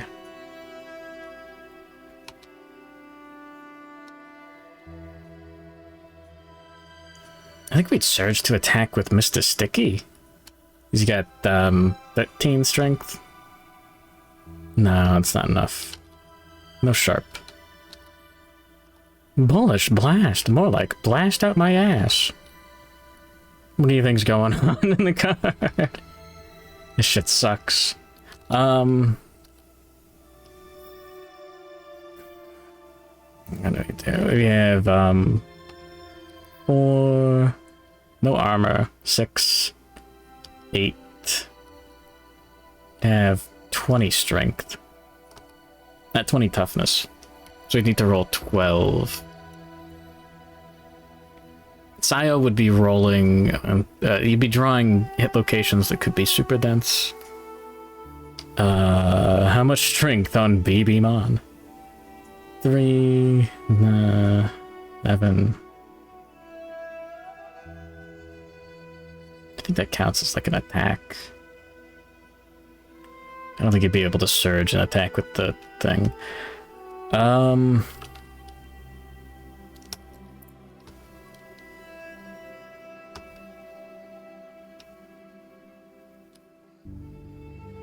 Where do we move Sayo? Oh no, Sayo Melo's act right now. Let's be smart and Rawhide Headband for our action. Fucking Psycho Barks. What? No. I'm not letting him draw that. It's worse. I think. Fuck. Yeah, we wounded out the card that had the really beneficial effect. Whoops. Teehee. Alright. Fucking... furious storm of pressurized barks. That's awesome. It's stupid.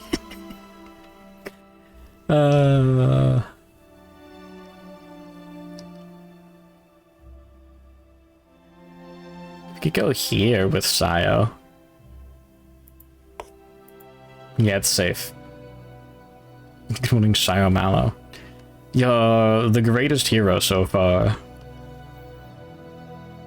Alright, and then Mr. Sticky, well, yeah, no, he can tank. He could get a severe to the waist. That's relatively fine. Nova can tank. Yeah, he can tank the leap.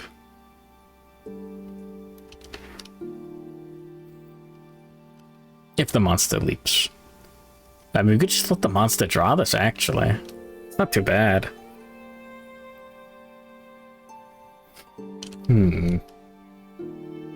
Yubimon doesn't actually need to move out of the way.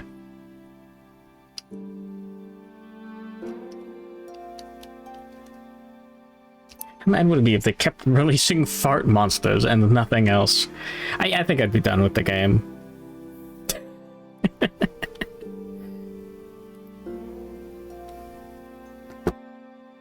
I'm glad it's almost entirely contained within this monster. Like, the Pariah and the Red Witches aren't doing stupid shit like that.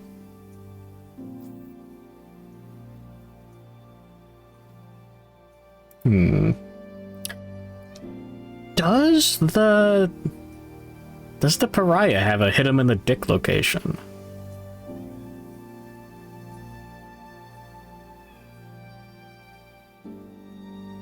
I don't remember. You gotta have at least, like, one hit him in the nuts. The big Burberry monster fighters, but also contain fart cards. What do you think the... What do you think this thing is? Look at the size of those boobs. The twitching memory sac is an important card.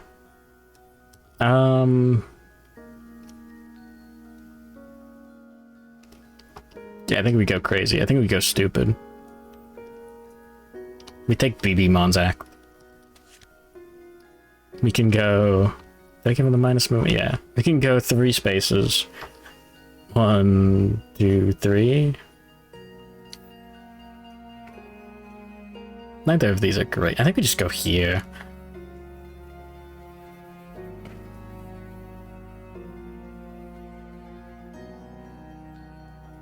I mean, we could put him like... Oops. No, we could go here. No, whatever, I think, like... Fuck it. Keep him close. This targets the farthest, closest threat in field of view and range. This fucking Psycho Bark. And that goes full move forward. Turn to face the most survivors and then full move. Okay.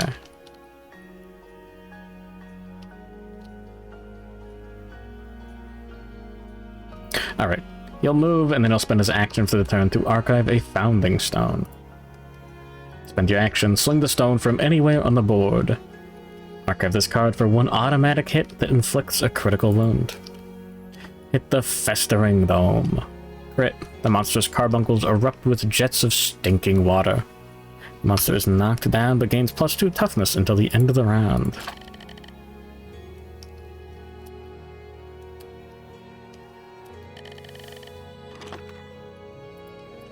I did grab 3. Whoops. Okay. And we do wound. There goes the Psycho Bark. Maybe the Psycho Bark wasn't as bad as the Bullish Blast. Whatever. There's no way the trap cards are right there. Wait, hold on. I think this is like technically in play still. The monster is knocked down. And then we get an opportunity to perform survival actions like Surging with Nova Pantsu. Using that action to attack with our Speaker Cult Knife. Hitting on 6. Now he's got -1 evasion, guaranteed. 5+. The monster's knocked down. He's hitting on 3+ regardless of modifiers. 2 hits. Okay. The left tusk. The monster's knocked down, so we ignore reflexes. See, this is the card that I don't want to draw with the Dragon Slayer. And the card that I wanted to draw with the fucking... I was holding on to that Founding Stone for so long. Anyways. We have to select this first. We do have +1 luck because of Deadly. The monster's sitting at 0 luck. And instead of +1, we can crit on a 10 still. Oh my god. Yes! You bust the monster's tusk. Gains a -1 damage token. Prime tusk. We got so lucky. Good morning, Crystal Honeybee. Congratulations on falling asleep and getting raided into another stream. On your own stream. Allegedly. Welcome to Kingdom Death Monster. We wound the monster. Prime Tusk. Yes. Do you get, like, +1 courage when you get it? No, that'd be cool. Rugged Bone, worn from battle. Yippee. Oh yeah, we still have the fresh Acanthus. That's funny. Alright, and then... we did not wound from the Heinous Origin. The monster has no facing while it's knocked down. Twitching Hand.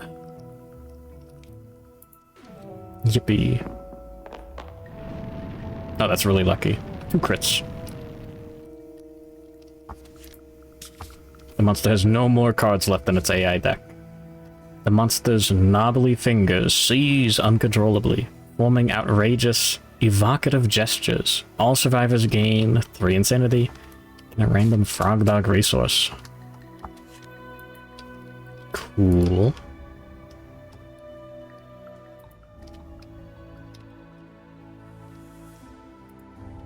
Oh, click that. Alright. 8 and 3.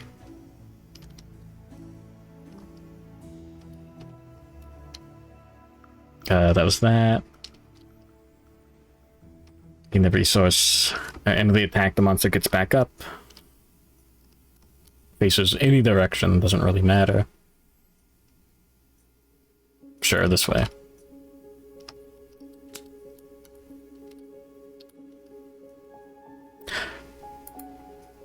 I think we just take Nova's act and attack. Just get him. Like, yeah, why not? 3 speed, 6, blind spot 5, -1 evasion, 4+ to hit. 2 hits. And that's on a failure. And that's on a failure. Only if you're not in the zone. Okay. We go for the sticky tongue. Yoink. 15. We had the stream on mute. Oh. Funny.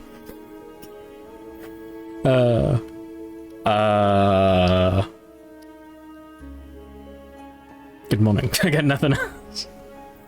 Alright, 15, and then we have 4, +2, 6. Let's do more, 8. Yeah, that's more than enough to wound. No crit, though. Alright, the monster is dead. Good morning, Dubious. That's badass, what the hell. Alright. Yippee. The art's awesome. Oh yeah, I didn't read the funny flavor text for the Bullfrogdog. A guttural growl echoes in the stone mouths beneath your feet. Something in the darkness is calling, but not for you. I totally didn't fall asleep at my old stream again. I got bad news. Someone said that already. Alright, +2 hunt XP, +1 weapon proficiency if eligible. Tusk works. Cool. The survivor who dealt the killing blow gains confidence and thickness in their gola region. They gain the bullfrog neck ability. Your thick neck supports your head mentally and physically. Add +1 to head severe injury rolls. Double your courage for any rolls that take it into account. Super funny. That was Nova, yeah. 2 hunt XP. No shield proficiency. We didn't wound with it. 2 hunt XP. 1 fist and tooth. That's not gonna matter. And good night, Crystal Honeybee. Thanks for the raid, I guess. There you go, Bullish Neck. That was called? Yeah, Bullfrog Neck. +1 head severe injury rolls. It's morning now. Oh. Good luck with the insomnia. This one. It's severe. And 2 times courage. When rolling. Badass. Alright. 2 XP. We definitely wounded with a grand weapon with Mallow. That happened several times. It was awesome. 2 XP, 1 sword. PB Monto is legless. Mine is 1 leg, whatever. Leg fewer. Alright, the group gains the following rewards for basic resources. We don't have any, the funny thing. We don't have the scavenger kit. Legless from Lord of the Rings. Oh yeah, I know that guy. We didn't get a red thread.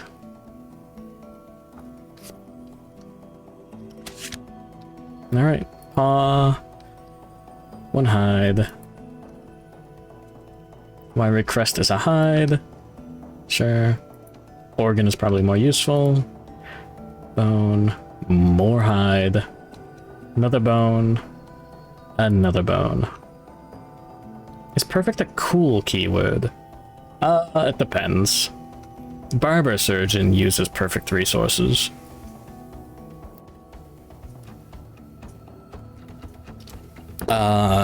Scavenger kit is really good. First aid kit is really good. Bug trap is funny. I don't know if it's good. But yeah, if you have a perfect bone, first aid kit's really good. And weapon crafter. Oh yeah, perfect organ. You can build a scrap lantern. That's nice.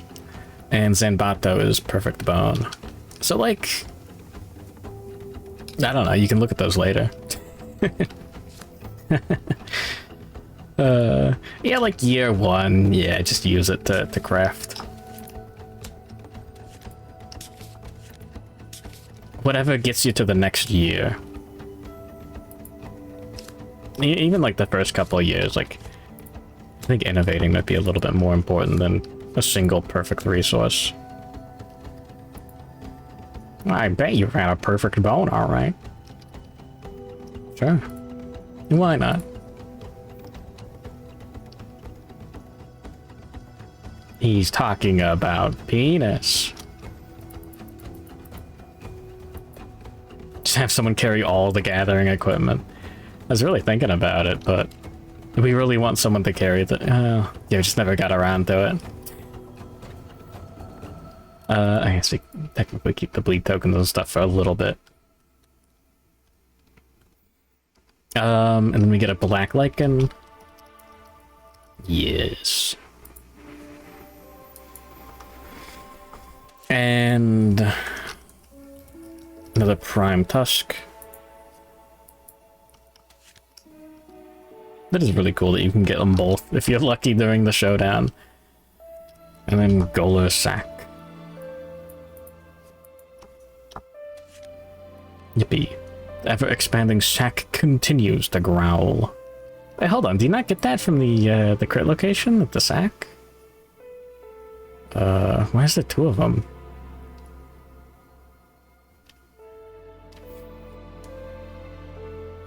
No? Yeah, no, you don't get it. Okay. Weird. The monster does have Indomitable. We get an Indomitable resource. Which one? We get another guild fungus. Okay. We already have the jaw saw pattern. We are debilitatingly low on organs. That's funny. Alright. Grab the black lichen and the thing and the thing.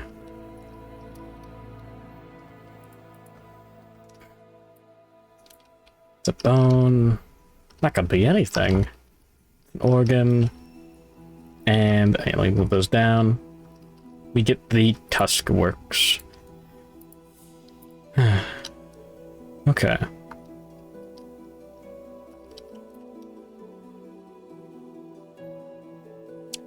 We have 1 copper.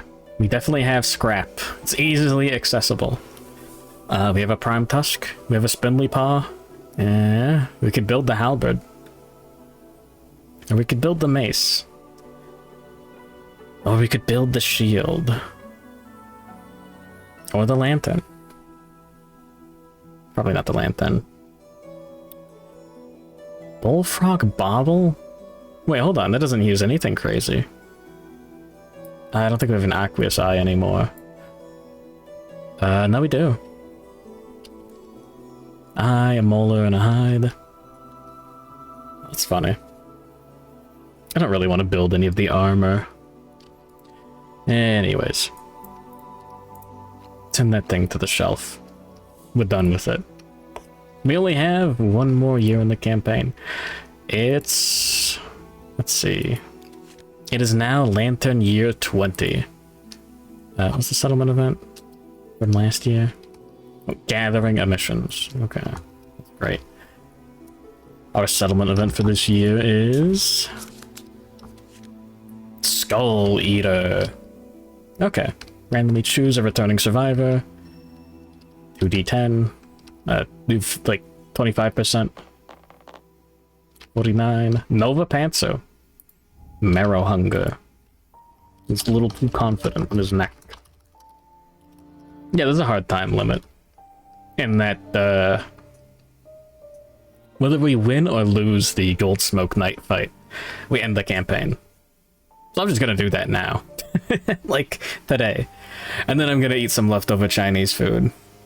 Maybe get some more coffee. Nah, probably not. Maybe, yeah, get some more coffee. And then do the Pixel stream and all that fun stuff. And then the campaign will be over. Hooded Knight is technically on year 31, but that's not gonna happen. That's funny though. But it's just not gonna happen. Whatever. What are we looking at? Get this stuff out of here.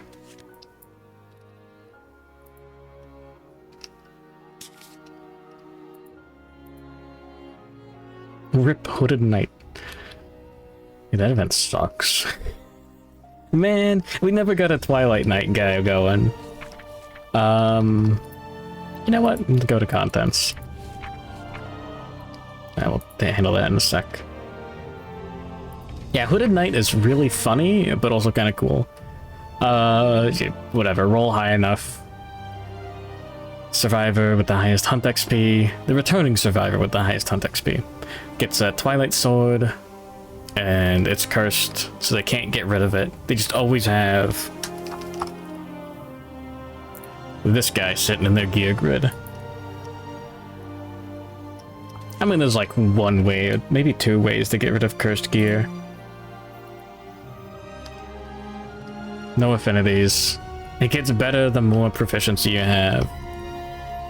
So it's really cool. It sucks at the start. You've got like 9+ to hit. And it's cumbersome, so you can't move and attack with it. It's just really funny. But then it eventually gets like 3 speed. It's like, well, you say you have like 6 proficiency. You get deadly and you ignore the cumbersome. Hitting on 3+. Like, Jesus Christ. And then gains devastating 2 when fighting the Watcher. So if you have a Twilight Sword guy, when the Watcher rolls around, you just kill him. It's 3 speed. You're hitting like 3 times, maybe 2. 6, maybe 9 wounds, and he's got like 15 life. You just hit him, and then you surge, and you hit him again. And, like,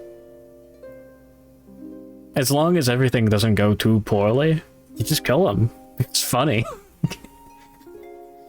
Or you could just have the guy die with the Twilight Sword, like, beforehand, and, yeah, anyways.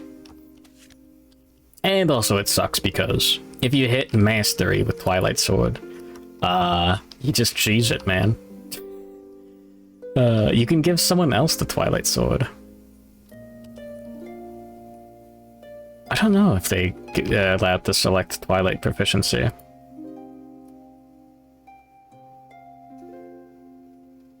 Yeah, whatever. It's funny. Skull Eater. Nova Panther. Gets 3 insanity. The survivor consumes the skull of a deceased survivor. They awaken a hunger that cannot be stopped and roll on the table below. They gain the following impairment. Marrow Hunger.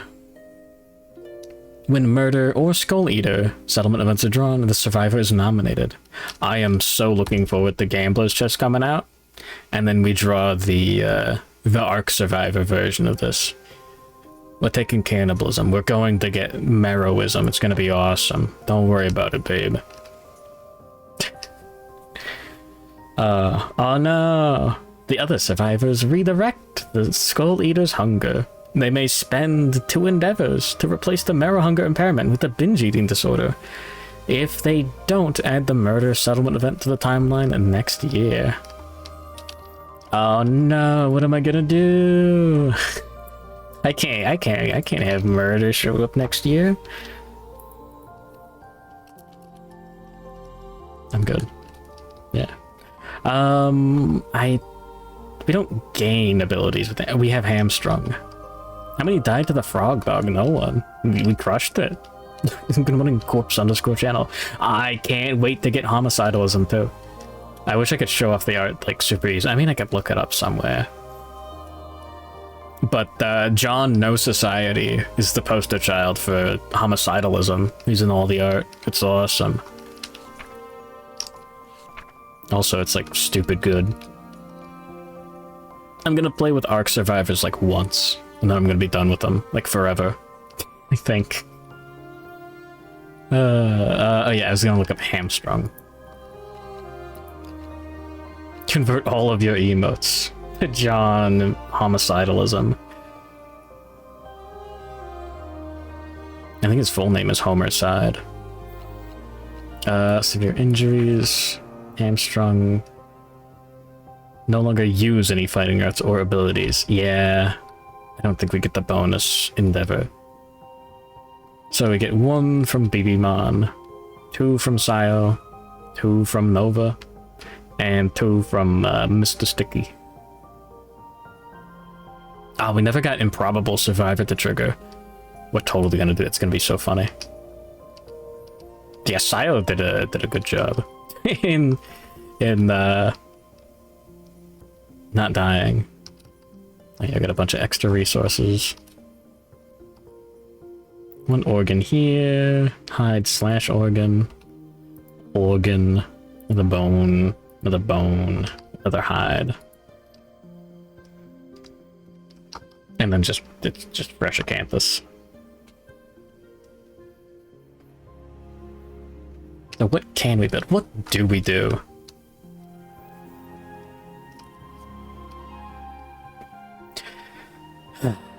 We cannot build a second red and black armor set. That sucks. I mean, we could use red and black armor and just transpose with someone else to get +2 speed. I don't think it's worth it. It might be, actually, depending on what we have. Red and black armor is really good, though, just for, like, +2 evasion, and we throw on a monster grease for another +2 evasion. I'm thinking. We do have a really good weapon now. Brawling bow. We can actually do the affinities on this. Like, this is brain dead. The left and the right are so easy, and then a down red affinity is really difficult. We probably want leather armor.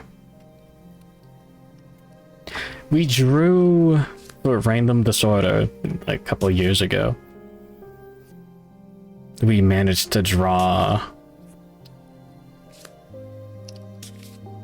Oh yeah, that's just the whole gear grid. Damn it. That's not too bad. We got Vestophobia, so we ended up ripping off the shirt and losing access to the entire armor set. I mean, now we have enough resources to make a new rawhide leather chest piece. Rolling armor is so fucking cool. I think this... Well, I mean, we're not taking the lure lantern out with us. Get this out of here. Someone could use that for the blue affinity. Maybe. Probably not. So we have 11. It's not sharp. I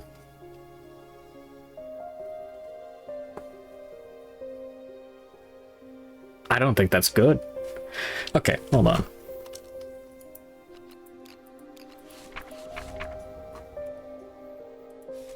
We have Gold Smoke Knight on the timeline.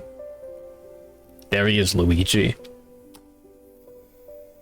A mantle of ash falls over the settlement. As the survivors gather, a roasting gust of cinder blazes through the crowd. The smell of singeing hair and skin stings their nostrils.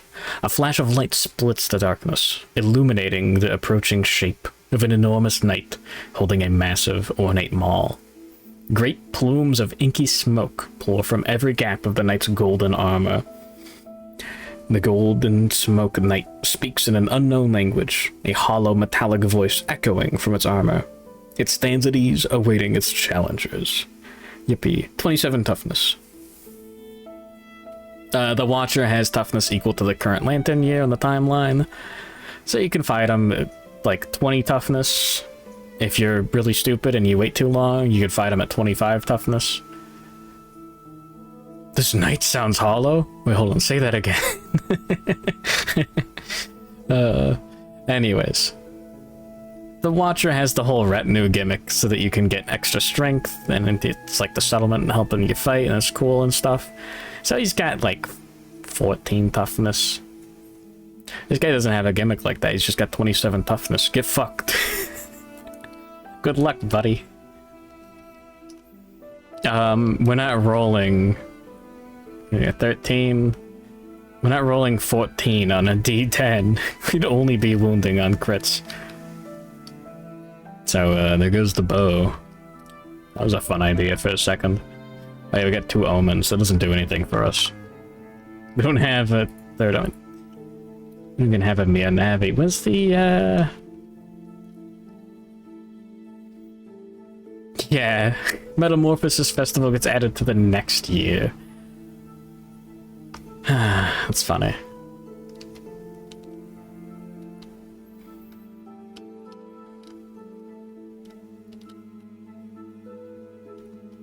So what can actually wound? 2d10 on a speaker cult knife. I mean, we could roll 20, and then we got +2 for not wearing any armor. We can fit a monster tooth necklace in for plus. It's around 8, and then 2 more on this gear survivor. It's yeah, that's 10. 17 on 2d10 is not very good, I'm gonna be honest. I don't like it. Fuck. A lot of this stuff isn't completely necessary.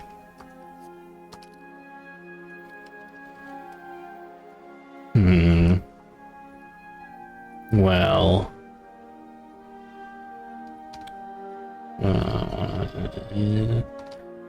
Alright. Dragon Slayer.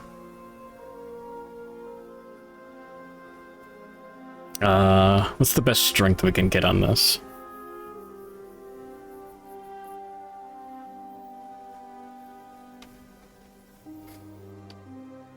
We have Mallow rocking it.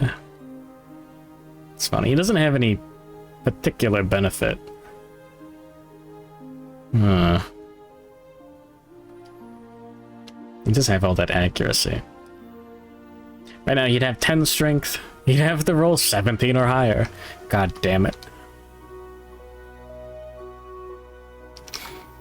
I think we're rocking no foresight on the Dragon Slayer. Yeah. We'll think about it. Baby Montu is definitely not going out. He's got too many disorders. Too much wrong with them. We can... Polishing Lantern, Lantern Sword up to 7 strength, and then 17 on... Hold on. Yeah, that's... Yeah, okay, no, we're definitely doing this on this grid. So that's 5... 9... 10, okay. Yeah, that's not great. I'm gonna go to the bathroom real quick. I'll be right back. We'll figure this out relatively quickly, I hope.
There we go. We're so back.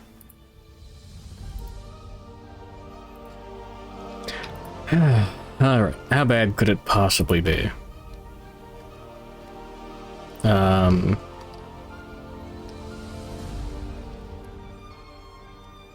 Just give me the Tuskworks cards. The whole list of gear.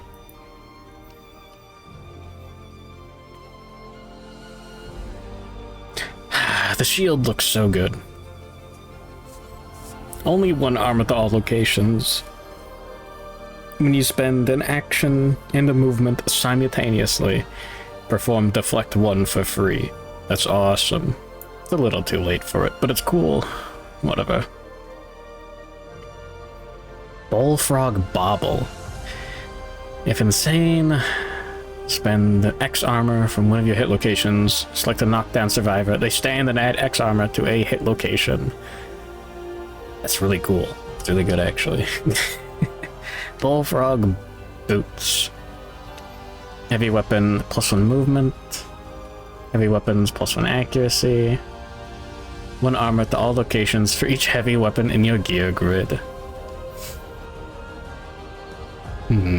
Whatever. Well, insane, your heavy weapons gain surpass 10. We are not getting over 27. We should make a video game based on this. That'd be funny. Bullfrog Halberd. If all your attack rolls hit, each other trap, the monster is knocked down after the trap is resolved. Reach 2, that's great. Onslaught, if all attack rolls hit, double your wound attempt. So we'd only need to hit 27 divided by 2. Round it up, I guess.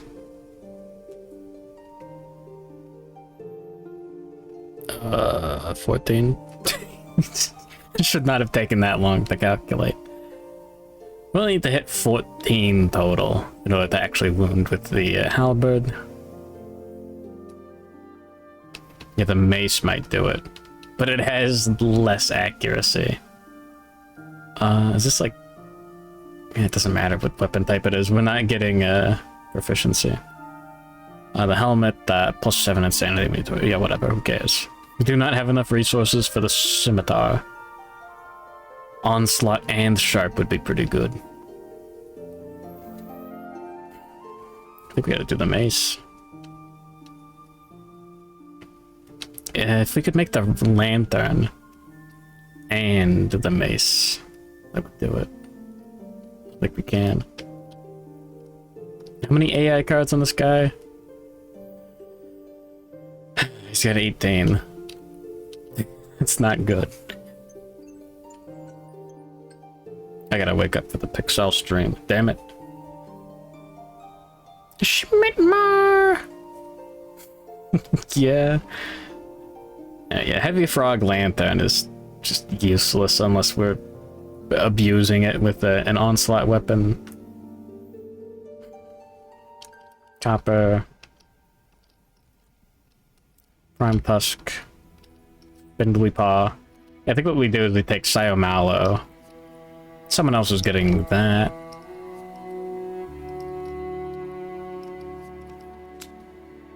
You're late for boobs. Oh, my bad.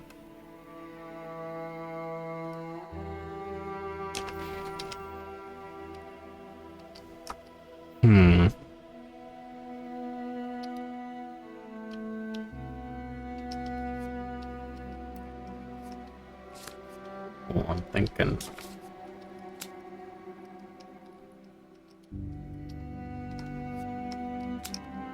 I think we go for like a grid like this.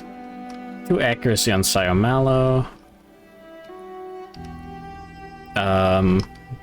Yeah, just stack the evasion as best as we can.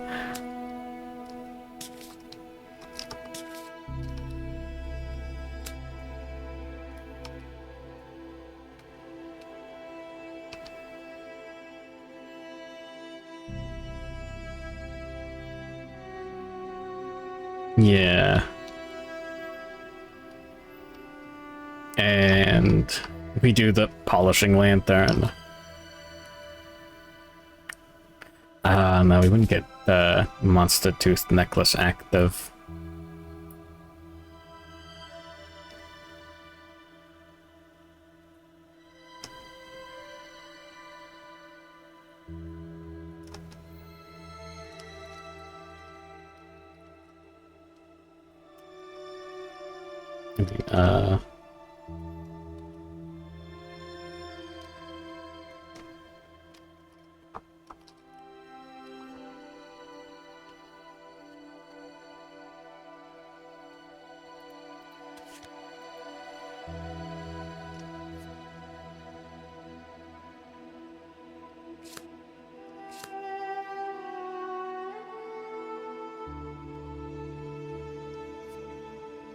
We'd have to go with a different gear grid. Nothing gives us plus accuracy. We do get the... yeah, that is enough red affinity for monster tooth necklace. Don't have a lantern.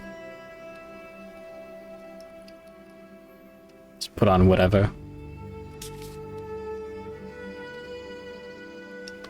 Do we have a perfect organ? No, hold on. That is a perfect organ.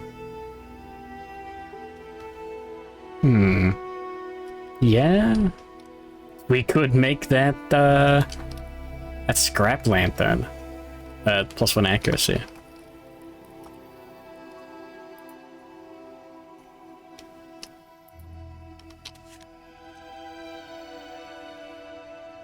Okay. So then we'd be rocking...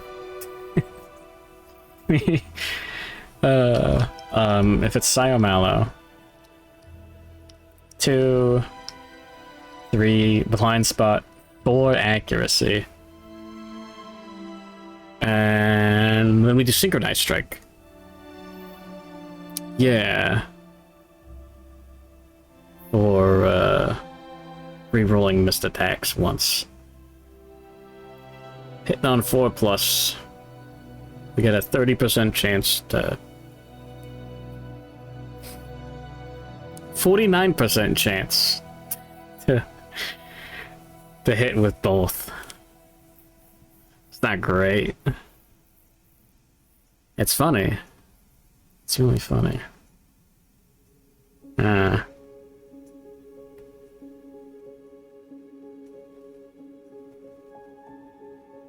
We could get... oh yeah, we get more accuracy from synchronized strike.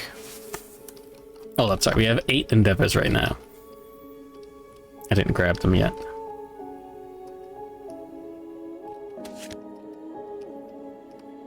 One, 2, 3, 4. Shut up. I already woke up. Alright.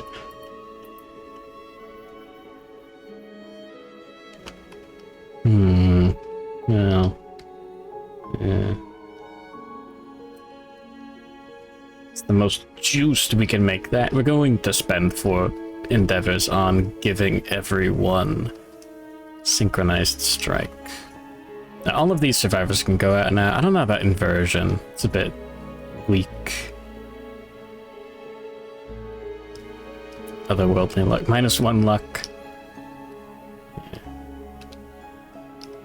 Combo master, 2 strength. Alright, this guy's getting the sneak attack. This guy's the tank. Sayo's got good stats. That's not Sayo, it's Mr. Sticky. Improbable Survivor is really funny. There's no way I could say no to that.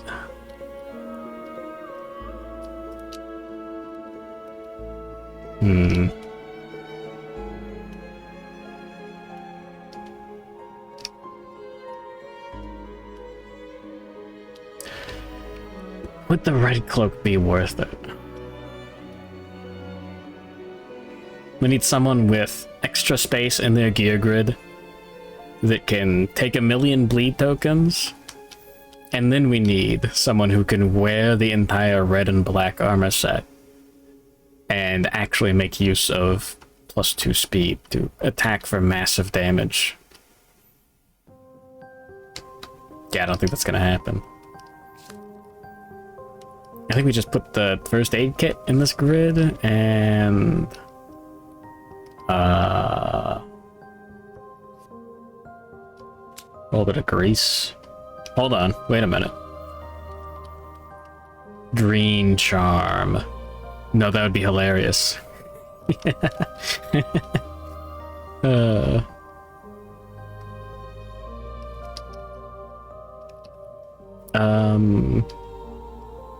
Oh yeah, sneak attack. Yeah, this guy's getting... We don't have another sneak attack guy, do we?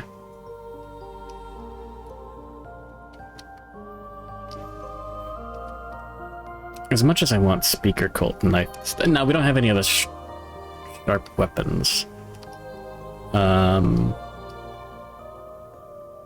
improbable survivor. Oh, come on. Getting extra luck would be hilarious. Oh, man, looking at it, we actually have...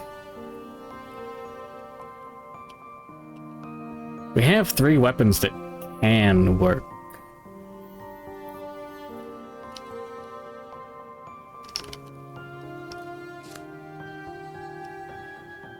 Oh, extra sense is so good, too. Being able to dodge twice.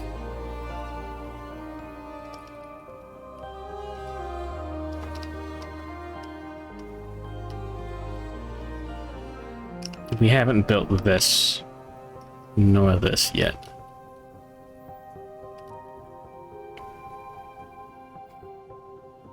How do the numbers add up here?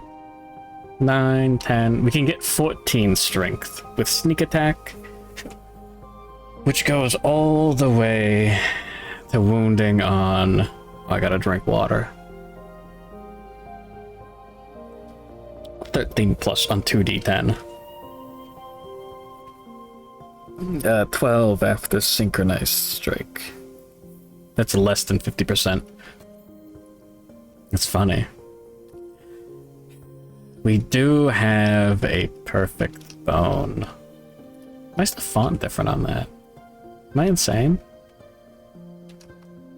What the hell? Weird. Didn't we have a perfect hide? Yeah.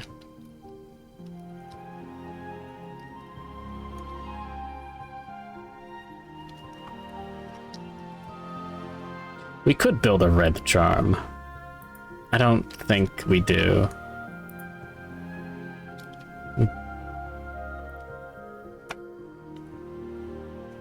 Shit, I think we do have to build a red charm. Green charm, really funny.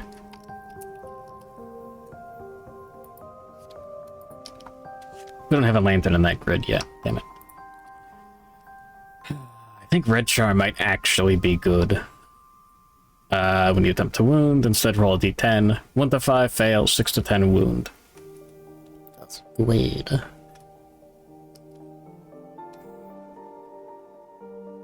It just has a red affinity on it. So we could do... We could do red charm. Where's that funny bow? Where did I put it? There we go. And then we could just... That... I guess we don't need polishing. Polishing lantern would be good for, like, off turns. That... Just literally anything for the red affinities. Oh, that'd be 3, and then... Where would we get the other ones?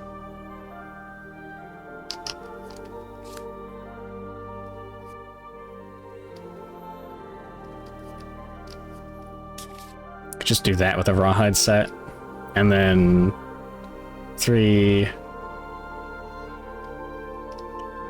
4, and then red charm for 5. That would be so stupid.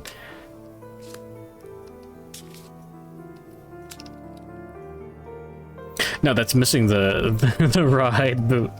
No. That does not work. I don't think we have an armor set that can make it work.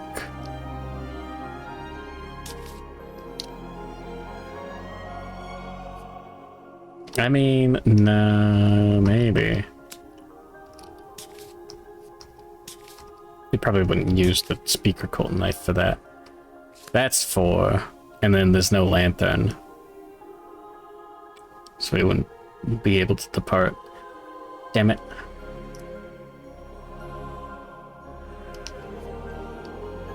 This piece of shit.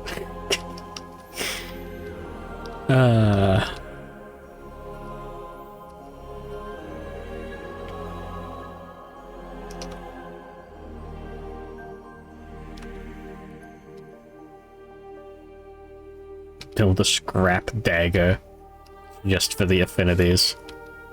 Was it left facing red? Yeah, scrap dagger 1, 2, 3, 4. And then the red charm.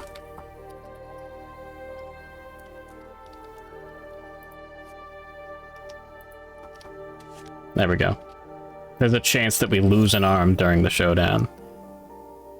And then, Scrummy bone!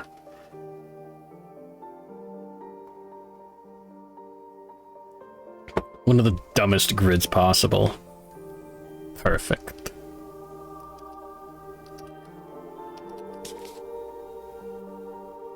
There you go. John Wound.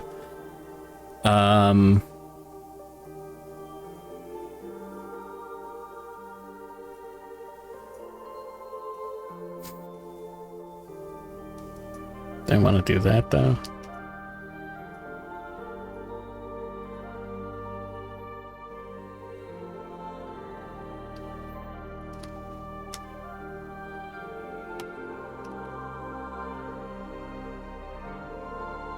Ooh, I'm thinking. This is a calcified.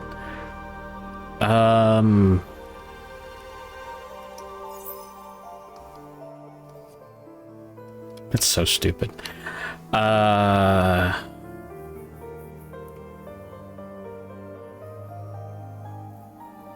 only had pen and paper.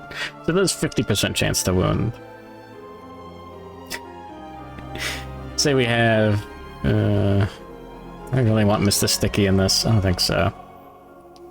Does anyone else have better odds to do more damage? I think I want John Penguin in this grid. Combo Master doesn't actually help, does it? If we draw more locations, we have to actually be able to wound for it to matter. We could,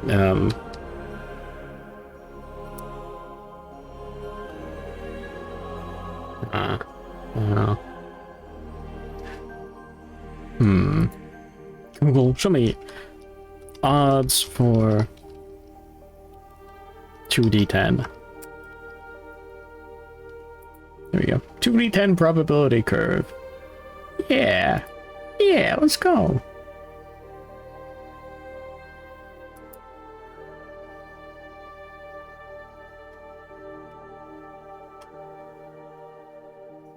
Oh, that's really funny, yeah. I didn't think about that. Under results, 1% for a 2, 2% for a 3, 4% for a whatever. 10% chance for 11. Okay.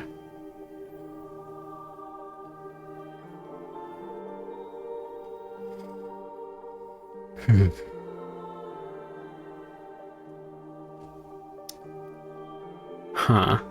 So if we're wounding on 11, it's 55% of the time. Yeah. Huh. And that's good. It's the best we're gonna get. Alright, so we'd have 11 strength. Synchronized Strike could bring it up to 12. And then we would be wounding on 15 plus. That is bad. Sneak attack, 10, 14, 13 plus. That's also bad. Now hold on. Fuck.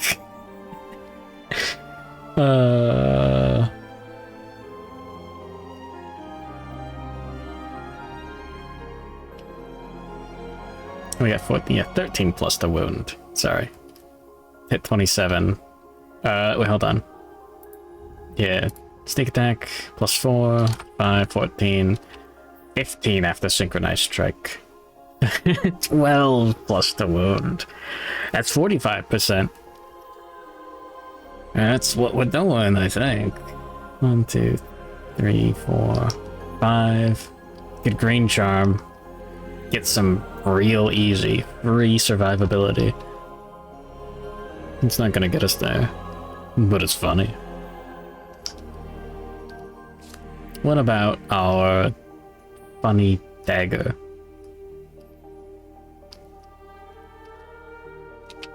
I think we do have to take Spite Bomb just to get the numbers to add up. And then we just put in this, and then we put in whatever lantern we want. No one's asking for the final affinity, final lantern affinities. We got plenty of left blue and up green. I don't think Spite Bomb's gonna do anything. 10 armor to each location is gonna do something. Okay, so we're rocking 4, 8, 10. Fuck, really? 11 after synchronized strike.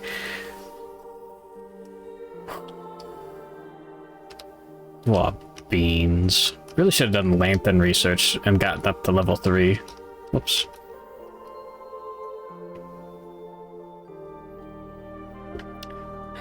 So 11 is, what was that? 16 to wound.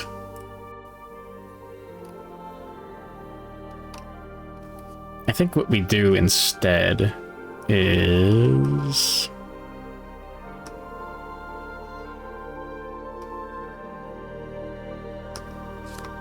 yeah, drop the Spite Ball. Uh-oh. I thought my internet died for a second there. Jesus Christ. If we're not doing the whole speaker cult knife...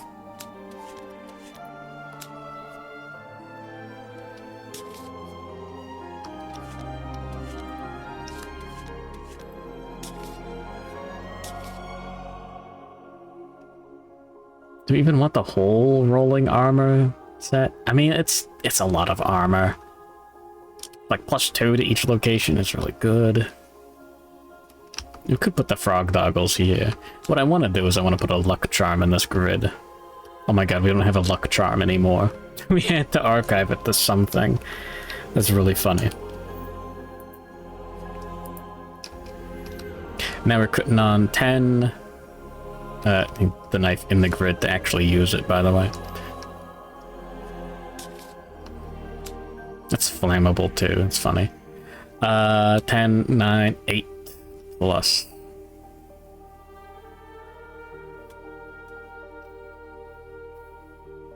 We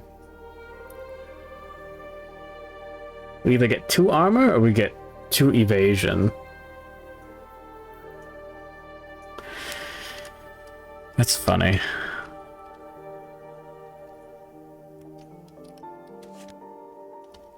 Is anyone not related to Nova?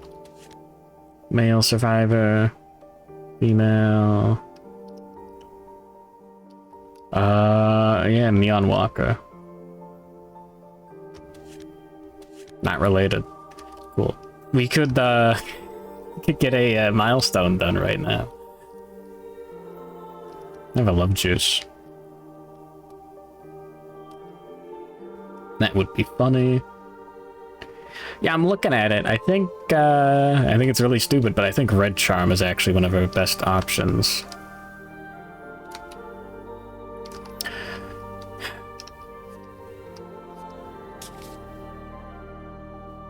Let's look at this again real quick. Oh yeah, 8, 9, and 10 to crit is only 30% chance to wound. But they're good wounds. I don't think the +1 luck from Lucky Charm is worth just like destroying the grid. The +4 strength, yeah, the numbers add up better this way, I think. Seems that way, at least. This one's flammable. Looks stupid. No, we need 2 green affinities for the shoulder pads.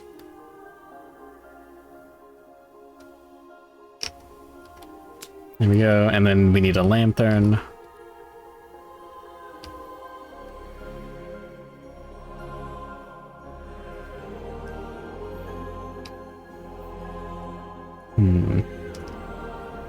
Yeah, it doesn't matter too much. Tankiest survivor can do that. Get this out of here. Okay. So what if we did it? This isn't finesse, is it? God, I fucking wish. It would be so much easier. Just throw that on because it's funny. I might have to build another monster tooth necklace. 7 strength, 8 strength, synchronized strike, 9 strength. Okay.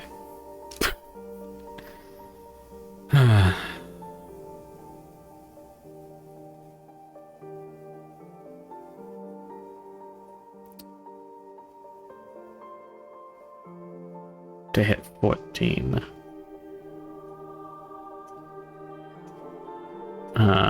Only 5, 7, 8, 9. Aw, man. Oh, that sucks.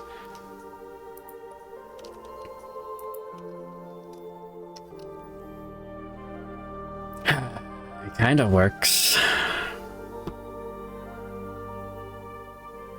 That's 60% chance of wounding if we hit twice. Well, not twice. If we hit with all hits. He could get a -1 speed token. He could get busted ribs during the middle of the showdown. And then he's really making it work. And we have a lantern. That's good.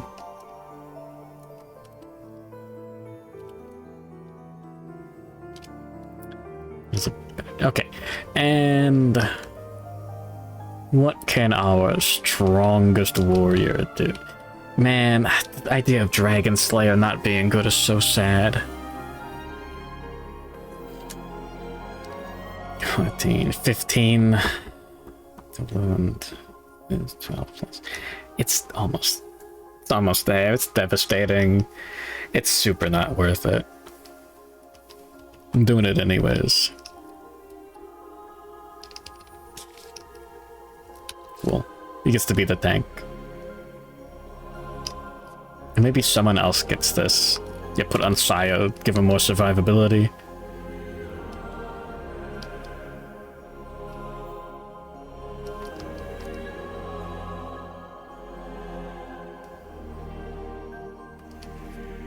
Or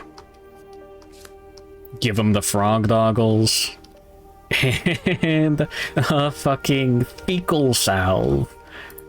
He does have eproctophilia. There you go. Now he gets another +1 accuracy.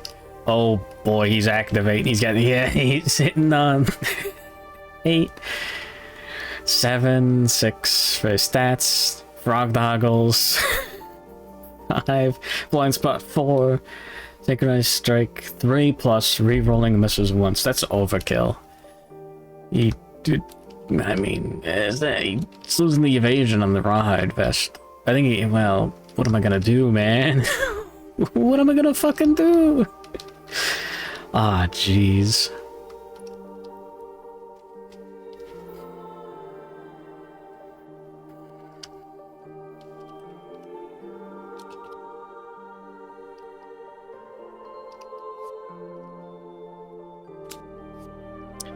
Let me take a red charm in this grid. And, sorry, I mean, 12. Can't buff it. And then John sneak attack. 13. 17. Synchronized strike 18. Having to roll 7 or higher. That'll do it. That'll do it. I'm stupid for not doing that earlier. This guy's rocking this. I don't know if he needs the polishing lantern there. Someone else can go. Polishing. Oh, then we don't have a lantern in this grid. Fuck.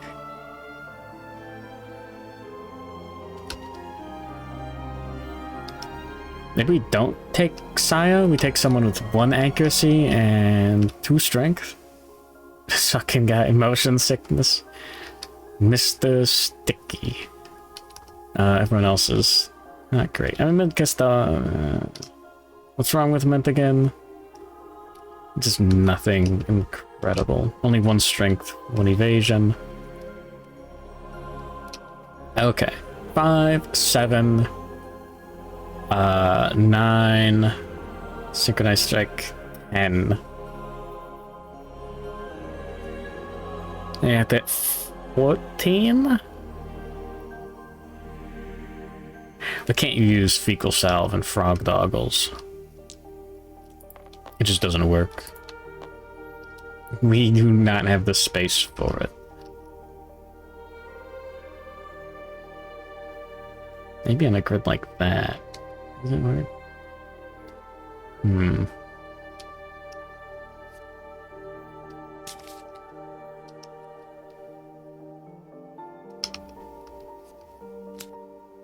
Left red, down blue. That. And then we don't have a left blue to complete the thing. No space for it. I mean, we'd get the accuracy, but we wouldn't get the strength bonus from the monster tooth necklace. Is that what we do, actually? Hold on. There's the whole armor set. There's a bunch of junk.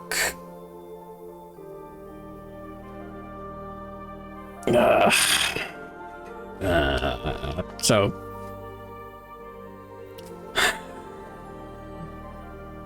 I mean, we could have Sayo rocking this. Do we go for the 1 strength or the 1 accuracy?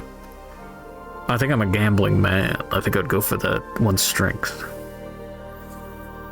5, 7, 8 strength if we get synchronized strike. We have to roll 6 or higher? That's 50-50. God damn it. And that's only if we hit with both.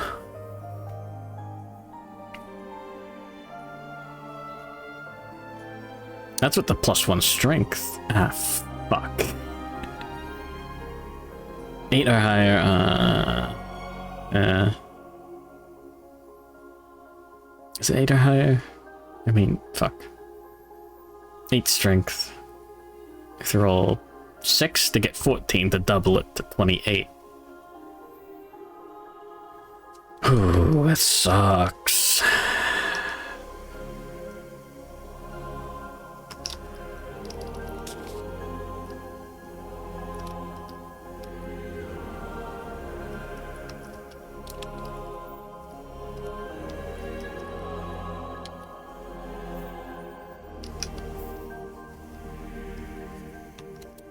Hold on. Frogdog halberd. Oh yeah. Oh man, the -1 accuracy token from that's so annoying.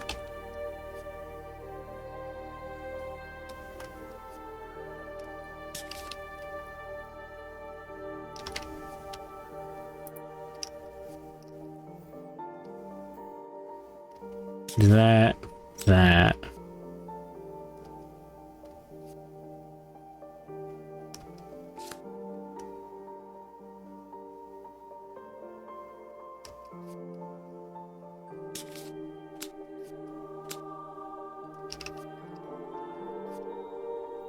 Hold on, I'm thinking.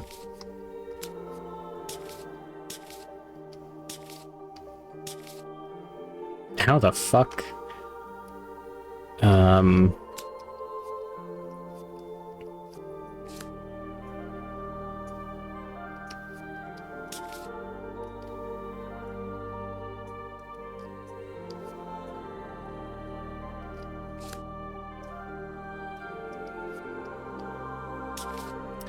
Frogdoggles, lantern. Let's throw the halberd in. Does anything make this work?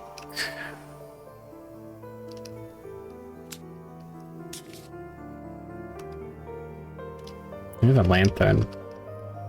We have 2 green affinities. That's not enough.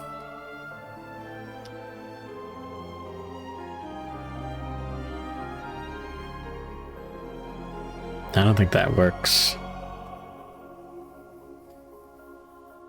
I mean, we could put in the cloak, and then we get a down blue, and then we could use the final lantern for the left blue.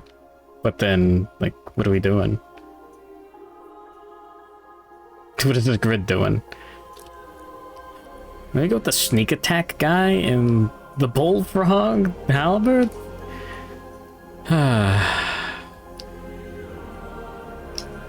Maybe we build that scrap lantern is right facing blue. Damn it. 5. We get like 10? Maybe even 11 strength on a bullfrog halberd.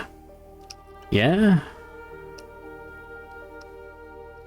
Probably in a grid like this.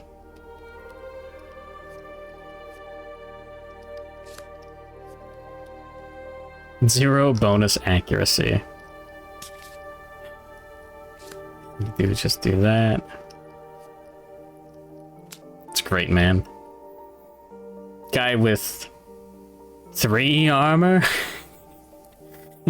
And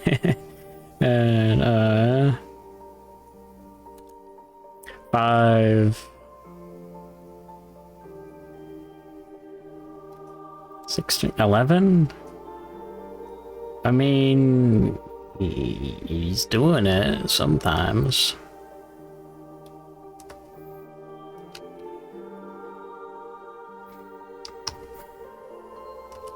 I don't care anymore.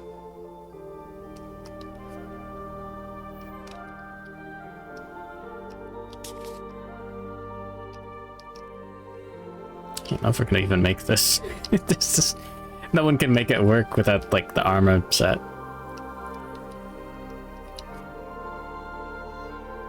I mean, Silo can. What a funny grid.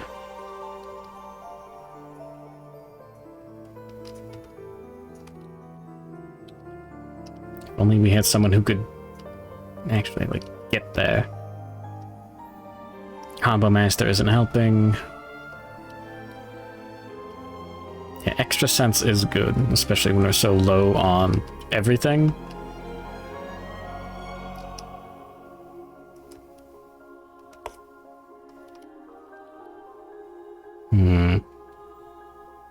+1 to head severe injury rolls. 2 times courage when rolling. 2 strength.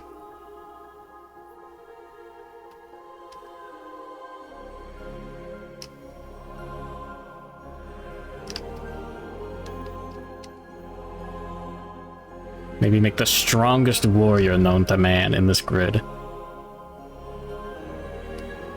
1, 2, 3, 4. Green charm. Yes. 5 green affinities. You would die. 50% chance not to die. That's just it. And then,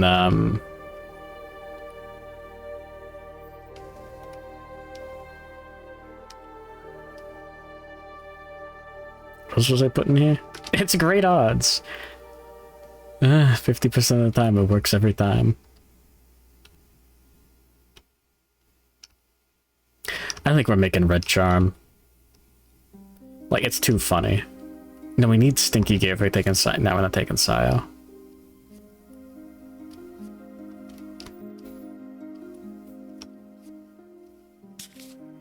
It's too late, Optimus Primal. I have the blue and the green affinities. Yes. Or not.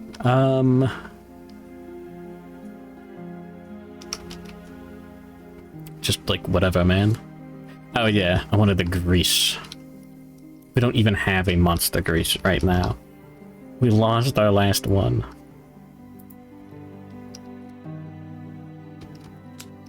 just throw it in there. Duly noted and ignored. And then he like squeezes your balls. I don't know, man. We have 2, 4, 5 evasion, 50% chance not to die, and I don't know. Our best odds are attacking with fist and tooth. This grid. Oh, we could oxidize the lantern sword and get an actual good grid going with that. Hold on. I don't think we need the red charm it. Hold on.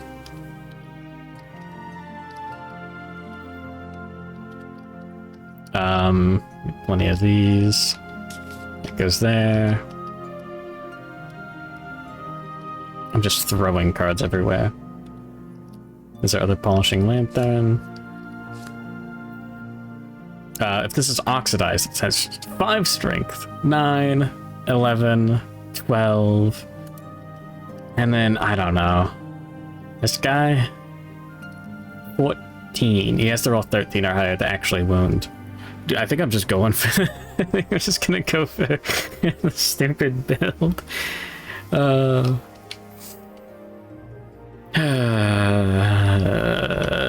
me do the math again. Oxidized lantern sword. It does have good utility in having deflect.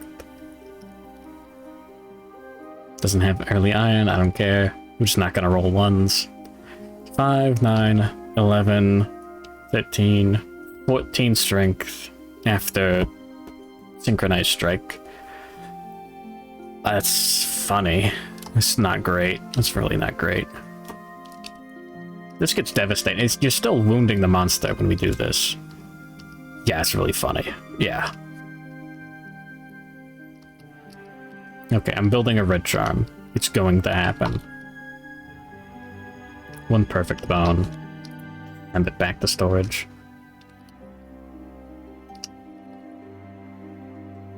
I'll simply not roll badly. What could possibly go wrong? I seem to have made an error. I've rolled poorly. No! Alright, and then just like anything there. Scrolls Bigly. Scrolls Bigly. Scrolls Bigly is a really good it's a really good D&D wizard name, and then when your DM moves on to like a cyberpunk like campaign, you just keep his name as Scrolls Bigly, and he's like a tech wizard.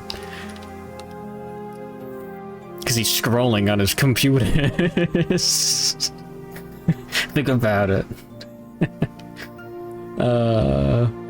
Okay, so 1 scrap. Did we add, oh, we don't, wait, hold on. No, I'm not building the scrap lantern. I'm building the scrap dagger. I forgot. 1 bone. 1 scrap.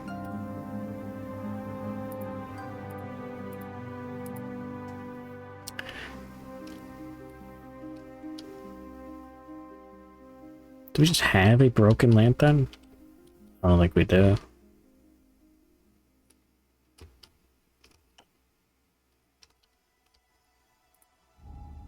You can use that stupid lantern tube. We're not oxidizing that sword. Think smallly. I'm not allowed to hack your games like this. Wouldn't do it.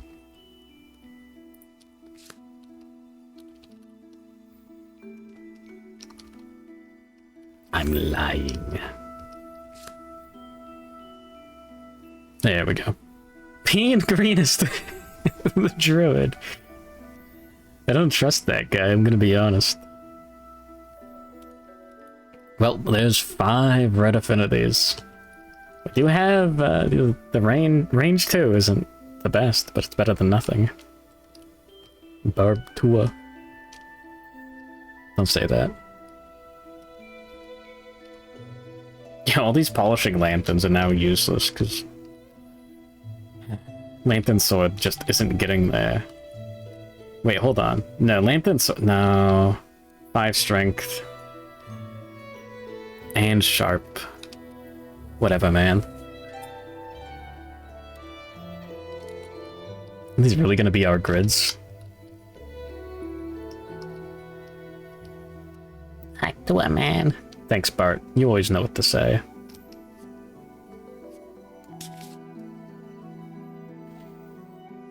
This isn't worth it if we can't get the green affinity there.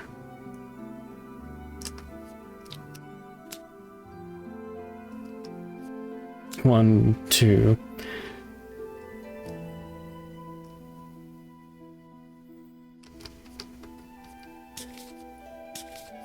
There we go. 3. Did we go with the green charm? I don't know, man. We could just not die and make another beacon shield. Put it in this grid. Yeah. There we go. 1, 2, 3 green affinities. And, literally anything. Hamilton Norwood was everything. Badass. 18th century portraits are slop. Patron paid good money to paint his daughter, bothering him with a Barbie. Funny. Huh.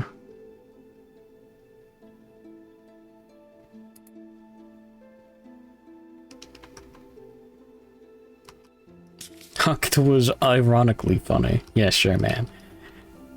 You're there giggling up a storm watching the Hawk Tour cast or whatever. Talk Tour. Sorry, I'm just gonna Talk Tour. That's kind of funny.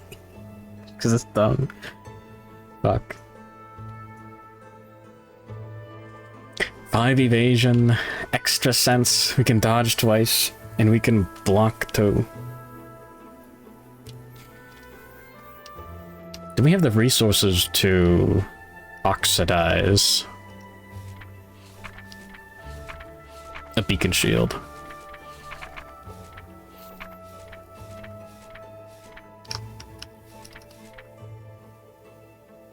Two iron, 1 hide. Black to a man. We have 1 iron. The ironclad spine.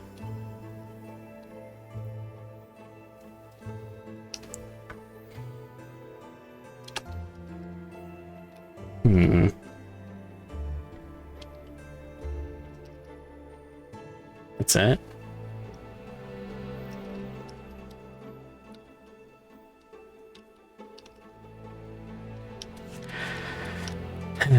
We're gonna give these guys each a synchronized strike.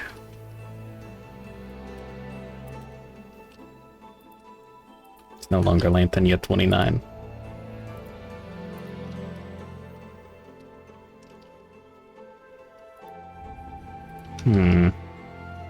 Are we taking... Improbable Survivor is really funny. No, this guy's... Nah, you can't use it.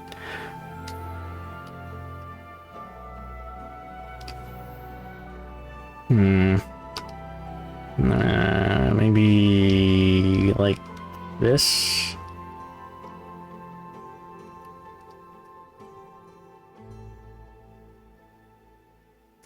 Yeah. Thumbs up. And synchronized strike.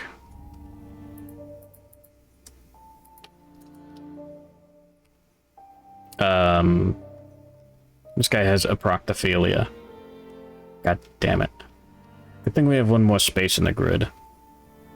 I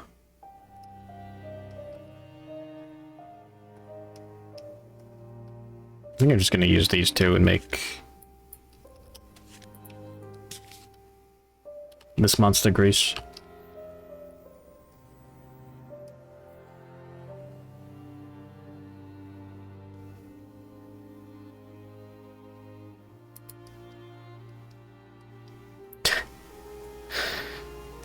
Smiling friends on your cup noodles. I believe it.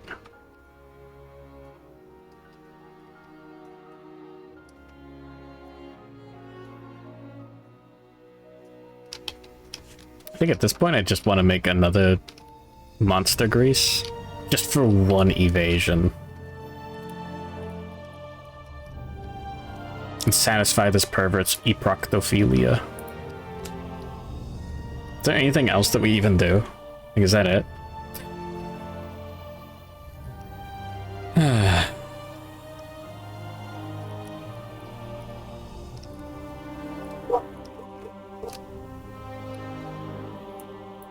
Bark. Lantern, lantern, lantern, lantern.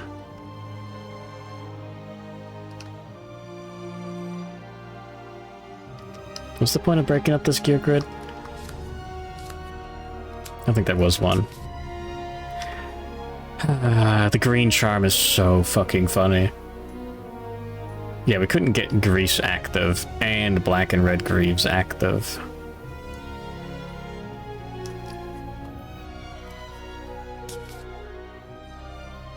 One, two,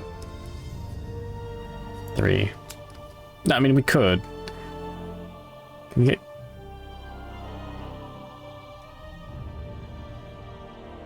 What would we even put in this grid instead? No, man, we're attacking with Fist and Tooth. If we attack. Banking on that crit. No, I wanted to fit Green Charm in. That was the joke. I wanted to get rid of First Aid Kit. No, we can't get First Aid Kit. I can't get Green Charm and Grease active.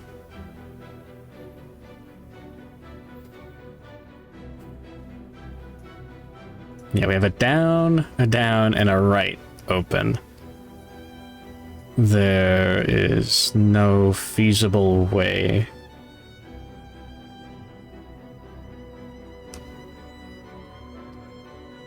Slurpin' Hog. Yeah, sure.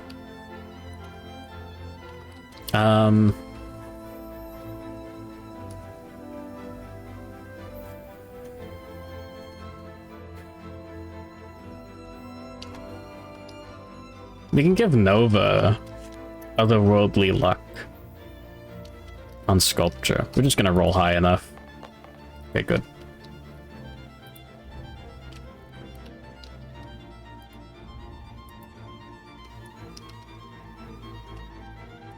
And then we can spend an organ. The love juice. No, we're going to... Yeah, it's funny. We'll spend one to... Face paint. Maybe we get a savior. Face paint on, I don't know, Nova. Why not? Ship Nova and Neon Walker. Sorry, roll for face painting. 3. We get otherworldly luck, +1. +1 to all intimacy rolls. Archive the love juice. Nominate Nova and the Neon Walker for intimacy. The last one.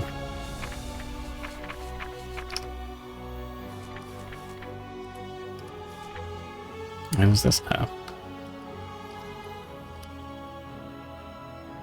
Destroy the genitals and hamstrung. Funny.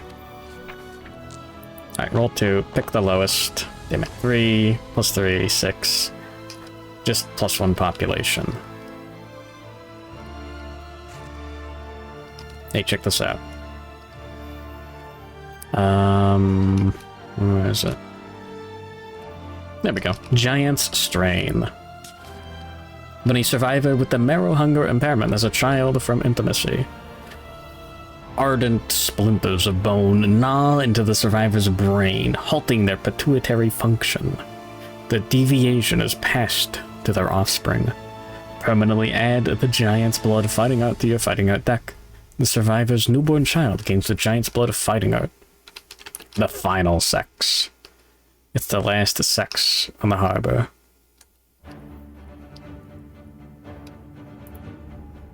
Oh, hold on. Well, Bullfrog neck is really funny. Nah, we're putting Synchronized Strike on this guy. Combo Master. We can draw even more. Okay.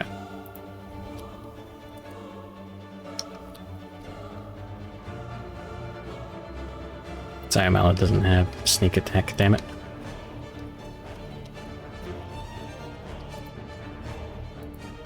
Alright. Giant's blood. You overproduce growth hormones. When you gain this fighting art, +1 strength, -1 evasion. Cool. You may consume skulls. If you do, gain the marrow hunger impairment. Funny. I guess if you get binge eater, you have to eat the skulls, and it's really funny. And then you get +1, +1, 2 courage, 3 understanding, thinker, age, 1 survival for being named, 71 to 154. I didn't add the new names. I don't care. The campaign's over. 136. XX Leafy. Sorry, X Leafeon. XX.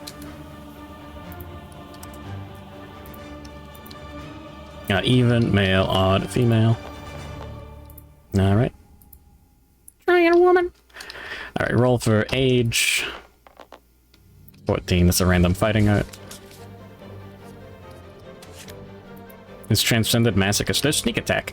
Okay, never mind. We're putting synchronized strike on this survivor. And we're taking it off of Mr. Sticky. Oh, he's got weak spot. He can't go out on this grid. Yeah. Alright, we're not taking Mr. Sticky out.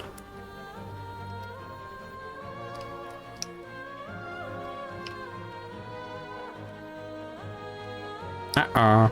Sticky. Don't say that.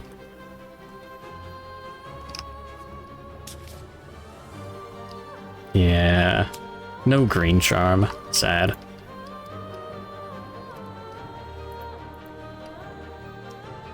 Hold on. If we have a guy with sneak attack.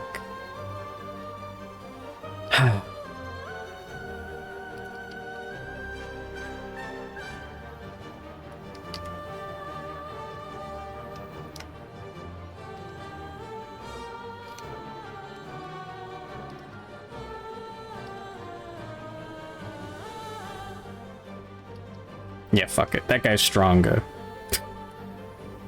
This guy... He's got a proctophilia.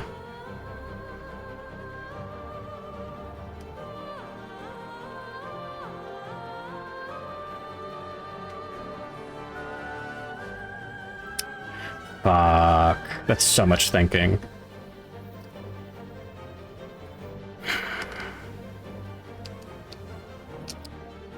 It's 4, 6. Drop the tooth. 4, 6, 7. Synchronized strike 8. 12. Good, actually. Yeah, whatever, man. I don't care. I'm done thinking.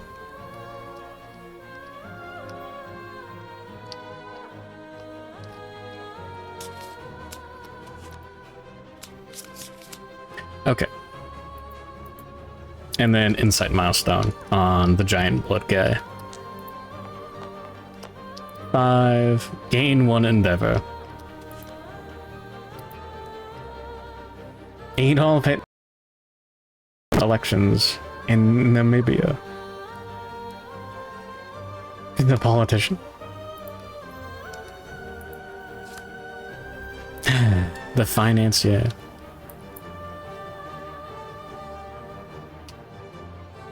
Synchronized strike on everyone correctly. That's great. The best I can do. Really want green charm. It just doesn't work.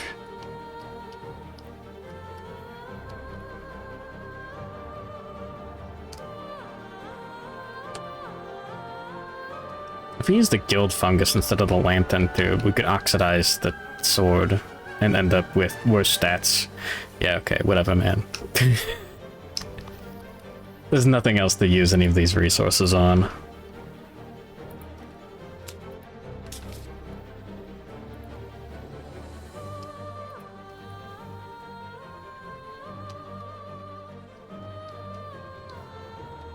This is like the worst it could be. This is not the worst it could be. But god damn, it's not good.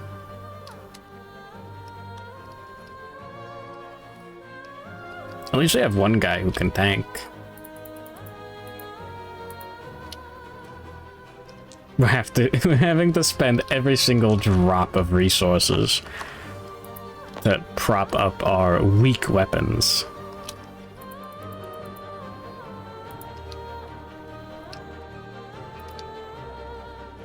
I'm sure there's a correct play for what to build here. Shadowrun Anarchy. How does one get enough capital to start human trafficking? Don't worry about it. You have the government fund you. Okay, we'll have, you know what? Sure. We'll have Mint Costello roll on... There's Mint. There you go. Roll on Shrine. Cool. One armor to all locations. Let's roll on Scarification for everyone. Why not? Spikeable. Gain 1 courage. Matchmaker. Sure, whatever.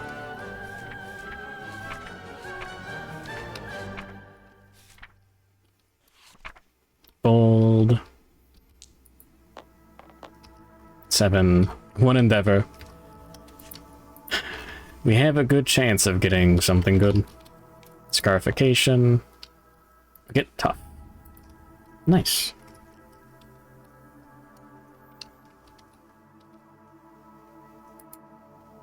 Penguin. Yeah, sure. Let's do Scarification.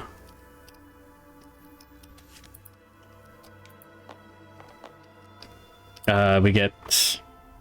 Reroll 1 endeavor result this settlement phase. I believe this is an endeavor result. Sure, we'll reroll that. He's blind. -1 accuracy. It's fine, whatever, I don't care. He's got Combo Master, he's just gonna roll a bunch of 10s. It's fine. Be attacking with a scrap dagger most of the time. Stupid. Fucking red charm. Alright, let's do Scarification on next time. No, he already has 3. Okay.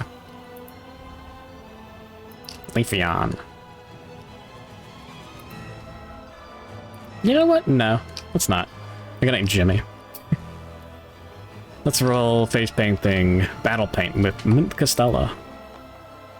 Oh, laughing stock. Nothing happens. Yeah, whatever. I don't care. All right. I'm gonna take the final piss of the campaign.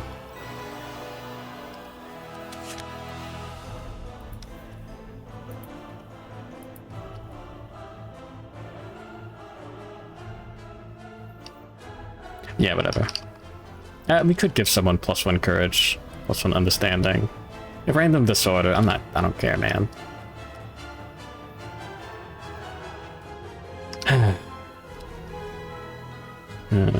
Yeah. Alright, I'll be right back.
There we go. Alright, let's do our departing bonuses. 4, 5, 6 to each location. We don't have black and red armor.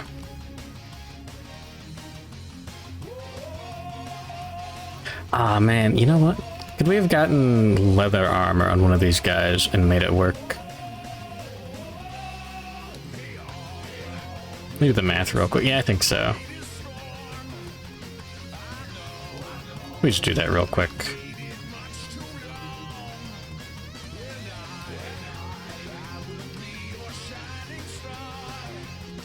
Here it is.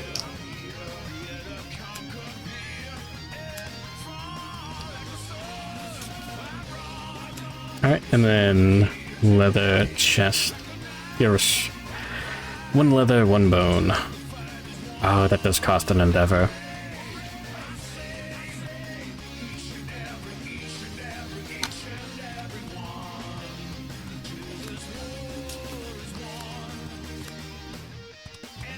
Lamau.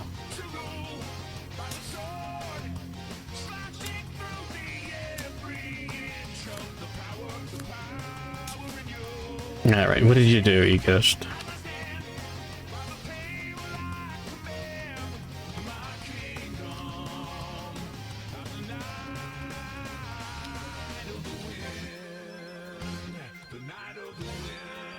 Let's build a mall scab.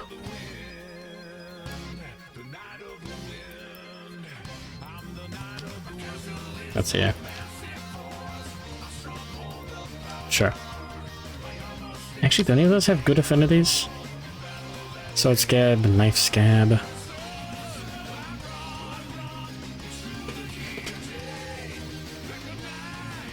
None of those are really worth it. Oh yeah, the Mario with the pants and the cock, yeah. You know what? Sure, why not? Anyways, small scab. 1 organ. Sure, this one. The jaw saw would probably be worth it. Whatever. Minus... we don't have a skull. -2 population. Oh, do not gain the benefits of your death principle. Never mind. I just wanted to get the endeavors. I was gonna kill people just for free. Anyways, yeah, and I got leather armor. Whoops. Alright, 10 to each location. 3, 6, 7, 9, +1.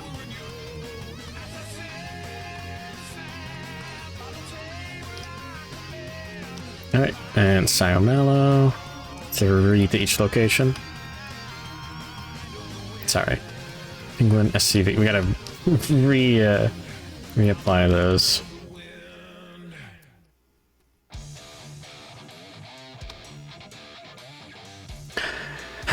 Would... Nah, man, we're balling. No, I mean... Look at that shield. Yeah, no, the monster's good. He's just gonna roll low. 4 to each location. Yes. Alright. Unassigned sheet.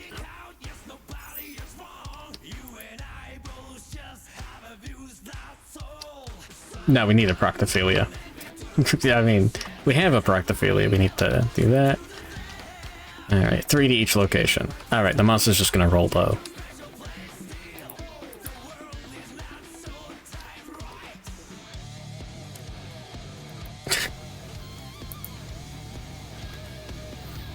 Mario pixel art.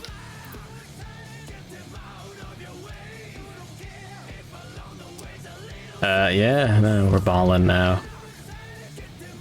If only we could get God Mask. It wouldn't even be that good. Alright. 6 survival on everyone by default. Go up to 10 here. Only go up to 7 here. Nothing on arrival, just horripilation. Get a ripple pattern. Just sends synchronized strike on everyone. 6, 8 survival. Combo Master. And super maxed.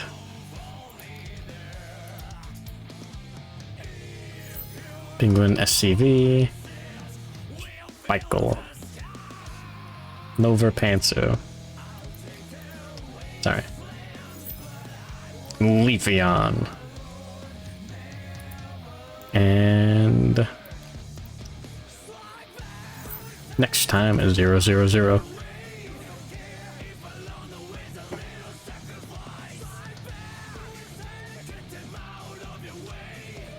There he is, Luigi. John Smoke. His smoke is too tough. He's going to kill me.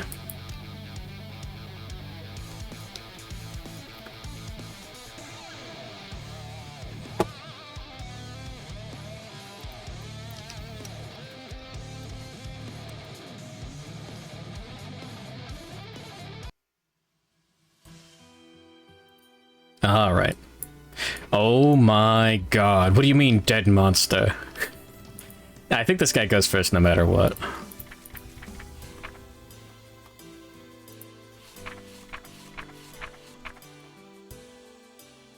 Yeah. With 3 exclamation marks. I do think we still ambush in regards to all the other funny stuff. Draw 3 random terrain. Build smoke. Survivors. Final Lantern gets the priority target token. That's funny. Hand me my corpulation. The monster goes first. We get to decide where he is and what he does. Secondary Forge is so fucking funny. However, we don't have a Thunderball. I think someone had a Thunderball for like a little bit. That was cool. Tall grass is gonna do gangbusters, as they say. Mauler. At the end of the monster's turn, perform Blacken. 3 hits for 5 damage each to everyone, like right next to the monster, and then kind of next to the monster, yeah. And then knockback 6. Motion sickness is a little bit of a mistake. Frustration. He'll just attack again if he wants to, and he didn't deal damage. Alright, next time is 0-0. I want to be baller, I want to be mauler. I wish my balls were a little bit smaller. Set the monster wherever we want to. And how big's the radius for each direction? Ugh.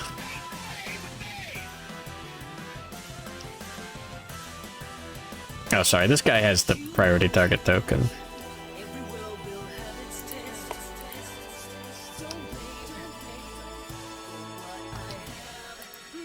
One, two, three, 4 spaces from all of the terrain. 6 spaces from all of the terrain. Get in the fucking corner. No one's gonna use iron. Dead monster. Can, get a resource. Yeah.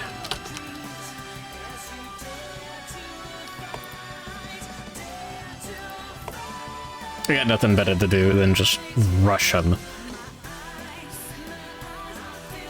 We'll put that next time in front.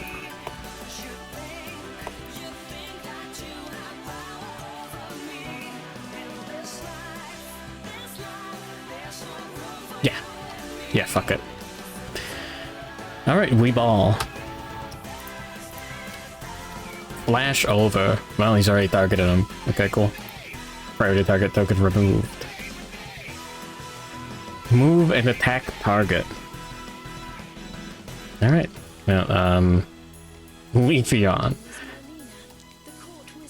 No, hold on. Yeah, no bonus strength or damage.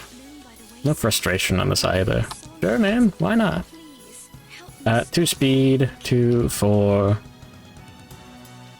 Just 4 plus. Roll for ripple pattern. We did not get to ignore a hit. 2 hits for 10 damage.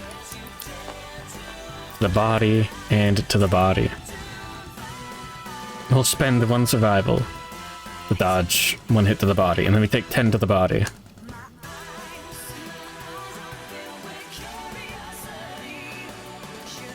Yeah. Fucking whatever, man. That was it. Dodge. Someone has extra sense. Yeah, next time gets 2 dodges. Probably should have put the lantern on the guy with the best odds of dodging. Whatever, man. Nah, put on the guy with the most armor. It's funny. The monster's maul emits a thunderous blast of scorching heat. Yeah, okay. Attack all survivors. 1 speed, 2+. Alright. So that's 2, 4, 6, 7+ to hit. Mr. Next time. That's a hit. We'll dodge. Just as antique spectacles. Leafeon, getting hit on tall grass. 2, 4. You know what? I think we dash 4 spaces, so we're out of the blacken range. Yeah, it's funny. Go down to 5 already. Jesus Christ. Alright. Even if we're getting hit by this, more likely. 2+ to hit. Yeah, man. Roll for ripple pattern. Ah, man. Alright, roll for the attack. That's a hit. 10 damage with the legs. You could tank it. Not very well, but goddamn you can. Penguin SCV. 2, 4, 5+ to hit. Yeah, man. Whatever, man. Okay. Then at a 7. Dodging. Rolling for rawhide set bonus. We don't get it back. And Spikle. 1, 2, 3 evasion. 5+ to hit. Oh, 10 damage to the... I don't care. We're going to spend 1 survival. Dodge. And roll. Rawhide set bonus. We get it back. Okay. This is the one where he goes, I'm Sonic the Hedgehog. I like this remix. Wait, what do you mean antique testicles?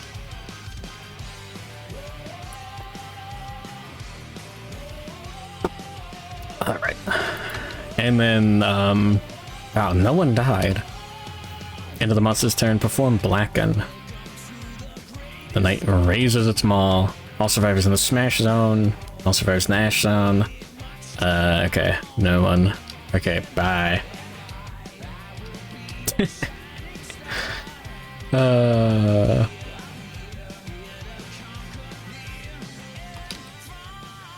That guy's got sneak attack. Damn it. You got 4 spaces. 1, 2, 3, 4. No, that's not how that works.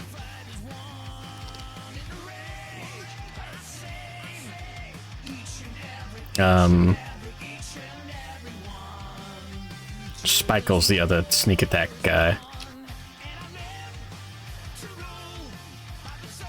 Fuck it. Send it next time to the front line. It's the -1 accuracy token. We'll go ahead and use our action for the turn to beacon shield, and then get the -1 accuracy. Just give me the woman. Make her blue. Yes. There's our block. Alright.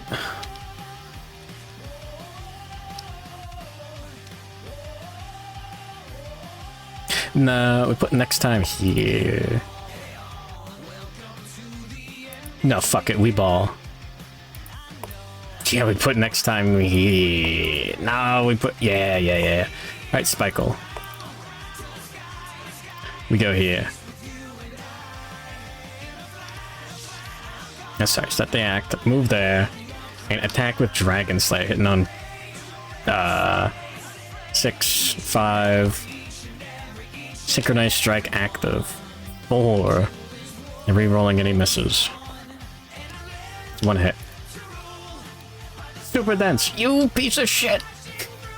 There goes my Dragon Slayer.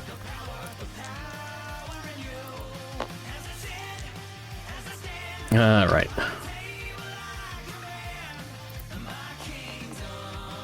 13.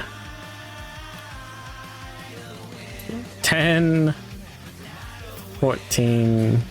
15. Plus 13. Plus another 2. That is a wound. And our weapon is archived at the end of the attack because it's frail. Fuck you. He did his job, I guess.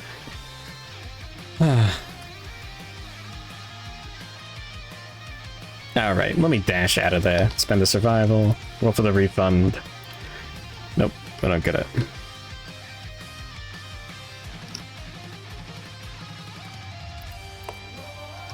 I'll just go there.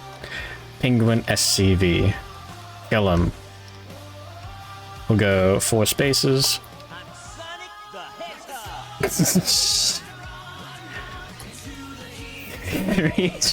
Plus 1 minus 1. Plus another 1 for synchronized strike. I'm Sonic the Hedgehog. Okay. 6 plus the hit.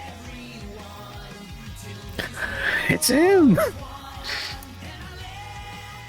And like a couple campaigns back, we fought the Gold Smoke Knight and won. And we had we had Muramasa, the funny katana that like kills you with bleed tokens, and it has frail. And the last hit, the last attack, broke the Muramasa. It was super fucking. It was Kino. Anyways, 6 plus to hit. Rerolling misses once. All right, 3 hits. First strike. Oh no, there we go. Trap. Oh yeah. Sudden vacuum sucks the soot-filled air into the monster's armor. All survivors suffer knockback 5 towards the monster.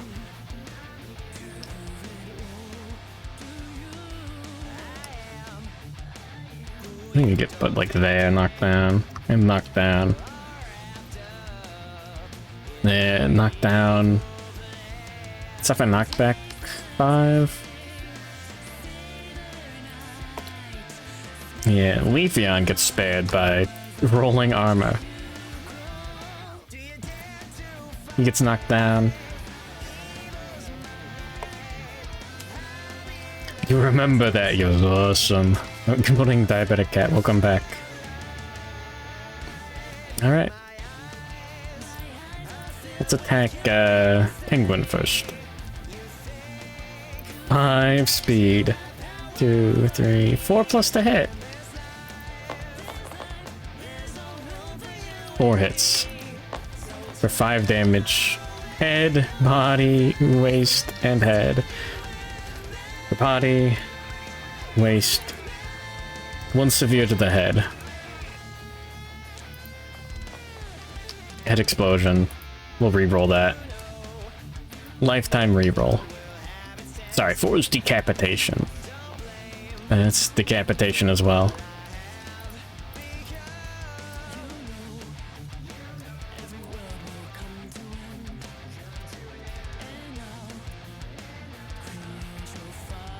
We didn't even get to roll threat chart.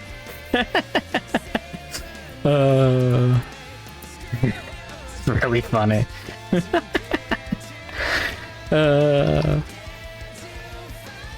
Alright. Alright, Spikle. It goes to the shelf.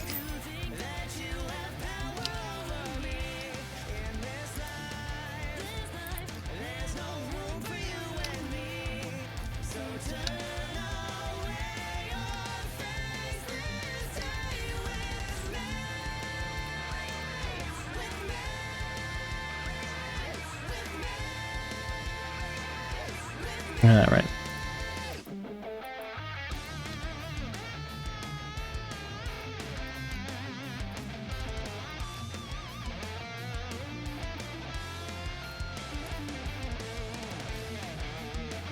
We can start just throwing all of our cards away right now, actually. It's really funny.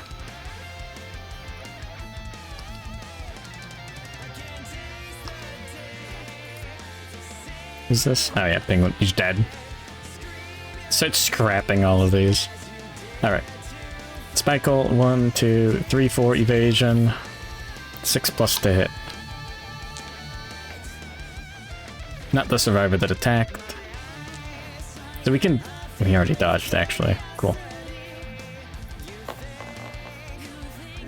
6+. That's 3 hits.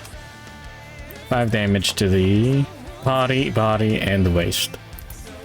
Can't dodge. Alright. And then 1 severe body injury. We do have tough. We only die on a 1. Lifetime reroll. 2. It bumps it up to bleeding. 2 bleed tokens. He's up to 3 already. But yeah. Hits outside of attack profiles are funny. You can block and dodge them. We'll see how much that happens. Yeah, 3, just 2 bleed tokens.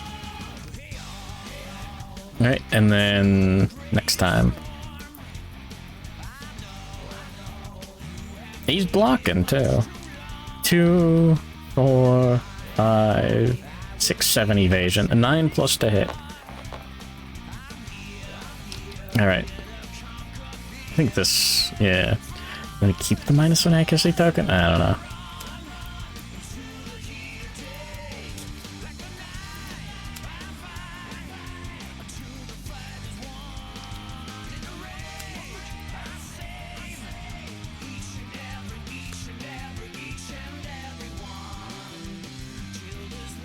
Give me that.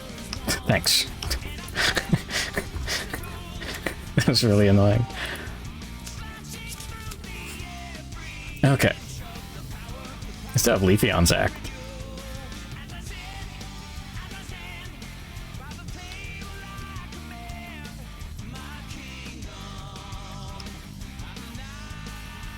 Just walk over here.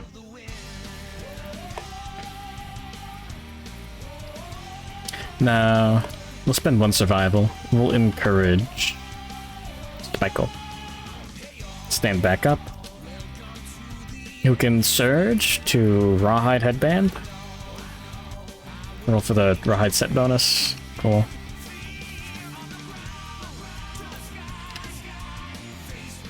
Keep ranking your pickaxe. Cinder Sundering. Everyone in the Ash Zone takes damage.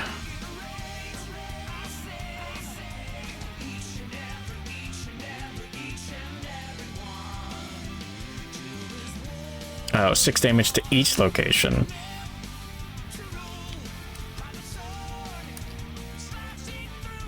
Backdraft. Closest threat in range. Sure.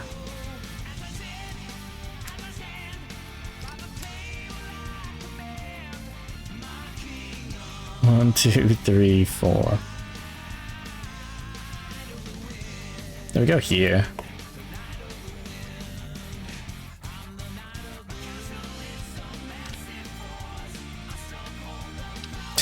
Funny. Wait, closest threat would be Spike'll.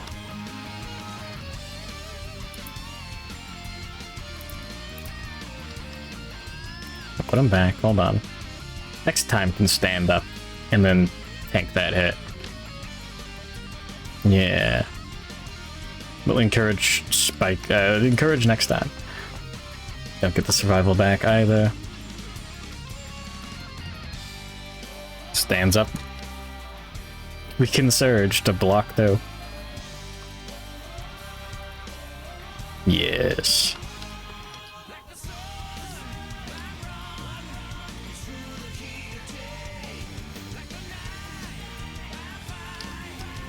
We'll move like here. It's funny. Alright, the monster goes next.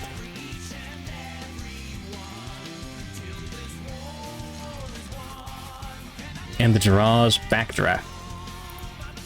Target that next time 0-0. 4 speed. 2, 4, 5, 7 evasion. Thank you, tall grass. 9+ to hit. 1 hit. Removes the block. All survivors in the quake zone suffer knockback 10 and bleed 1. We can dash with Spikle. Roll for the set bonus. Cool. Spend 1, gain 1. Go here. Alright. I'll take the free knockback. Yeah. Bleed, whatever. And then another turn blacken. Yes. No one's in the zone. Alright. Now, how bad could it be? Let's take next time's act. Get into the funny zone. Provide synchronized strike assistance. Send Spikle into fucking fist and tooth him? What am I, stupid? Hold on. Let me back that. I'll take Leafeon's act. Fuck it. 1, 2, 3, 4. Dash.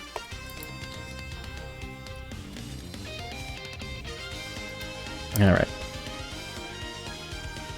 Sneak attack, speaker cult knife, 3, speed, 6, 5, 4 plus to hit. Rerolling misses once. I think the evasion is only while you're attacking with this, because funny. That's 3 hits, yeah. No trap card. -2 toughness. Yes. We'll go for the mournful mask first. No reason to read the other ones, yeah?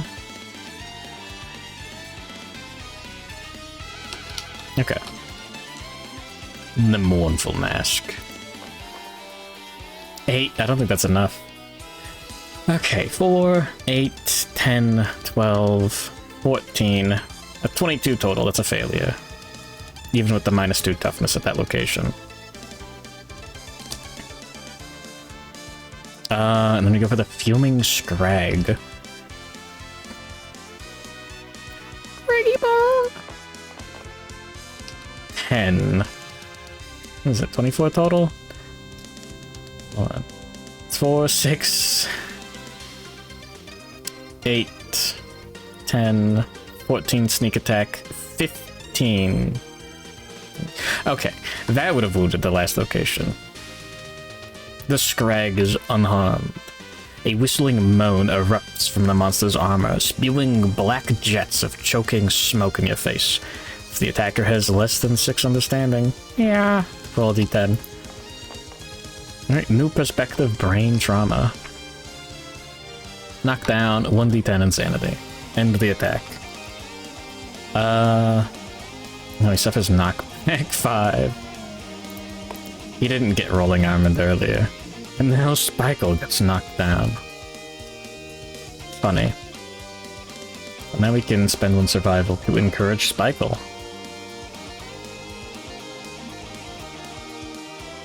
And take his act. And, dude, I don't fucking care. 2 speed, 8, 7, synchronized strike, 6 plus. Rerolling misses. We're attacking with fist and tooth. Another super dense. That's not a crit.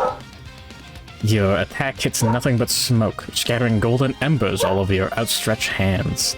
The embers combust on contact. 2 damage to the arms, and bash. Youch. Oh yeah, this guy should have horripilation. Alright, next turn. I tried. We can stand back up for free with Spikle.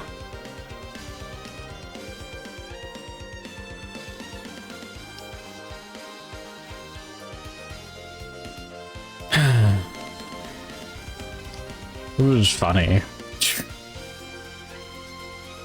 Nothing we do about Leafeon. The ground gives off a caustic smoke. Yeah, we'll stand up, I guess. 1, 2, 3, 4. 1, 2, 3, 4. He could reach. Right. No reason to dash in. If it's just gonna take hits from Blacken. All survivors in the Ash Zone with Metal Gear. Oh, just Metal Gear.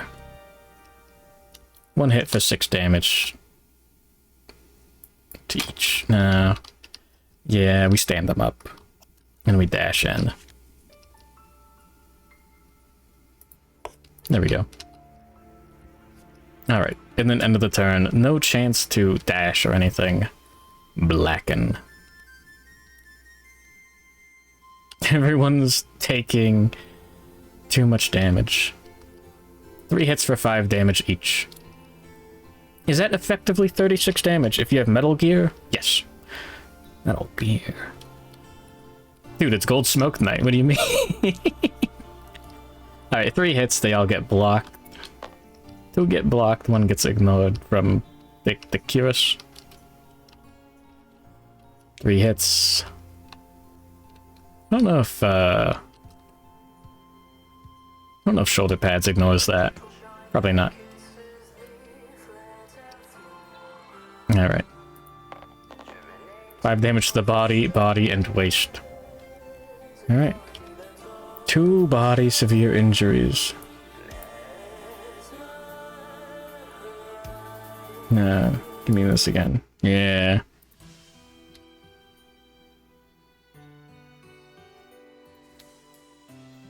Alright, first body severe injury. Has metal earrings, all limbs explode. Except a knockback 5 instead of getting knocked down. 3. 2 bleed tokens.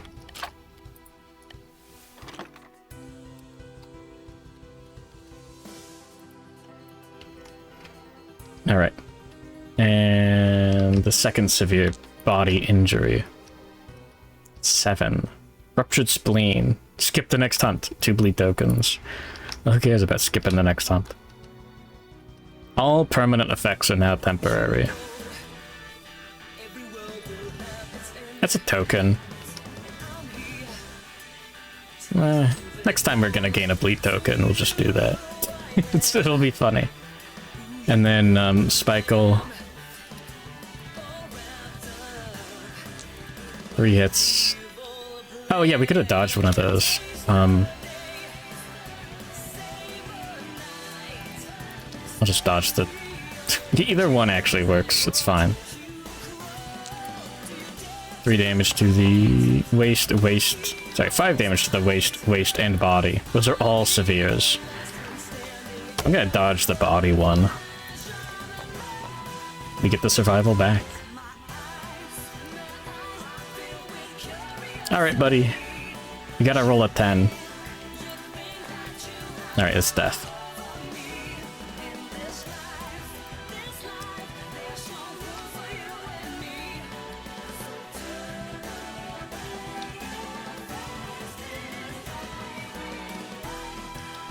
There we go.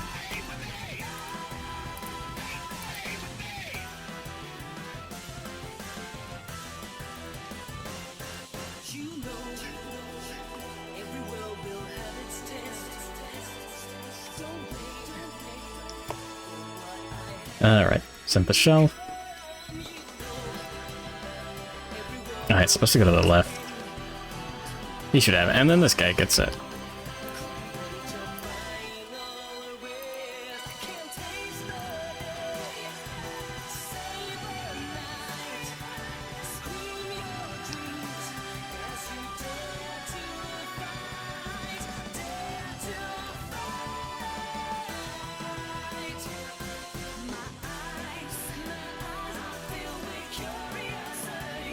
There we go.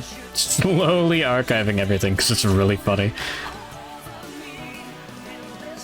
Alright. Your survivor's turn. Wait, no, that's the... Yeah, third turn. 1, 2, 3, yeah. Oh yeah, and then all survivors knock back 6 away from the monster. Alright, well... We can tank.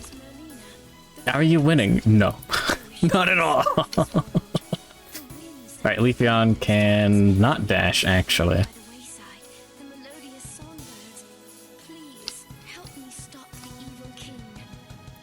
Sure, let's take a turn. Why not? Combust. Closest threat in field of view. Next time. Alright, 2 speed. 9+ to hit. Right, 2 misses. The monster's attack propels a wave of burning caustic soot. All survivors who are in both the monster's facing and field of view are seared with flames. 2 damage to all hit locations and archive all flammable gear. Yeah, we just dash.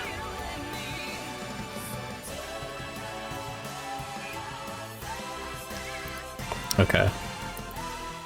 She got 1, 2, 3, 4, 5. No, that still puts us in the funny zone.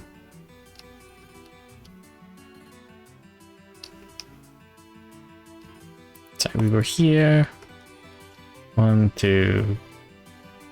The knockback 6 is the annoying part.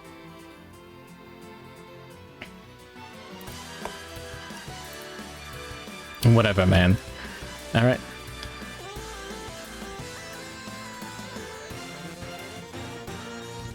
We can go here. Alright. No one's there. And then Blacken. 1 hit. It gets blocked.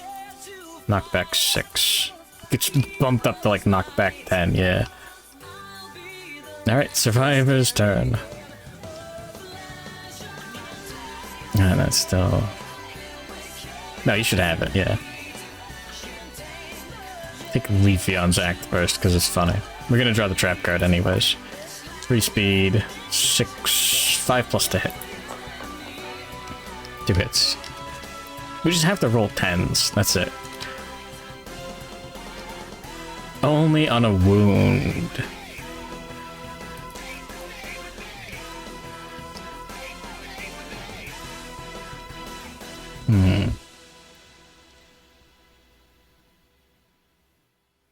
My thighs are filled with mac and cheese.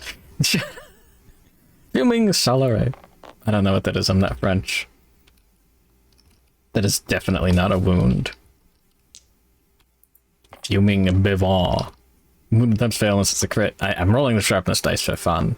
Only on a 9. Nope. Gold flecked exhaust explodes from the monster's armor. All survivors within 5 spaces of the monster suffer 1 damage and knock back 3 away from it. That's a severe body injury that we can't block. 4. Gaping chest wound. -1 permanent strength. And a bleed token.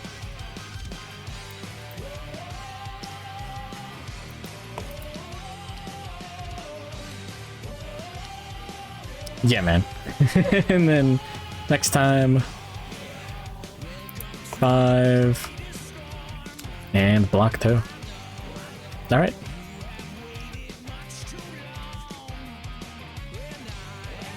The monster draws Shuddering Smash. Closest survivor is unfortunately Leafeon. All move towards target. No, hold on. He gets targeted, and then we're gonna dash. What do you mean you only wound on a crit? He has 27 toughness. it's yeah. I mean, maybe we wound on non-crits, but oh, the parry location. Yeah, no, that's normal.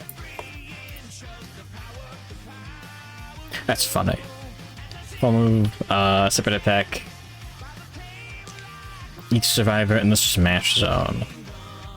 Does he even have that much movement? Actually, hold on. 8 movement. 1, 2, 3, 4, 5, 6, 7, 8. Okay, no. Never mind. Get 2 evasion from the grass. That's good.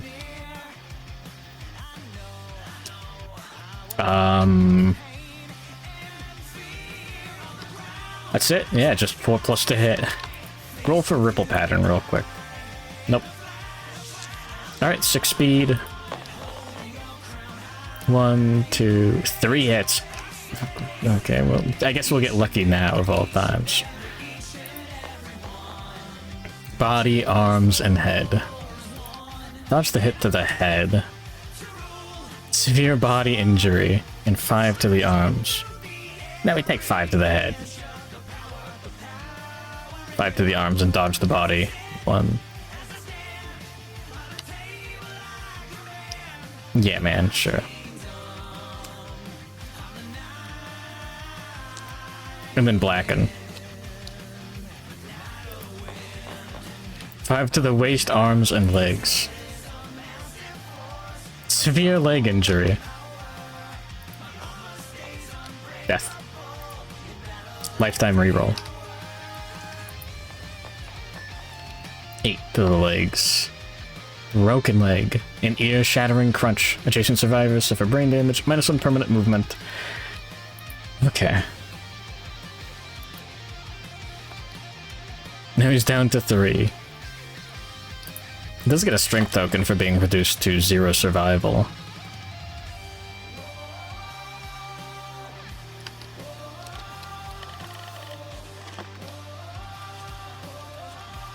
Just from this. Sonic the Hedgehog. And then knockback 6.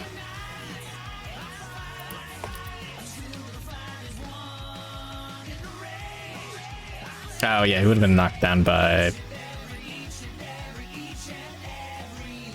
Yeah, he gets knocked down during the blacken. And then, yeah, gets more knocked down. Alright, let's take next time's act first.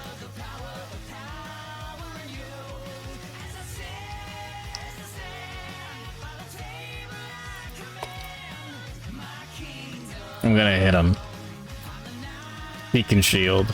4+ to hit. Impervious. Okay. Strike the head of the maw, producing a hollow clang and slosh. Tawny grease pours from the maw's orifices. Your hit slides harmlessly off its fatty surface.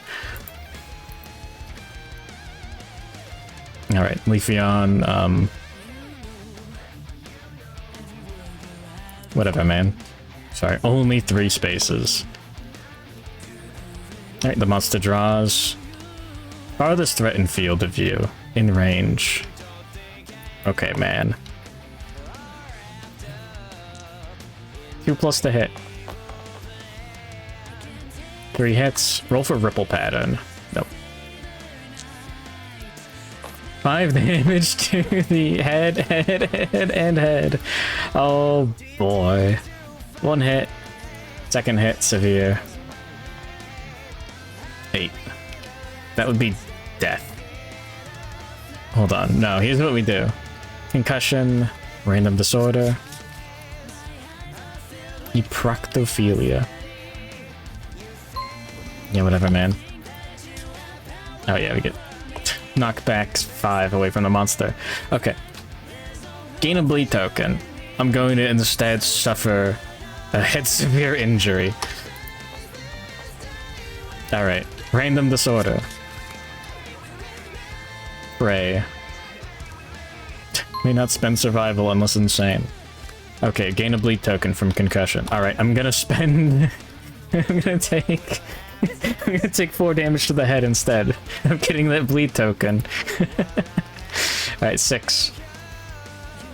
Death. -1 permanent evasion. I don't know if you can actually... I don't see any reason why you wouldn't be able to do this. This is really funny. Alright. Instead of getting the bleed token, I'm gonna spite vomit. 5. Intracranial hemorrhage. No longer use or gain survival. Alright.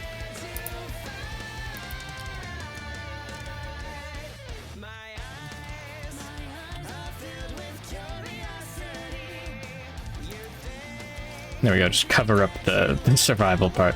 Alright, we get a bleed token. Okay, spike bomb. No! Random disorder.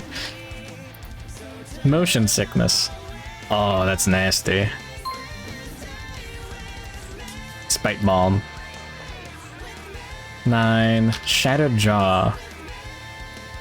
No longer encourage. Alright, spite bomb the token. 3. Decapitation, you're dead.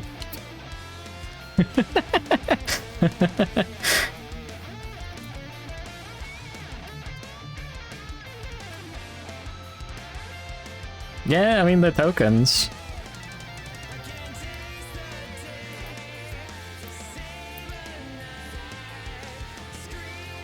Don't see why it wouldn't work.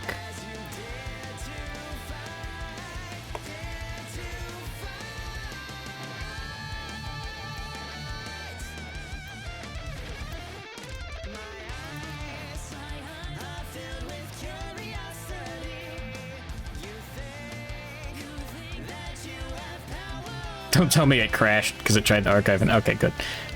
Spite Bomb, it seems actually pretty good. Like, if you got a lot of head armor, against Frogdog, you could just stop someone from getting stink tokens. Anyways. All survivors roll 1d10 and add their courage to stand their ground. The force of the blow creates a gust of searing, soot-filled wind. A result of 7 or less. 7 total. Okay. Knockback 4 away from the monster. It's +4 knockback. 1 hit for 5 damage. I didn't block. Gets ignored from the -1 accuracy token. Okay. Last man standing. God, I wish I had last man standing on someone. Alright, next time. Move. Block. And end of the act. -1 accuracy token. See, this guy's doing great. If only everyone else was as well equipped. Shattering Blitz. Legendary. Oh, this one. Move the monster any number of spaces until it is adjacent to the target. The maul swings relentlessly. A mist of gore fills the air. The taste of metal is in everyone's mouth. He just turns you into red mist. Alright, broken arm. Broken leg. Broken rib. Broken hip. Those all give a bleed token. He goes up to 5. He's dead. Oh my god.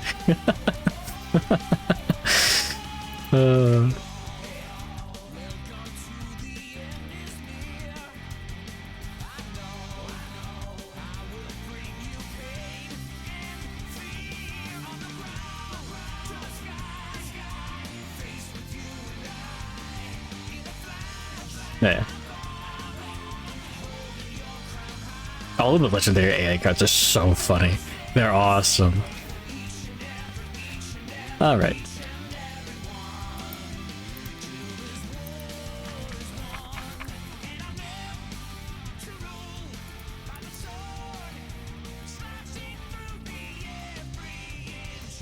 Hold on.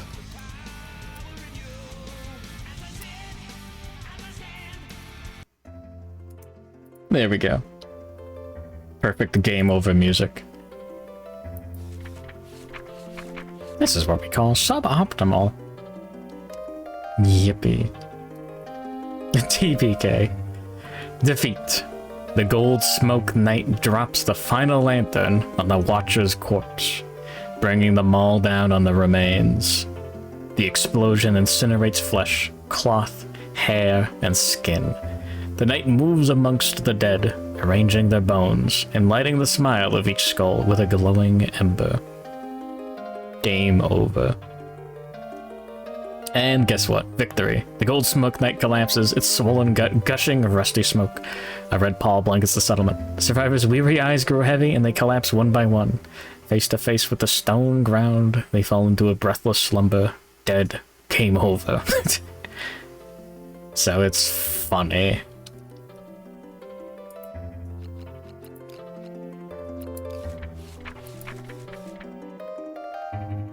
Alright. There will be a Gold Smoke Knight rework eventually, I think. Start another 80-hour campaign and try again. Oh yeah. I mean, getting there was the fun part.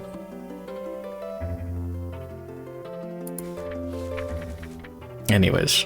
Wow, the other campaigns have different endings.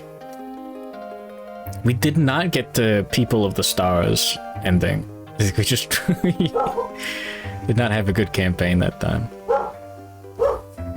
Bark, bark. Your campaign has ended in death and a magnificent hopelessness. The settlement is lost.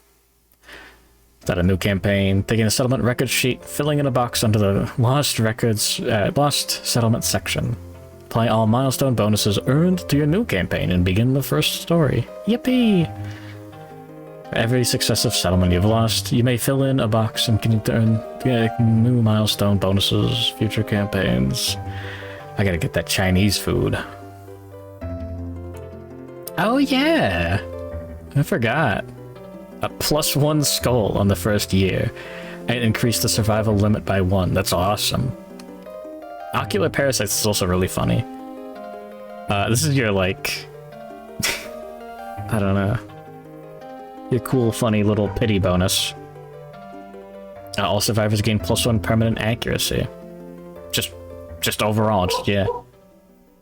The first story, White Lion, has grown fat from all the survivors it's eaten. +1 damage token, -1 movement token. So then the tutorial lion actually becomes a real threat.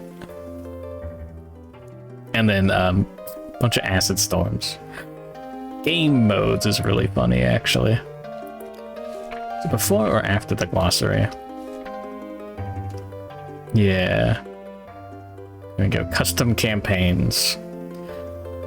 7 Swordsmen is hilarious. I want to do it someday, but I don't know. That's a lot of restarts. Have you seen how long any of our survivors have lasted? It's not long at all. Start a campaign with a population of 7. Each survivor starts with the Ageless ability from the White Secret Story event and has a sword weapon mastery. 7 swordsmen will never be bothered with people outside their settlement, as the settlement can never gain population. The swordsmen never roll on the intimacy table, as there is no love in their hearts. You suck so much we made the tutorial boss harder. Eat my ass. +1 accuracy, come on. People of the Skull is the funny meme campaign. Only weapons and armor with the bone keyword in your grid. Ignore frail. When you name a survivor, if they have the word bone or skull in their name, in addition to the +1 survival, players choose to gain +1 permanent accuracy, evasion, strength, luck, or speed. Funny. And during the develop step of the settlement phase, survivors can use the Skull Ritual Special Endeavor. The settlement performs an exotic violent dance with plenty of chanting. A skull and an endeavor for survivors, +1 to all attributes. Just absolutely fucking stupid high stats. What do you do if the campaign ends a week into Kingdom December? Other stuff. Whatever, man. It'll be really funny. That's the idea. Oh yeah, and People of the Skull. If a weapon or armor is made with the Black Skull resource, a survivor may place it into their gear grid despite being iron. That's funny. And the Twilight Knight in training is something. Nominate 1 survivor to be the Twilight Knight. Starts with a Twilight Sword in their grid, 3 weapon proficiency ranks in it. Can't gain age tokens, can still hunt when retired, never checks to skip next hunt box, must always depart, and does not leave the settlement when they reach max weapon proficiency with the Twilight Sword. If the Twilight Knight dies, the players lose. Funny. Caleb a bonus. Caleb a boner. Anyways, I don't know if I need to play those campaigns. We still have People of the Stars, and I mean, I could do People of the Sun again and do a better job. And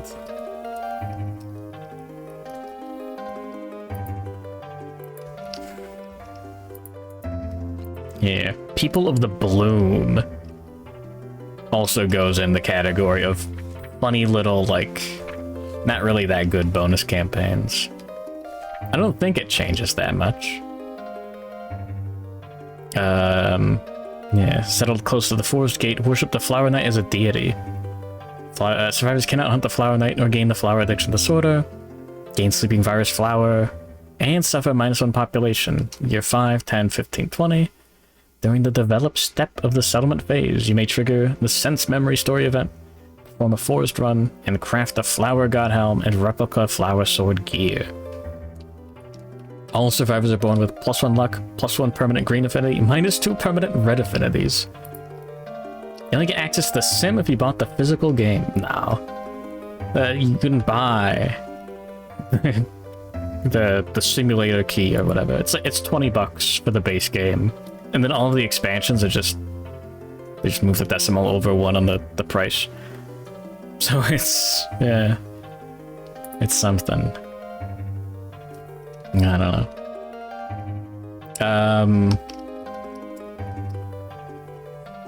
Here we go. The People of the Bloom campaign is really funny. Just because it's the only way to get this gear. While you're being attacked, the monster has -1 speed, +1 accuracy, and yeah, it's funny. To the left or to the right? It's to the left, it's cheaper. And the replica Flower Sword. Yeah, it's funny.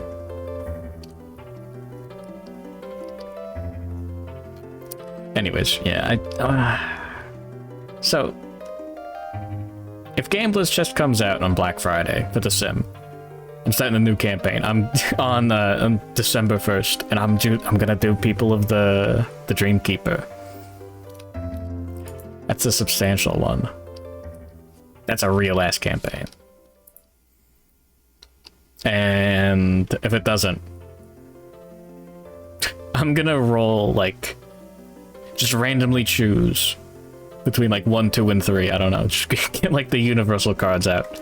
Shuffle them. And we'll see if it's a People of the Lantern, People of the Stars, or People of the Sun. I don't know, maybe I'll like roll a d10. Let's see. I'm just gonna like randomly choose all the monsters. Alright, who's online right now? I'm gonna eat Chinese food and then, I don't know, relearn how to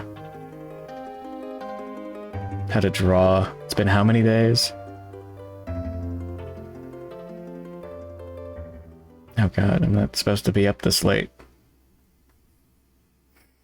Where's Megamook? Where's Caleb? Fuck.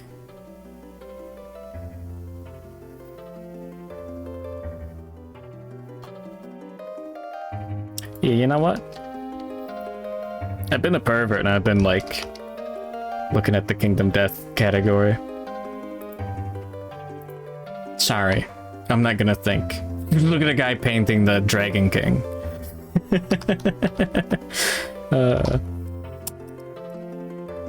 You're doing tech support. Get out of here. Get going. The Dragon King's really cool. Alright. Did you get 5 XP? Yeah, write it down on your character sheet. Anyways.